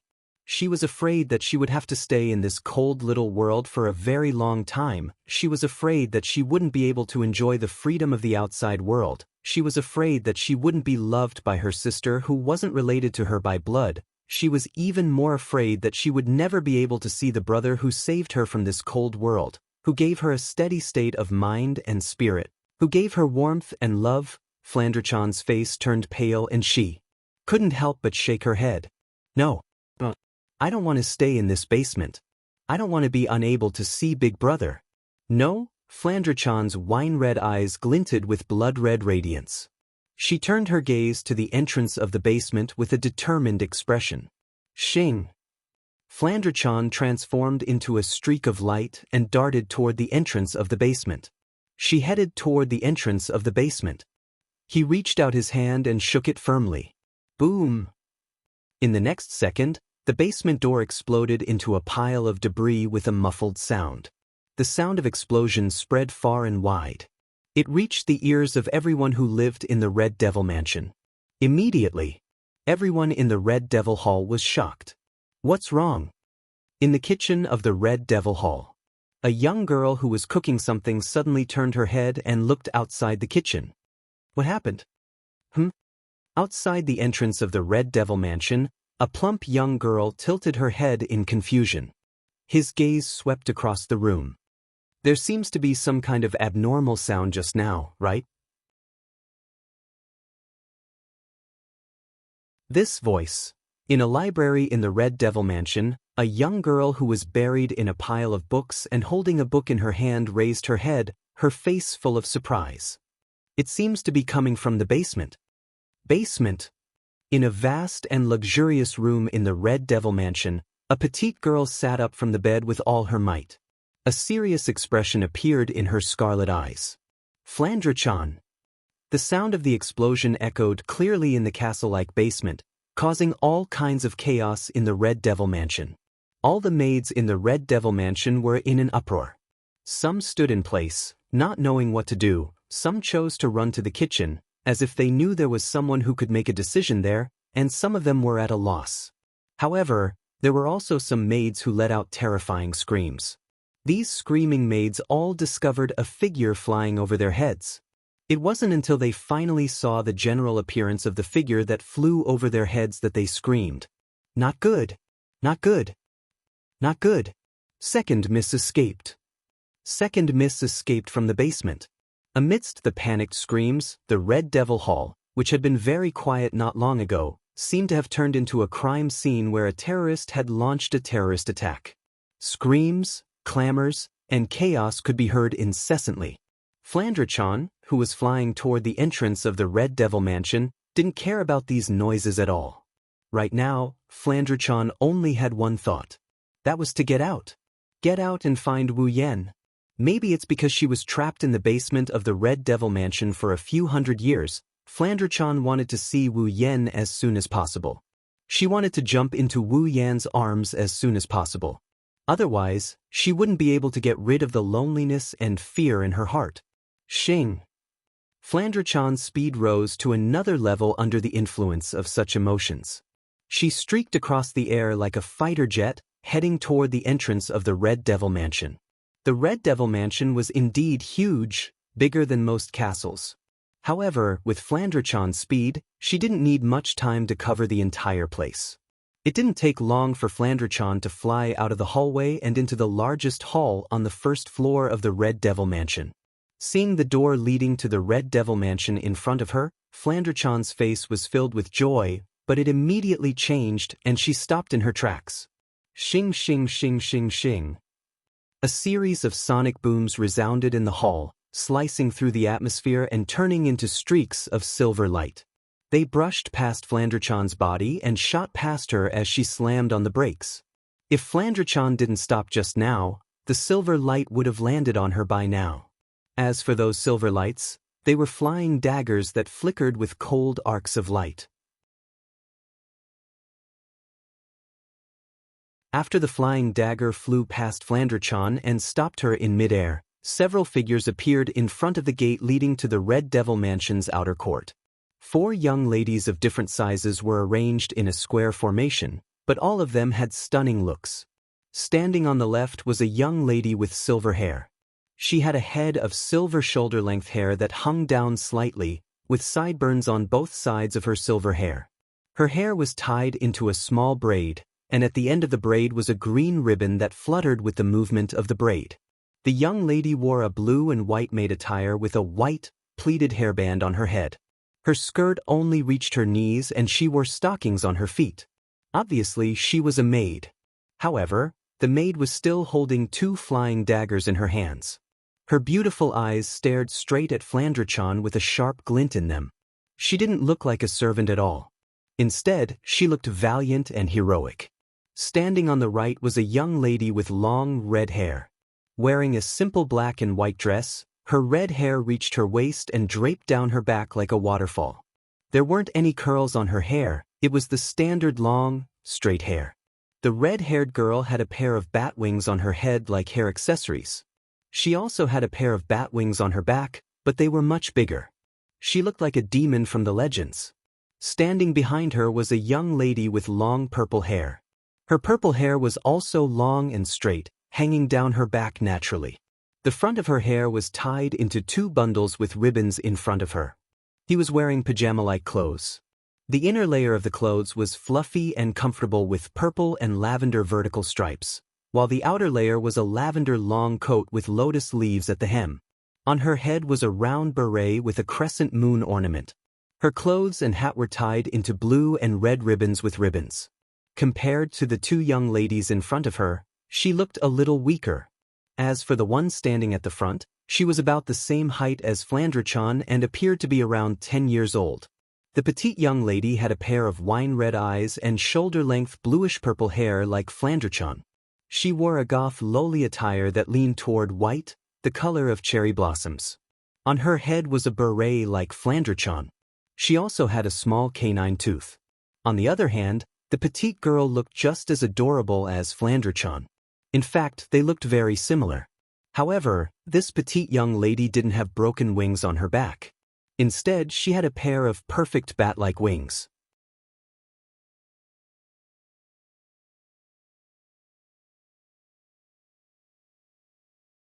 Chapter 1703. Flandre-chan's scarlet eyes dimmed a little as she looked down at the four girls who had different temperaments and stunning appearances, but they were all the same. Flandre-chan's eyes were filled with joy. Remilia? Scarlet, level 80. This is the petite girl standing at the head of the group. 16 knights, level 78. She was the valiant servant girl standing on the left. Patrice? Noriki, level 78. This was the girl with a delicate temperament standing at the back. Imp, level 70. This is the demonic girl standing on the right. The four girls raised their heads and stared at Flandre-chan, who was floating in the air with a serious expression. The girl named Little Devil even looked a little scared, causing the atmosphere to become tense. Flan. Remilia took a step forward and looked at Flandre-chan, who was floating in the air. Her childish voice was filled with anger as she yelled. Who allowed you to run out of the basement? Flandre-chan, who hadn't seen her family for a long time, couldn't help but feel like a bucket of cold water had been poured over her. The joy in her eyes instantly disappeared and the scarlet light in her eyes shone brightly once more. Flan wants to go out. Go out? Remilia furrowed her brows. Reluctance was written all over her face. Go back to the basement obediently or I'll get angry. Hearing Remilia's words, before Flandre-chan could say anything, Zhuyi stood up and spoke with a clear voice. Second miss, you should go back to the basement quickly. Miss is really angry this time. Remilia was naturally very angry. Even though Remilia loved her sister dearly, she didn't want to lock her sister in the basement. But Flandre-chan's strength was too strong, and her desire for destruction was too great. She would often recklessly destroy everything around her, and sometimes, even the girls would be affected by her actions. There was no way. Remilia could only lock Flandre-chan in the basement. In the past, it wasn't like Flandre-chan hadn't broken out of the basement before, but it was rare for her to cause such a commotion in the entire Red Devil Mansion. Plus, Flandre-chan was making a ruckus out of nowhere. Remilia was in a terrible mood. It would be strange if she wasn't angry. Unfortunately, no matter how angry Remilia was, it was useless against Flandre-chan. Just be angry, it's not like you haven't been angry before, sister. Flandre-chan yelled like a child throwing a tantrum. Flan wants to go out anyway. Even if you're my sister, if you stop me, I'll beat you down. You! Remilia cried out in exasperation. Flan, do you really want to make me angry? Seeing Remilia's exasperated look, Flandre-chan's heart softened and she snorted softly. As long as you don't stop me, I won't make you angry. You're pissing me off right now. Remilia glared at Flandre-chan. If you don't want to make me angry, then go back to the basement obediently. Milady. Patrice looked at Flandre-chan and spoke softly. Listen to Remy this time. Go back to the basement, basement, basement. You only know how to make me go back to the basement. Flandre-chan's face was filled with anger. Flan will never go back to the basement again. Second miss, you should go back to the basement. Zhuyi advised earnestly. First miss wants you to go back to the basement for your own good. That's not it. Flandre-chan snorted. Sister just doesn't want Flandre-chan to destroy the things in the house. That's why she locked Flandre-chan in the basement. Is this for Flandre-chan's own good? Remilia, Patrice, Black Knight, and the Little Devil were all speechless at Wu Yan's words. At the same time, they were secretly shocked. They were shocked that Flandre-chan could come up with such rational words. In the past, Flandre-chan had always complained that Remilia locked her in the basement because she hated her. Even if other people's lips were rotten, Flandre-chan would still think so. After all, Flandre-chan's mental state had always been unstable. How could she possibly listen to someone else's explanation? It's no wonder Remilia and the others were shocked that Flandre-chan was able to analyze the situation so clearly. Since you know the reason as well, then you should understand Remy's situation. Patrice softly uttered each word. Remy will be troubled if you make such a big fuss. Flandre-chan just wants to go out. Flandre-chan's patience was almost worn out, her words were harsh. Get out of the way. Otherwise, Flandre-chan won't be polite. Patrice, Black Knight, and the little devil cursed inwardly. Remilia dotes on her little sister, but her temper is abnormally bad. Now that Flandrachan had said something like that, Remilia would definitely not let the matter rest.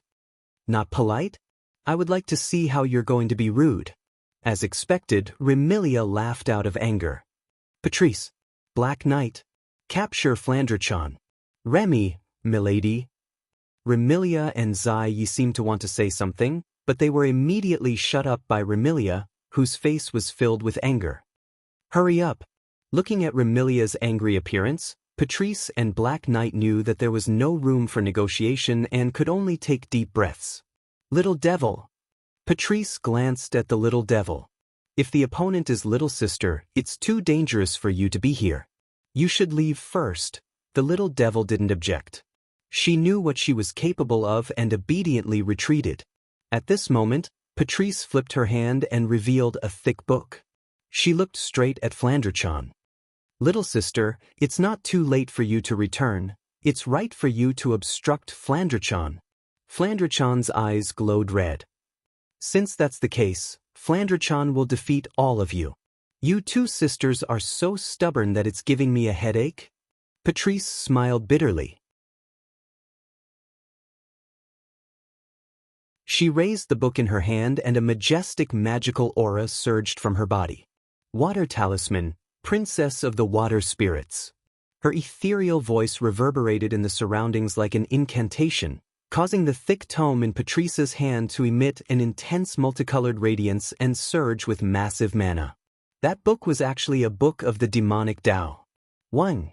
In the next instant, an icy blue magic formation appeared above Flandrachan's head.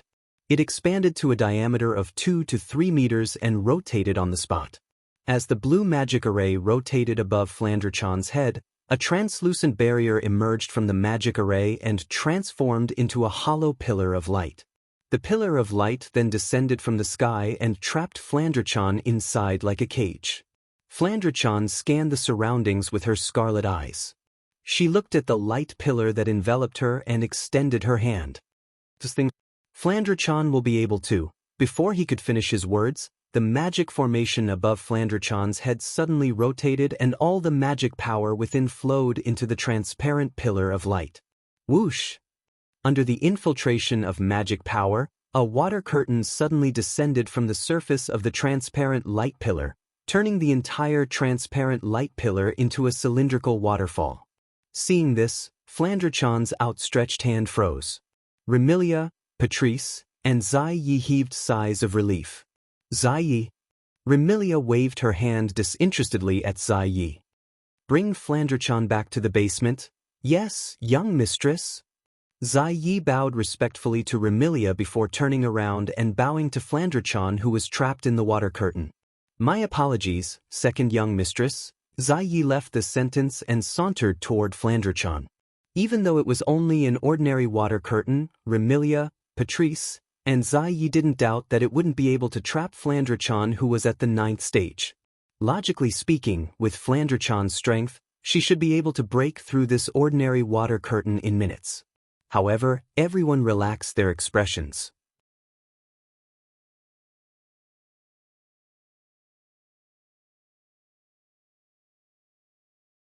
Chapter 1704. Be it Remilia or Flandrachan, both of them were vampires and possessed immense strength and special abilities that others could not hope to match. However, in terms of the bloodline of vampires, both of them were of the most ordinary type. Under such circumstances, Remilia and Flandrachan, as vampires, possessed immense strength and special abilities that others couldn't compare to, but they also retained the weakness of vampires. For example, fear of light, fear of water, and even fear of onions. Due to this weakness, whenever Flandrachan's mental state was unstable and she wanted to cause a ruckus, it was always Patrice who used water to trap Flandrachan, forcing her to obediently return to the basement. Therefore, this time, even though Flandrachan's ruckus left Remilia, Patrice, and Black Knight at a loss, the three of them didn't doubt that Patrice's water curtain wouldn't be able to trap Flandrachan. Unfortunately, Remilia, Patrice, and Black Knight were destined to be in for a shock. The three of them would never have thought that Flandre-chan, who was still in the basement not long ago, had already been living in another world for quite some time when time in this world was frozen. When Ikaros was first summoned by Wu Yen and became Wu Yan's summon, the system gave Wu Yen the choice of removing the emotional seal on Ikaros in the original work. Just like Ikaros. When Flandre-chan was summoned to the other world and became Wu Yan's summon, the system also pointed out the weakness in Flandre-chan's bloodline and asked Wu Yen if he wanted to remove it. At that time, even though Wu Yen unintentionally summoned Flandre-chan, he didn't intend for Flandre-chan to have any weaknesses. Without hesitation, he ordered the system to remove all the weaknesses in Flandre-chan's bloodline. In other words, Flandre-chan is now a vampire. She no longer has any weaknesses that vampires have. Remilia, Patrice, and Black Knight didn't know about this at all.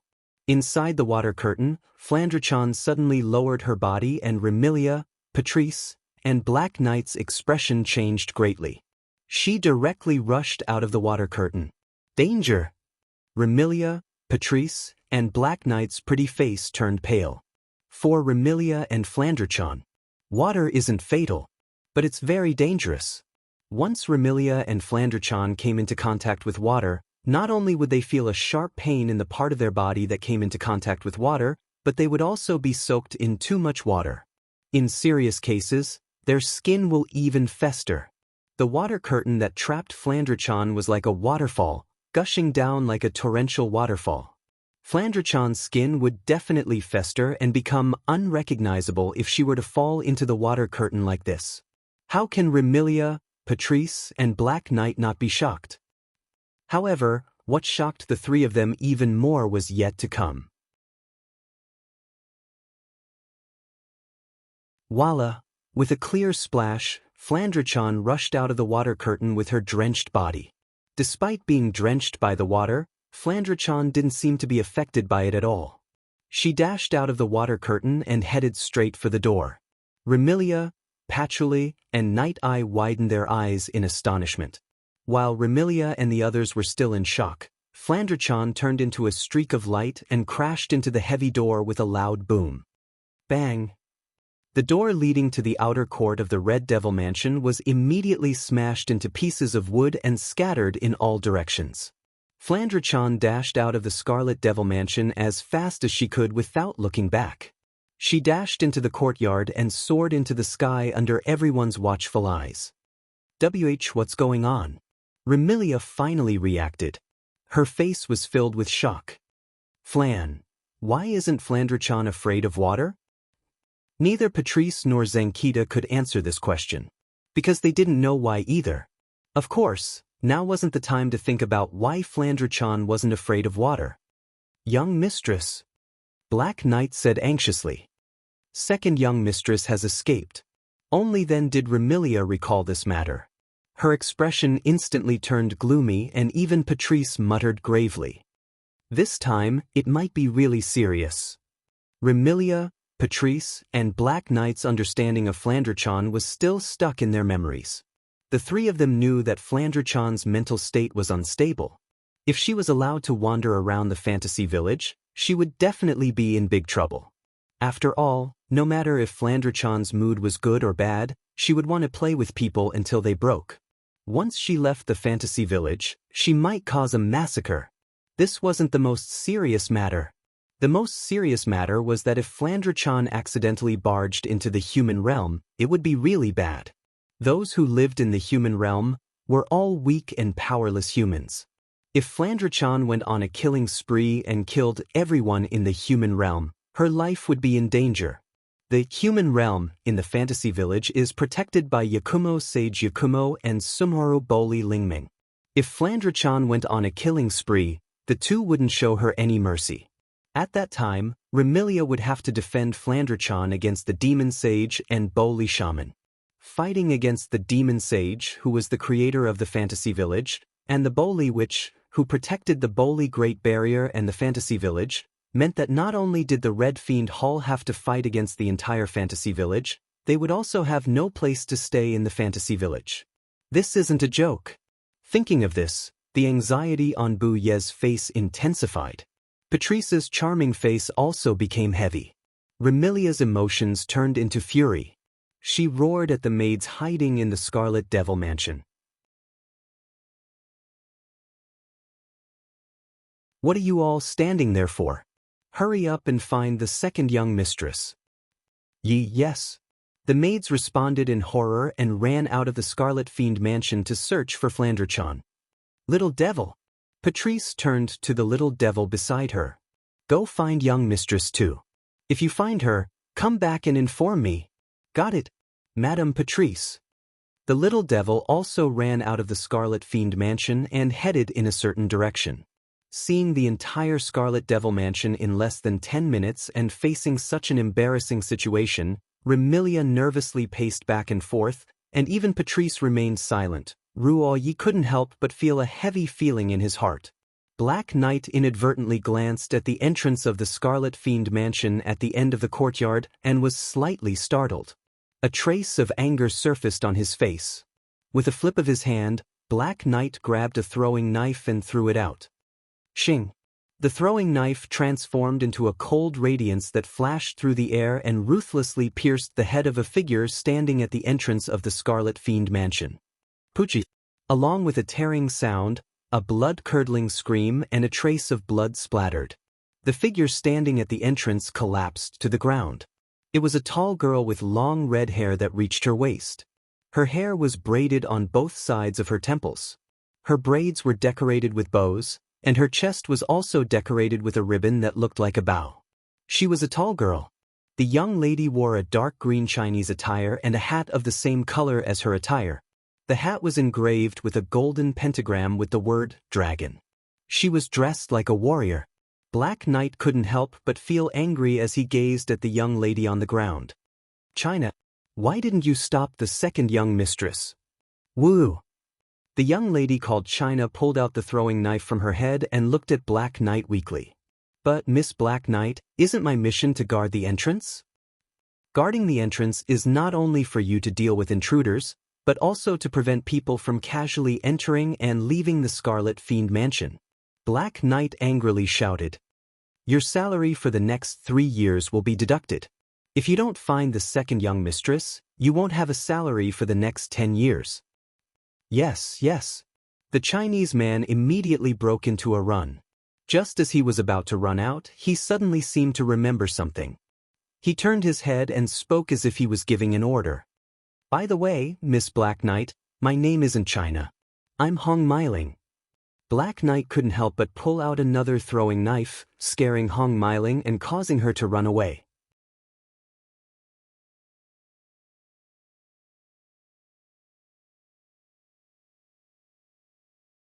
Chapter 1705. Half an hour ago, when the system transferred Wu Yen, Flanderchan, and Yukari to the Gensokyo world, the world warped and Wu Yan's vision blurred. Wu Yen felt the soft body he was hugging lose its weight and disappear. Before he could react, the system's cold voice echoed in his mind. "Beep. Detected that user has entered a dungeon.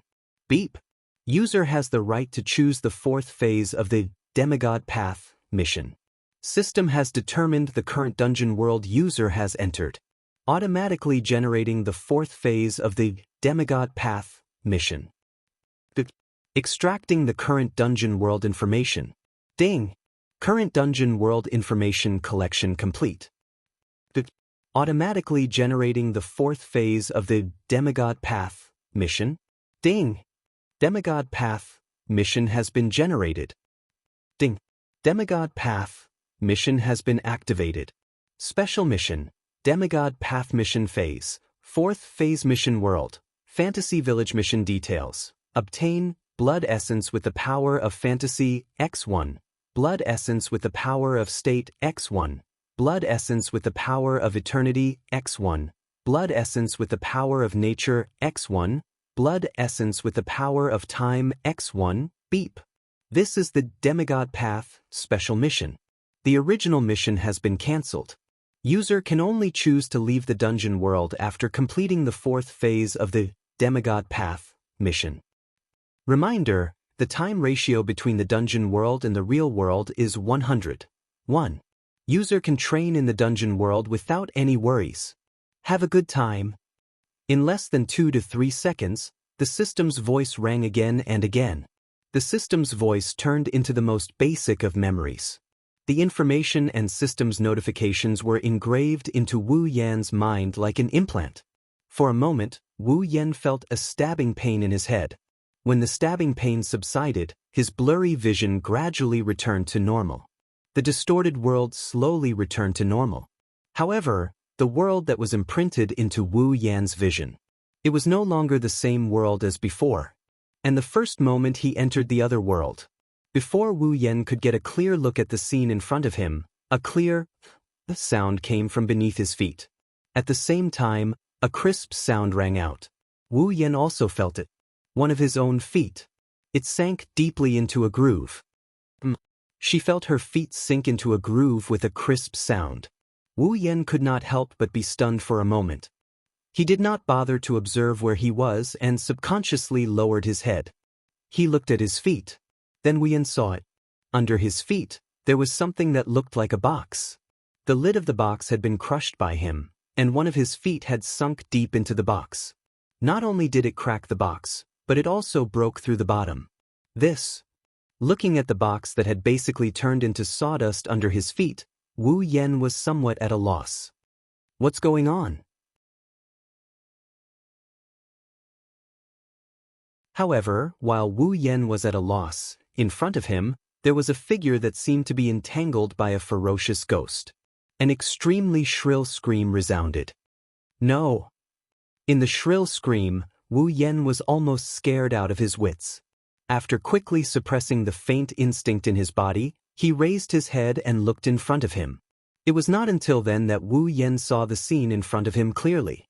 First, what was imprinted in Wu Yan's eyes was only a wooden building that seemed to have a bit of history. The building's area was not very vast. It was almost equivalent to the area of a family's house. There was not a single stone brick on the building. The entire building was made of wood, and the roof was made of rubble. In addition, whether it was the door, the windows, the corridor, or the floor, they were all made of wood. It was somewhat old and gave a rather historical feeling at a glance. This wooden building was an extremely typical shrine. At the entrance of the shrine, in front of the main gate, stood a young lady. In terms of appearance, she was definitely the top type of young lady. The young lady was about 16 or 17 years old. She had an extremely soft head of long black hair that was tied up with a huge bow on her head. The hair at her temples was also tied up with a hairband and fixed in front of her body. The young lady wore a costume that was very different from the traditional witch costume, but still had traces of the witch costume. However, unlike the traditional witch costume that was white at the top and red at the bottom, the young lady's witch costume was entirely red. Only the edges of the costume were white and pleated. It was extremely unique. Of course, the most unique thing about this witch costume was that not only did it reveal her shoulders, but it also revealed her armpits. It didn't seem to have any sleeves either. The girl was also wearing a pair of long glove-like sleeves and a necktie. With the addition of this unique witch costume, the young lady who was originally very beautiful was so beautiful that one could not bear to look away. It was a pity that such a perfect young lady in all aspects was currently holding her face with both hands. Her face was filled with despair, fear, and disbelief as if she had encountered the end of the world. Boli Ling Meng, Level 79. Seeing the young lady named Boli Ling Meng's expression as if she had encountered the end of the world and her beautiful eyes stared straight at the crushed box under her feet with a face full of despair, Wu Yan could not help but have a bad feeling in his heart. Boli Ling Meng? In that case, the young lady in front of him was the manager of the fantasy paradise, the witch in charge of guarding the Boli Great Barrier of the Boli Shrine? Then was he in the Boli Shrine now? Thinking up to here, then thinking of the original Boli Ling Meng's personality and his current situation, Wu Yan suddenly felt a chill in his heart. Boli Ling Meng was someone who was not interested in anything and was extremely indifferent to fame and fortune. She was even more pure than monks and nuns. If there was any personal temptation that Boli Ling Meng had, it would be that she was extremely greedy for money. Therefore, to Boli Ling Meng, the most important thing was undoubtedly money. And the most important thing was the money box that could help her collect incense money. Now, the extremely indifferent Bo Li Ling Meng looked at the crushed box under her feet with an expression of despair. Then, the broken box under my feet, could it be? Thinking of the possibility in his heart, Wu Yan suddenly became uneasy. On the other hand, Bo Li Ling Meng maintained the appearance of holding her face. The despair on her face slowly turned into absent-mindedness. Like a body that had lost its soul, she walked over shakily. Instinctively, Wu Yan retreated, trying not to agitate Bo Li Ling Meng as much as possible. He slowly retreated, allowing Bo Li Ling Meng to arrive in front of the pile of junk. Once she arrived in front of the pile of junk, Bo Li Ling Meng knelt on the ground with a sound. Her hands trembled as she picked up the junk on the ground, as if she was trying to put them back together, piling them up like building blocks. Of course, using such a method, it was impossible for the pile of junk to return to its original state. However, Bo Li Ling Meng was like a mental patient. With a dull face, she kept repeating her actions and muttering nervously. Money box, my money box. As expected. To be able to agitate Bo Li Ling Meng to such an extent, that pile of junk could only be the money box of Bo Li Shrine.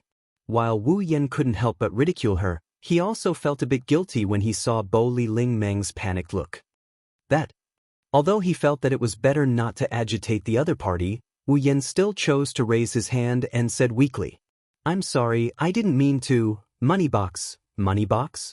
Bo Li Ling Meng did not pay attention to Wu Yan. She was still trying to piece the junk together, trying to put her money box back together. Seeing this, Wu Yan became even more embarrassed. Although I didn't mean to, it's just a money box, it shouldn't be a big problem, right? There's no money inside anyway, right? Bo Li Ling Meng's hand that was piecing together the money box shook violently. She lowered her head, and her body began to emit black gas. Obviously, the biggest pain in Bo Li Ling Meng's heart was beautifully stabbed by Wu Yan.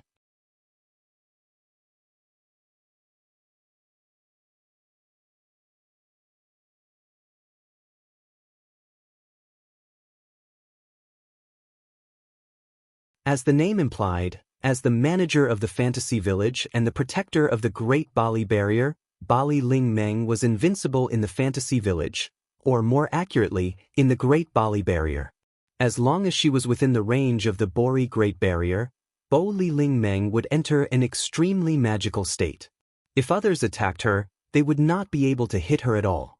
However, when she attacked others, not only would she be able to hit them, she could even increase the power of her attacks when necessary. Not only that, Bo Li Ling Meng also had an ability called God's Possession. She could use the same method as Spirit Descent to invite a god to possess her and display unimaginable combat strength. In other words, in Fantasy Village, not only would Bo Li Ling Meng not be injured, she could even cheat when necessary. Against such an opponent, even Violet, the creator of Fantasy Village, would not be able to do anything to her. Therefore, angering Bo Li Ling Meng in Fantasy Village was definitely a very irrational thing to do. This shameless red and white which would not fly into a rage out of humiliation and directly go berserk, right? The more he thought about it, the more Wu Yan felt that it was possible. In order to not cause any trouble, Wu Yan sighed. Well, it is indeed my fault that I stepped on your things. Don't worry, I will be responsible for repairing them. When such a sentence came out, the black gas on Bo Li Ling Meng's body stagnated as if it did not exist in the first place and retreated back into Bo Li Ling Meng's body. Then, Bo Li Ling Meng raised her head and looked at Wu Yan with a doubtful gaze. Really? Seeing Bo Li Ling Meng's doubtful expression, Wu Yan could not help but roll his eyes. It's just a money box, do I have to lie to you? What do you mean by, just a money box? Bo Li Ling Meng raised her eyebrows. That is the most important godly item in the Bori Shrine. Godly item? If I could stuff myself full of money every day, then it would be a godly item, but wouldn't it be empty all day? More like trash, right? Resisting the urge to complain, Wu Yan was too lazy to bother with Bo Li Ling Meng's correction.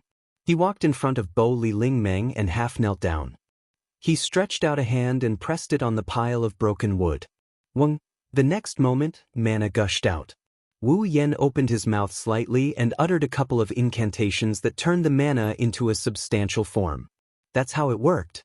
Under Bo Li Ling Meng's gaze, the broken money box trembled, and as if time was flowing backwards, it pieced itself back together bit by bit. Finally, it was restored to its original state. What? Seeing her money box restored to its original state, Bo Li Ling Meng's eyes lit up. Without caring about her image, she hugged the box that was half the size of her body. It's really fixed.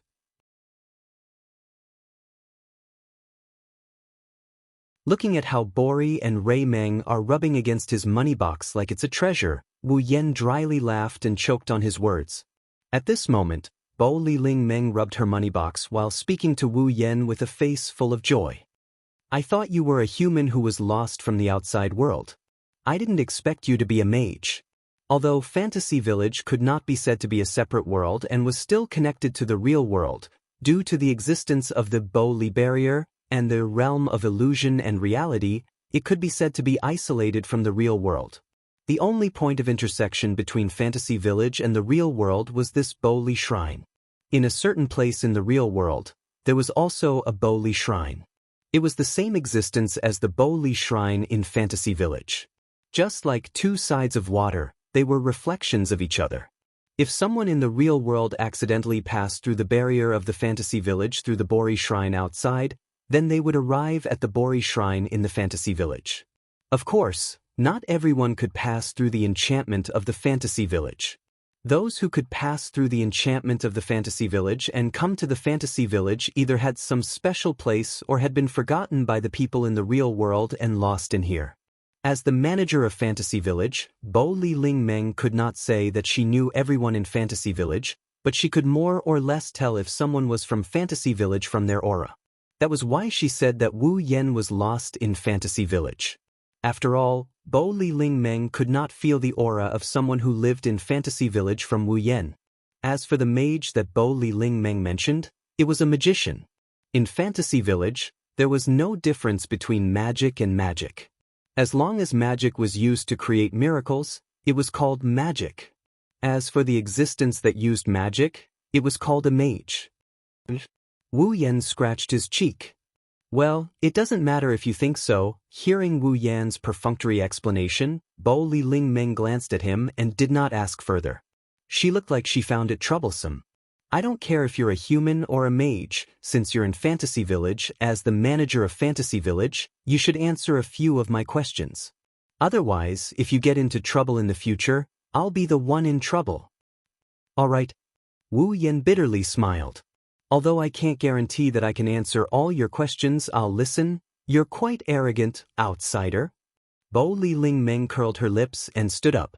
She patted the dust off her knees and turned around to face Wu Yen. Then, tell me, what's your name? Name? Wu Yen blinked and rolled his eyes. He seemed to have thought of something, and a strange smile appeared on his face. However, it quickly disappeared. Ahem. Wu Yen pretended to be serious and coughed. He looked at Bo Li Ling Meng and smiled. Nice to meet you. I'm Ba Yun Bai, the head of Ba Yun clan from the House of the Lost.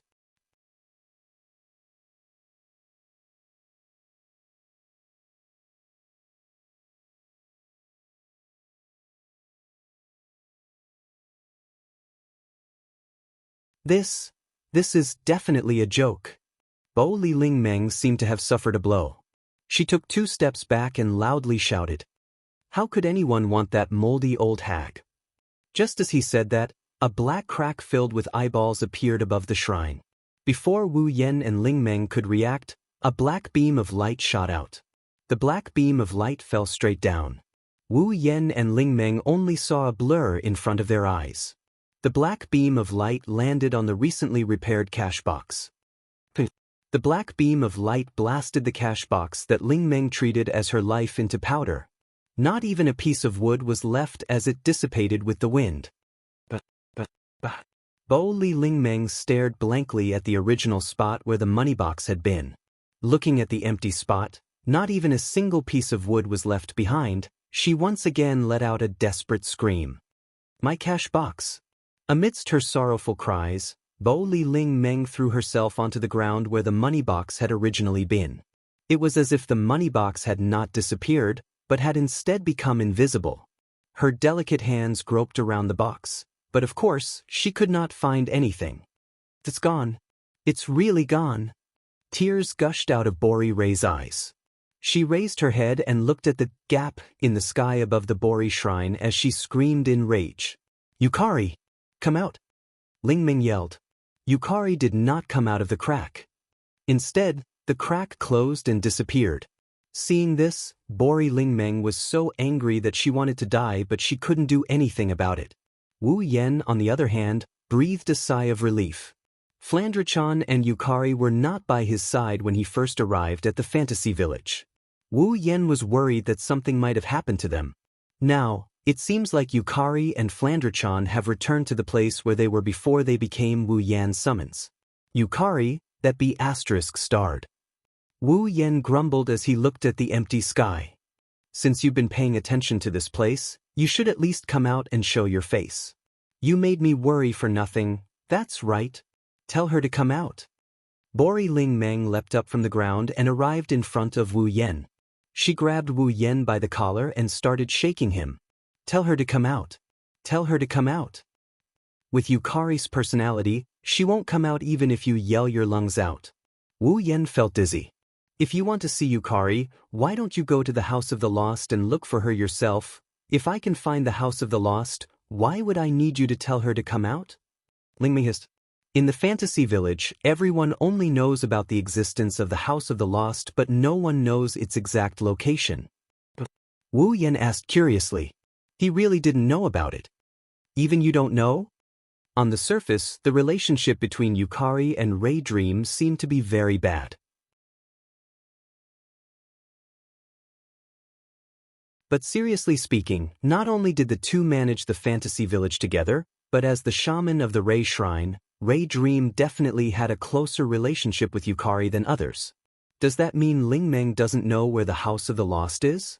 Every time Violet invited someone to the House of the Lost, she would directly use her ability to bring them there. I'm afraid only Yu Yuzi knows the real location of the House of the Lost. Bo Li's spirit dream grimaced. Aren't you the head of the House of the Lost? Don't tell me you don't know where your house is. Ha! Wu Yen chuckled. You're right. I really don't know where the House of the Lost is. Do. Ling Ming's hands trembled as she clenched her fist.